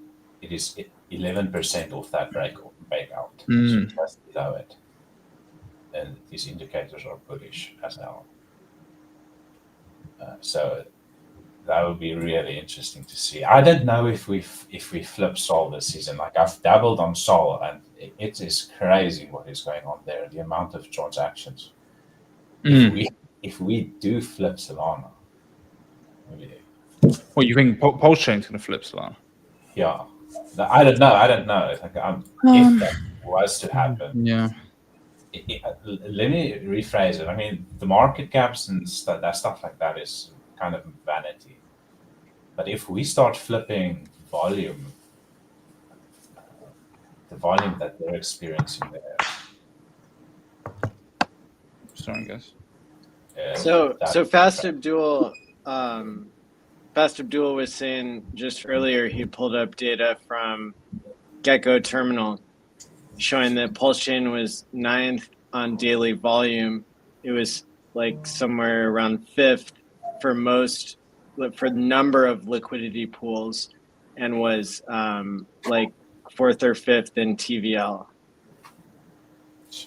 I'm compared to concerned all about chains. getting transactions through, because the last week, right, I've lived year on Pulse Chain. I've had stuck transactions. I haven't had that happen to me on Pulse Chain yet. See the gas price go up significantly as well. Yeah. I mean, it's only a few cents, but still, doing transactions and like gone up from, I don't know, 1 penny to 6, 7. I was doing the other day. What's that one guy I follow on Twitter? Yeah, I was telling everybody to, if you just put your transaction through normally, because Rabbi has it where, let me just try and pull this up quickly. Set your transactions to normal, like especially if you're not doing swaps. I understand when people are doing swaps, you want it to go through quickly. But when you create the transaction, right, you can see on Rabbi, it pops up Like this is 0.003 cents for a cent, just a normal cent. And there's a little drop down menu right next to your cost, which is on normal.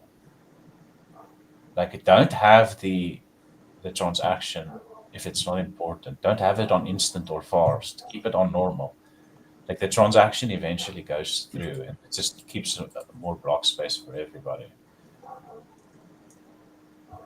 But it's I think it's going to get absolutely crazy. But you want high transaction fees because it burns more PLS. Yeah, you get that.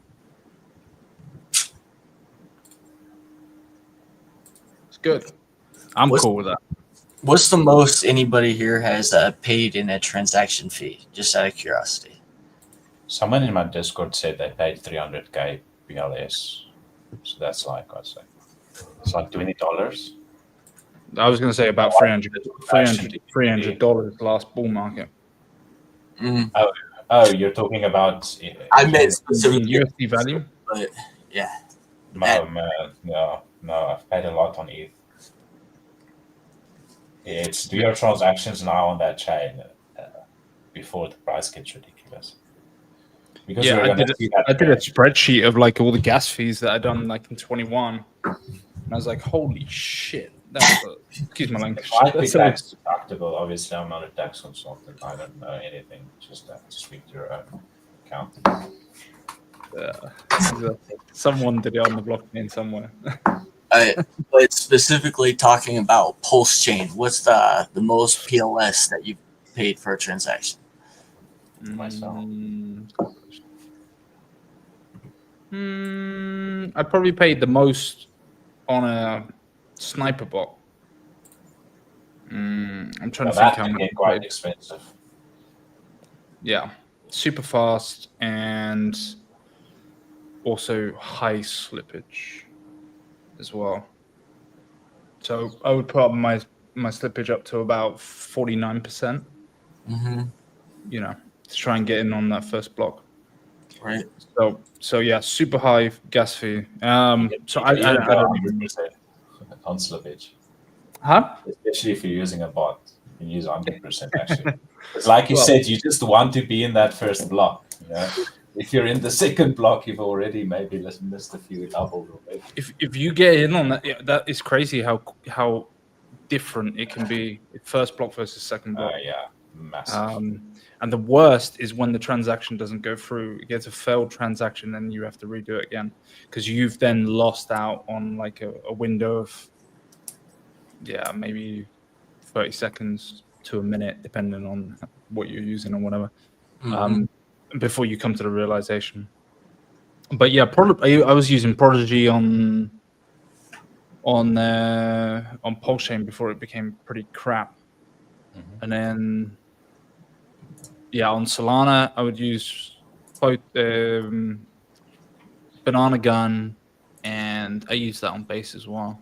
And then I use Prodigy as well. I also use I got like 4 different ones. I use BullX. And someone else. What are the ones you use for Pulse Chain exclusively? Just Prodigy. Yeah, Prodigy, yeah. I was using Prodigy. There's a new one that's come out, Bullseye, I think it's called. There's this very toxic thing that happened on Pulse Chain. The hate for the bots for some reason. Snipers and things. Guys, this is how it works. Do you hate the ARP bots as well that are making money? No, you don't. This is part of a healthy ecosystem.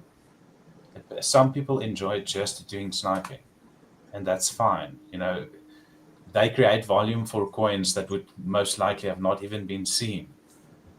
That's right. The hate for the snipers is rather very ignorant of how these things work. Like these guys that are running sniper bots are the same guys that are running ARPA bots. You know, they're building these things for themselves and obviously selling it as well. You know, are gold miners, are people not allowed to sell food to gold miners? Come on, it's ridiculous. But I started by, let's not get more hate. yeah, so it's signs of a healthy ecosystem, and they have the advantage. They're paying a lot of money to get into that block. This is how the free market works. If you're willing to pay more to get into the block first, that's fine.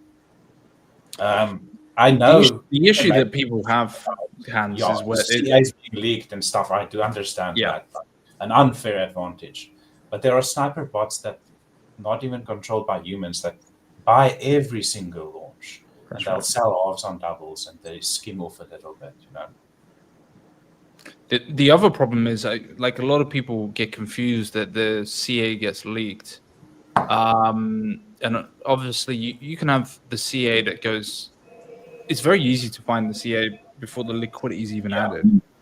So like you just go on like a Telegram. But is that an unfair advantage as well? That's another person that's grinding. You know, it's putting in the hours, doing his research. You know, some people do fundamental research. Other people look at the chain. Or wallet watching, right? Like I know a couple of guys that got in. It takes a lot of time. Yeah, they're doing the research to find wallets as well. This is the free market. People, that's how it works. You know, nobody got to snipe the Maddie token supply because Funding Gym launched it with only 10 DAI and 10 Maddie. And so, you know, that's how it existed for over 6 months. And then, you know, such thick liquidity was added, you know, right off the bat before I started talking about it. And there, you know, you had 88,000 liquidity added. And so even $1 million of buy and sell pressure was, you know, seeming to give spread out really the opportunity a lot more.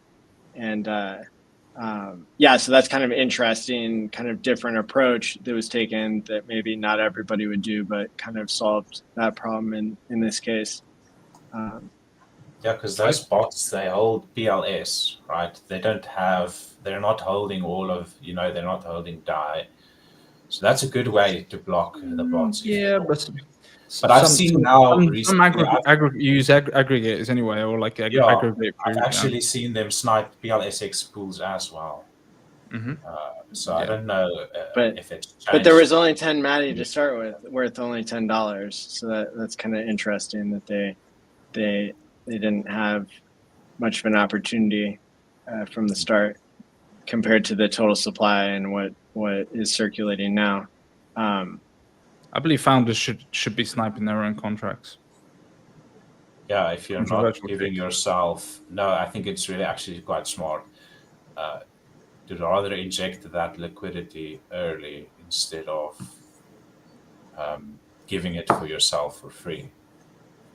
Yeah, and I agree 100% with what you're saying. If they want to like just send it back to the deployer address, they can do that if they want. But yeah, again, it comes back to kind of Richard's concept with HEX and also Pulse and PulseX, trying to keep the majority of the supply, you know, because you can keep you can work with it. People. Yeah, I've been impressed with Coach X and the X token and also Maverick as well, but mainly because he's been able to really control it well. He did that as a sly launch. The X token, and he was part of GC team and stuff. So we had some interesting conversations about how he launched that. I don't want to lose this thread because I think it's such an interesting one, but I also want to welcome to the screen Coexistence Stephen, who's joining us here. Yeah, so welcome to the stream. I know you have only a certain amount of time to be here, but yeah, what do you have to say to HEX on its 5th birthday? Oh, thanks for welcoming me, Maddie. I didn't want to interrupt the gents, so hello as well to the gents here. So I'm familiar with everyone here, so nice to finally meet you all on screen. So likewise, I think this is awesome what you're doing. I think it's a great marketing tactic, and it really brings us back to the roots at a critical moment in Pulse Chain with all the narratives that are spreading around Pulse Chain. I mean, for me personally, I'm a Pulse Chain maxi in the sense that I love everything on Pulse Chain, so I try not to align myself with anything in particular. I wouldn't say I'm an RH maxi or anything like this, but HEX is the thing that got me into this whole ecosystem. So now at this time where things are really starting to get colorful on the ecosystem, I think it's such a perfect time to bring us back to the roots and remind us while we're all here. Oh, 33 on the Ethereum side. I'll take that, baby. Ethereum Hex. Go. I'm one of those. So, yeah, I saw this DJ Cryptomatic. He put a tweet out, which I saw. So I was like, oh, I've got to get in on that. And, you know, I have deep conviction, the more that I'm studying Pulse Chain, that I really believe in the narrative of parity across the chain. So that means EHEX and PHEX to me are equal. So I staked quite substantially on the EHEX side. And you know what? If something happens and it all goes to 0 on EHEX, well, whatever, no problem. Then I've just removed some of my sell supply and people can sell and I can't sell. That's no problem at all. But I basically have staked a claim based on my convictions. So I think this is, I just think this is a great day. So Respect. thank you, Maddie. Yeah, awesome. And yeah, I know like we've touched on a little bit earlier in the stream, like, you know, how I've been blown away with like believing originally in like all the Ethereum copies and Pulse Chain copies can have parity. Like before Pulse Chain launched, I believed in that heavily. And then I lost the faith in it, you know, in the middle. And now I'm back to that same point where I can really see, you know, whatever it is, Pday, P-wrapped Bitcoin, all this stuff, I really see something special happening with Hart's Law. But I guess that's why I'm putting together a special event to like discuss just that next week. We'll do a you know, like a Pday conference, and everybody's welcome to join who wants to explore that. Definitely, I'll keep my eyes on that. I would like to join that, but even in the sense of just bringing it back to Hex, I mean, Hex is the pinnacle of all of this, really. So I think Hex underrides the whole, that whatever that narrative is, it all relies on Hex. So Pday this, Pday that, it's all irrelevant to me unless, I mean, Hex is the GOAT. Hex is the one that started all of this. So I just love seeing how Hex is pumping. And I think we're all the same like that, Maddie. And even like I would have felt this way about Hex, even though my conviction was strong. The price is going down. My friends all bought the tops, even though I was telling them 7 months before the top to get into it.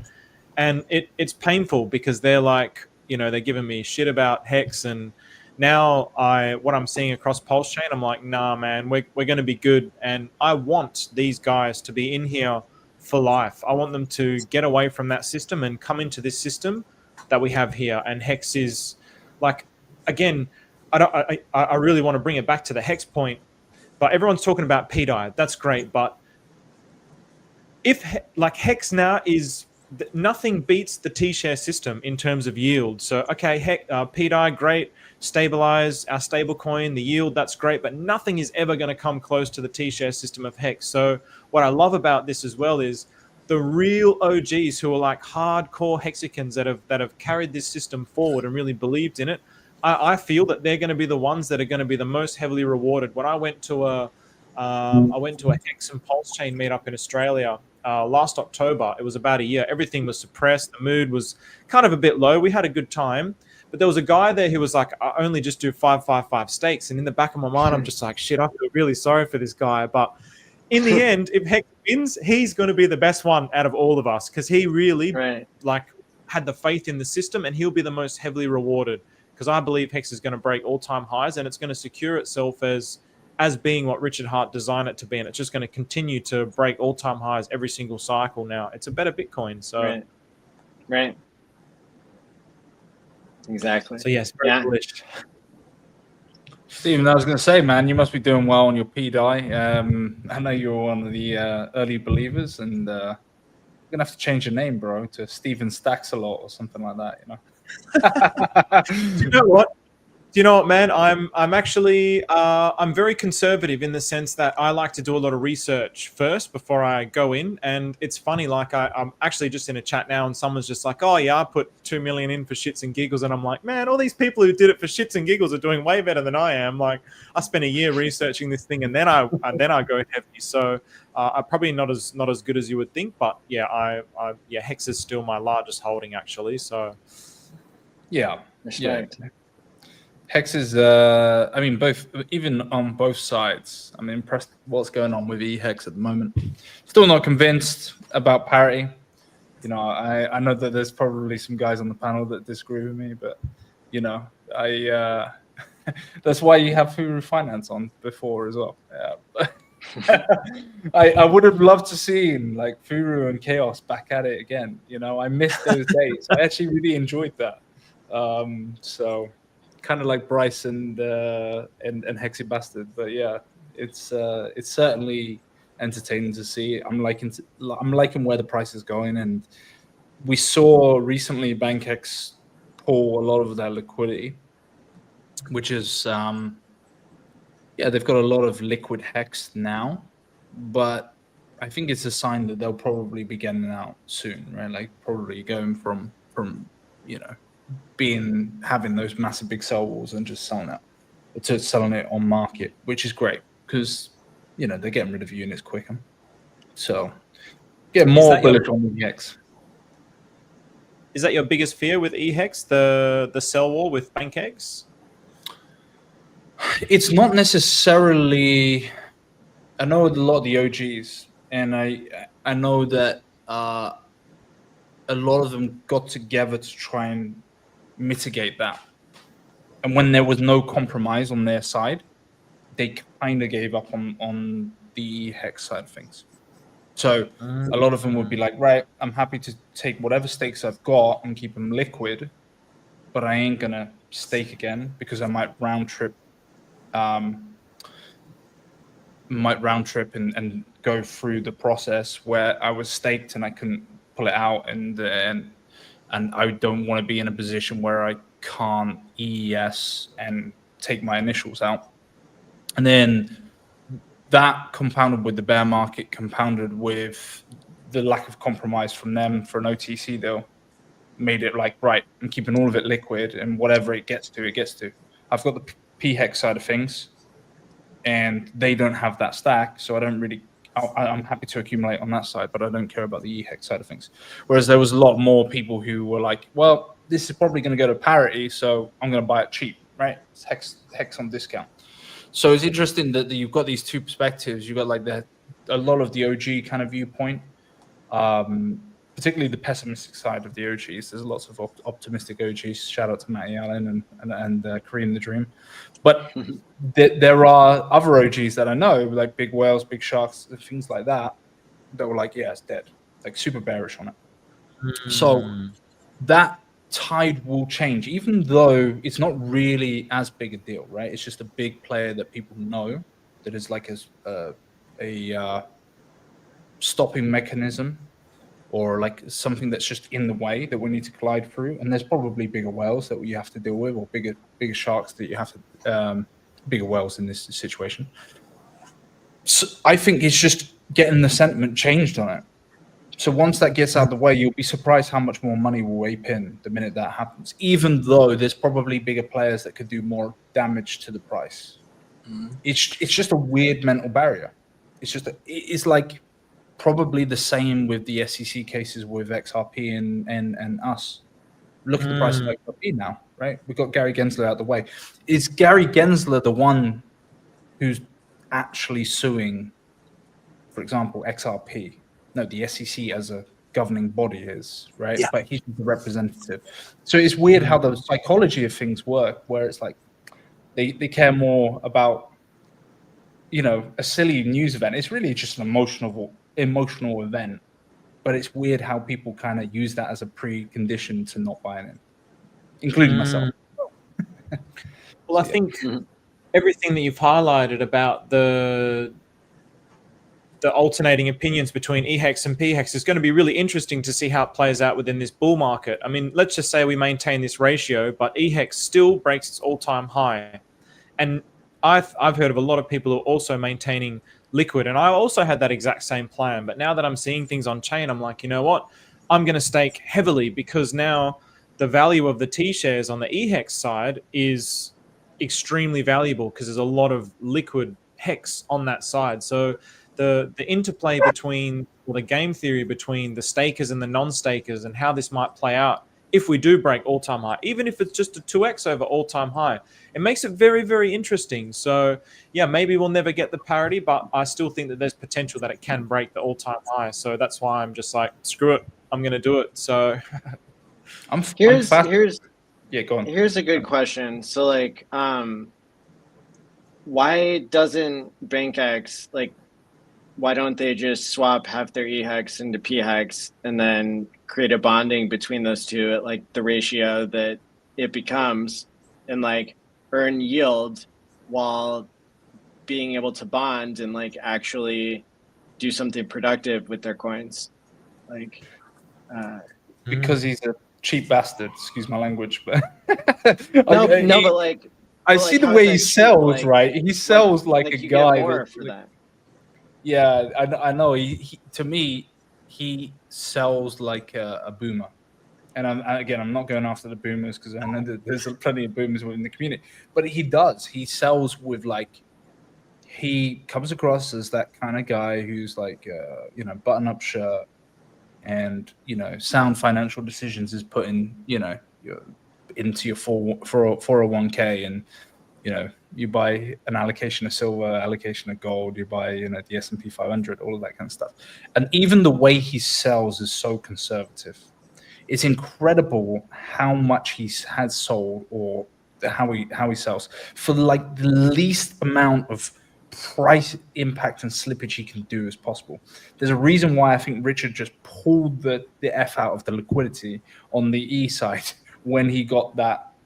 For a lot of people believe that got well fat fingered it, because it's just like this guy is like selling at like $2,000 a clip, and he can do this only like 1 million hex at a time or something like that. But he'll do like 3 transactions in the space of like, I don't know, 48 hours, and he's taken out just 6K. Like that is like someone who's got a stack load of like candy from like Halloween, and is only giving like 1 or 2 out to the kids, right? It's like I look at it and I'm like, man, this guy's tight. And so I don't think he's for the product. I don't think he was ever for the product.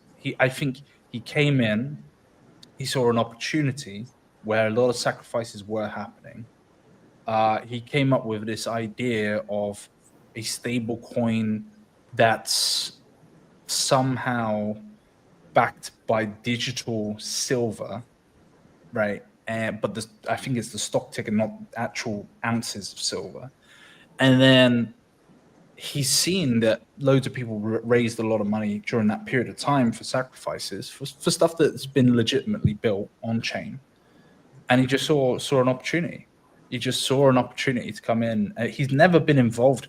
If you think about everyone who's done sacrifices or done some sort of project, they've been actively involved. Most of them have been actively involved with the community. You think of Buck, you think of Hexy, you think of even the liquid loans guys like Walrus. You think of all of them have been active. Like they've all been in there. I've never seen Lance be active in the community ever. I've only seen him do video presentations and jumping on streams and talking about his product that he never actually produced on Pulse. So, yeah, that's my theory.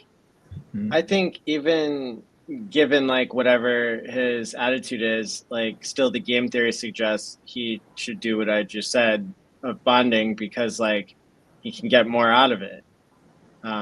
Like no matter what his goals are, like if he doesn't hate money, he should like bond, like even if there's not an hex to hex pair, it's still going to make him more money. Yeah, it's just like, it seems like he's ignorant of Hart's law and like what the whole pulse chain copy thing is all about. But to be fair, we don't see anybody doing this on a big scale yet. So like once somebody does it, then I think everybody else is going to figure it out too. What's also interesting as well, just to that point, is that KEP had to explain to him how to use V3 because he was just selling on market, right? He was just cheating and price impact. And so KEP had to send a video, right? It was literally addressed directly to BankX. This is how you set up a V3 position a sell side V3 position, which won't affect the price. Like it won't just cheat it down every single time you're trying to sell. It can actually buy into the price structure. And so, it's only recently he's even learned that, which tells me the kind of level of involvement he has in crypto. He doesn't really care that much. He doesn't really give a damn about the community that much or whatever. So it's is what it is. I think you've got a better chance of speaking to him than me, because I just get frustrated with him. But Matty, I think you should DM him. It'd be good idea. Right. I think you get through to him better than me. Well, yeah, we're going to see this by somebody eventually, where whether it's with HEX, with EHEX and PHEX, or whether it's with other Ethereum copies that have been transferred over to Pulse Chain. Like, I think we're going to see this Hart's Law bonding thing. I think we're going to see people appreciating the yield they can get from a decentralized exchange, liquidity position type thing. So that'll be really exciting, even this cycle, to see in the second half of this cycle as the price of everything is going up. Is all his EHEX on the Ethereum side? Has he bridged it over? No, I think he bridged it over. He's got most of it. I could probably bring it up on stream if you want, but let me just let me have a look at his wallet real quick. While you're doing that, we've got Crypto King, a longtime Hexakin, in the chat. He changed his screen name to the Silver Sailor Plan Plus. He's advocating that people go to the website freerogernow.org. Roger Ver is known as Bitcoin Jesus. He made a 1-minute promo video for the HEX conference back in the early days and has streamed with Richard. It's surprising to see a Bitcoin billionaire that isn't shitting on HEX and Pulse Chain. So I would encourage everybody, if you're watching now, please go do the signature. Right now there's 4,982 signatures to free Roger. If we can get that up to 5,555, that'd be pretty special. And let me see, do I even have, I have a 1-minute clip here somewhere of him shouting out Pulse Chain and HEX, but I don't know if it would switch my, I think it would switch our whole design to show it, but you've seen it before, the 1-minute clip of Roger Ver shouting out Pulse Chain. So, do we want to share what's going on with him, why he needs to be freed and such? Sorry, didn't get lads, locked up in Spain, right? I just got to jump off, fellas. Nice to meet you. Keep up the good stuff, guys. Take care. Thanks for joining. Good to see you, Stephen. Take care. Take care, guys. So all right, here's like the fun, deep version that's not too long. So CZ got arrested, right, and put in jail for 4 months.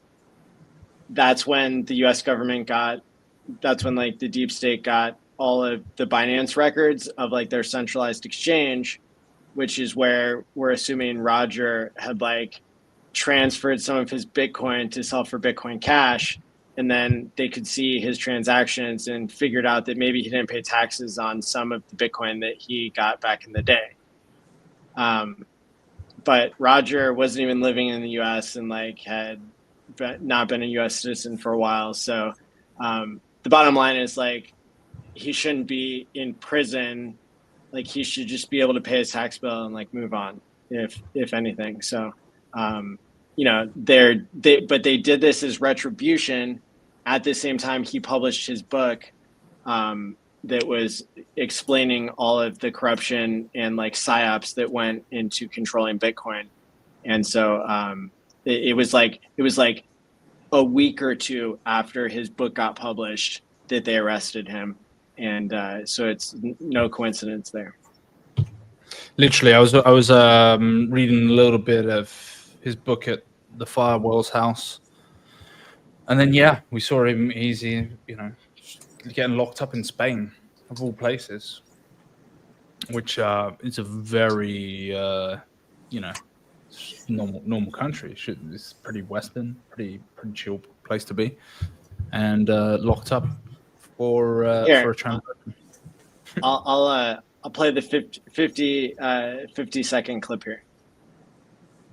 Hi, everyone in the HEX community. My name is Roger Veer. I was the first investor in the cryptocurrency ecosystem and a long time other participant in the cryptocurrency ecosystem.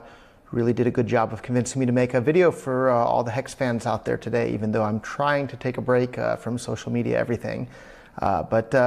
Just want to congratulate you guys on raising, I think I read $27 million for SENS. That's a really big deal and a really big amount of money. And so thank you and congratulations for that, since that's something I'm also interested in. Anyhow, I haven't had time to follow HEX real closely, but from what I can see, you guys are trying to build faster, better, cheaper, more reliable payments and a platform to do all of that than everything Ethereum could do and then some. So just want to congratulate and cheer you guys on when it comes to those goals that you have. And wish everybody the best of luck in the future, building a better world for all of us to live in. Thank you all so much. That's a cool guy, man. Really cool guy. Yeah. Yeah, 100%. He shouldn't be locked up. Free him. Free Ross. Who else is locked up that shouldn't be locked up? Trying to think. There's a few.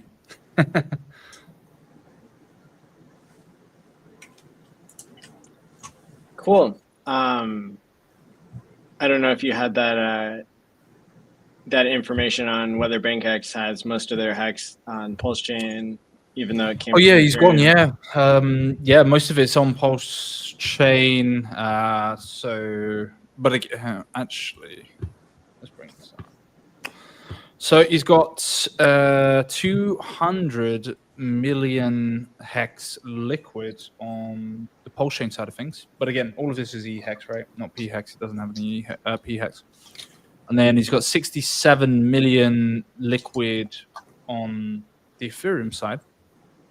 And then he's got 200 million HEX that is in V3 cell walls on the Pulse Chain side.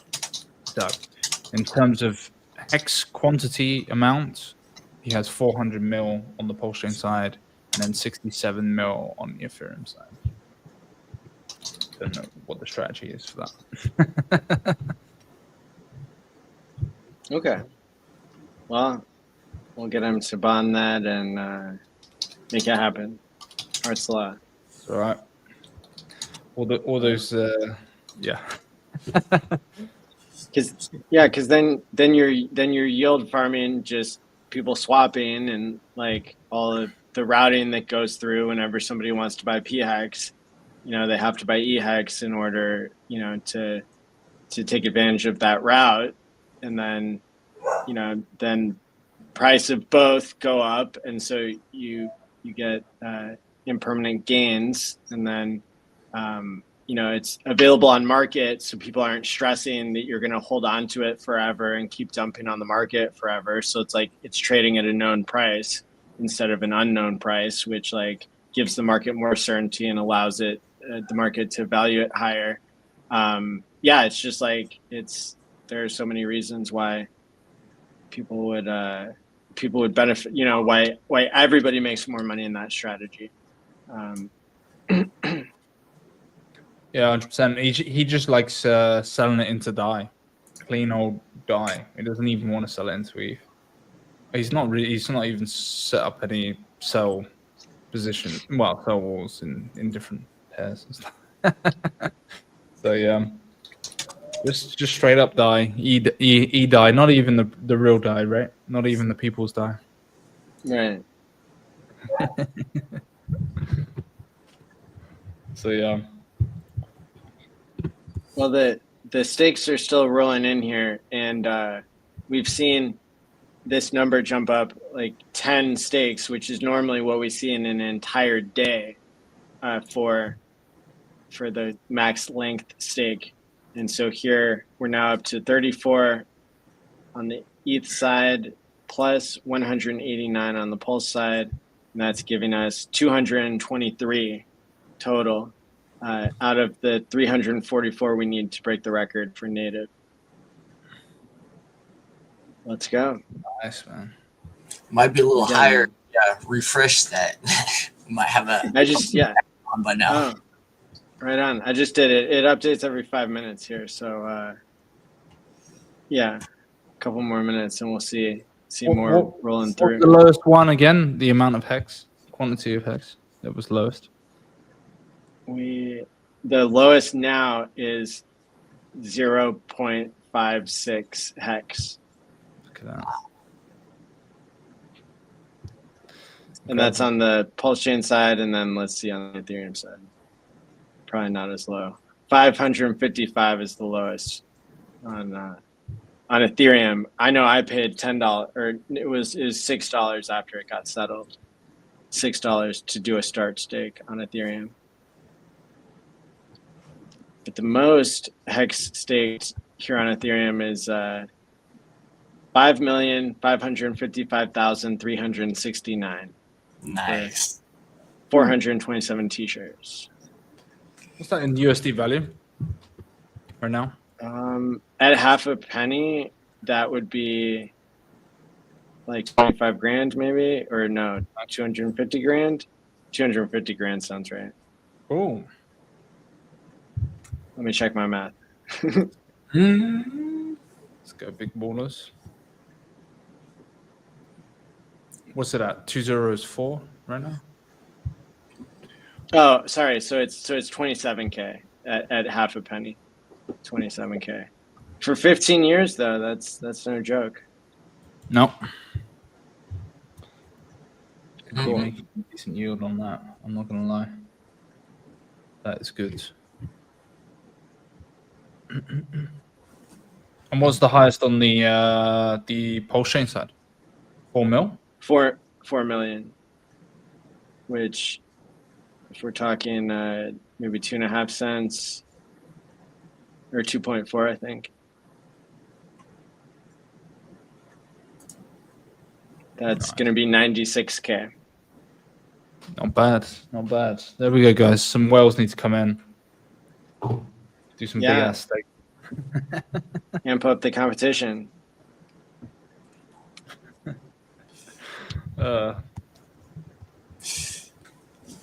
we had any ideas or developments for ways to lower our Ether gas fees, especially for ending HEX stakes? Right now, like to end a stake, it's like $250, give or take. And so, I mean, there's a couple projects that I'd looked into a while ago, Enol or something like that. It was like reserving spots for network activity on the Ether blockchain. So you pre-bought those like allocation spots or something so you could push your transactions through. But I don't know. I only got so far with looking into that. But yeah, I don't know that that's technically sound enough. Like with so many things that could change in the future, even like the S-load cost has changed in the past 5 years. So like even the Ethereum network changed, let alone like some thing that's like built on top of it. But one thing you can do is you can buy Ethereum today, right? Because we think in 5, 10, 15 years, it's going to be worth a lot. It's going to, you know, the ETH is going to be much more valuable. You can also estimate based on Gwei how much ETH you need in order to end a stake in the future. Another thing you can do, which I almost forgot about, is you can take some Ethereum and you could time lock it in time pays me so that you don't fumble the bag when Ethereum goes to $20,000 per coin or more in a subsequent cycle. You can time lock it alongside your HEX. So, you know, so you're not gonna be paying like the same for a HEX stake as you would with like time locking your ETH in time pays me, because HEX is calculating for every day what your interest was, and so that's what makes it so expensive. Another thing that people do is they create like a pooled stake through Maximus DAO pool party contract, or they buy Defi, which is at times at a 50% discount for a 10-year HEX stake that's already spitting out high interest, and you're buying it for cheaper than the amount of HEX that's been accrued. So that's a cool thing. yeah, so there's lots of things that people have tried, but Pulse Chain, of course, is the other major one where you just buy PHEX and stake that and hope that that doesn't get too popular. Otherwise, you'll be super rich from the mad gains there. Yeah, I was going to say there's couple things in the pipeline. I mean, they've certainly said like 2027, I think it was, they want to roll out something to really reduce gas fees. I know that the end of 25, Osaka gets rolled out, and that it's trying to make it more compact and efficient proofs. But the other thing that comes out at the end of the year is, and Dollar Cost Crypto's talked about this multiple different times, but the Ethereum Foundation spends a lot of money to the Phantom Foundation, and Phantom have done testnet for Sonic, which is the Phantom virtual machine, and going to roll it out at the end of 25. So there's going to be a huge pump probably for the Phantom ecosystem. Now, why is that applicable to Ethereum? Is that FVM can be rolled out on any EVM network, or it can be used pretty much anywhere. So it's a much more efficient, quicker, cheaper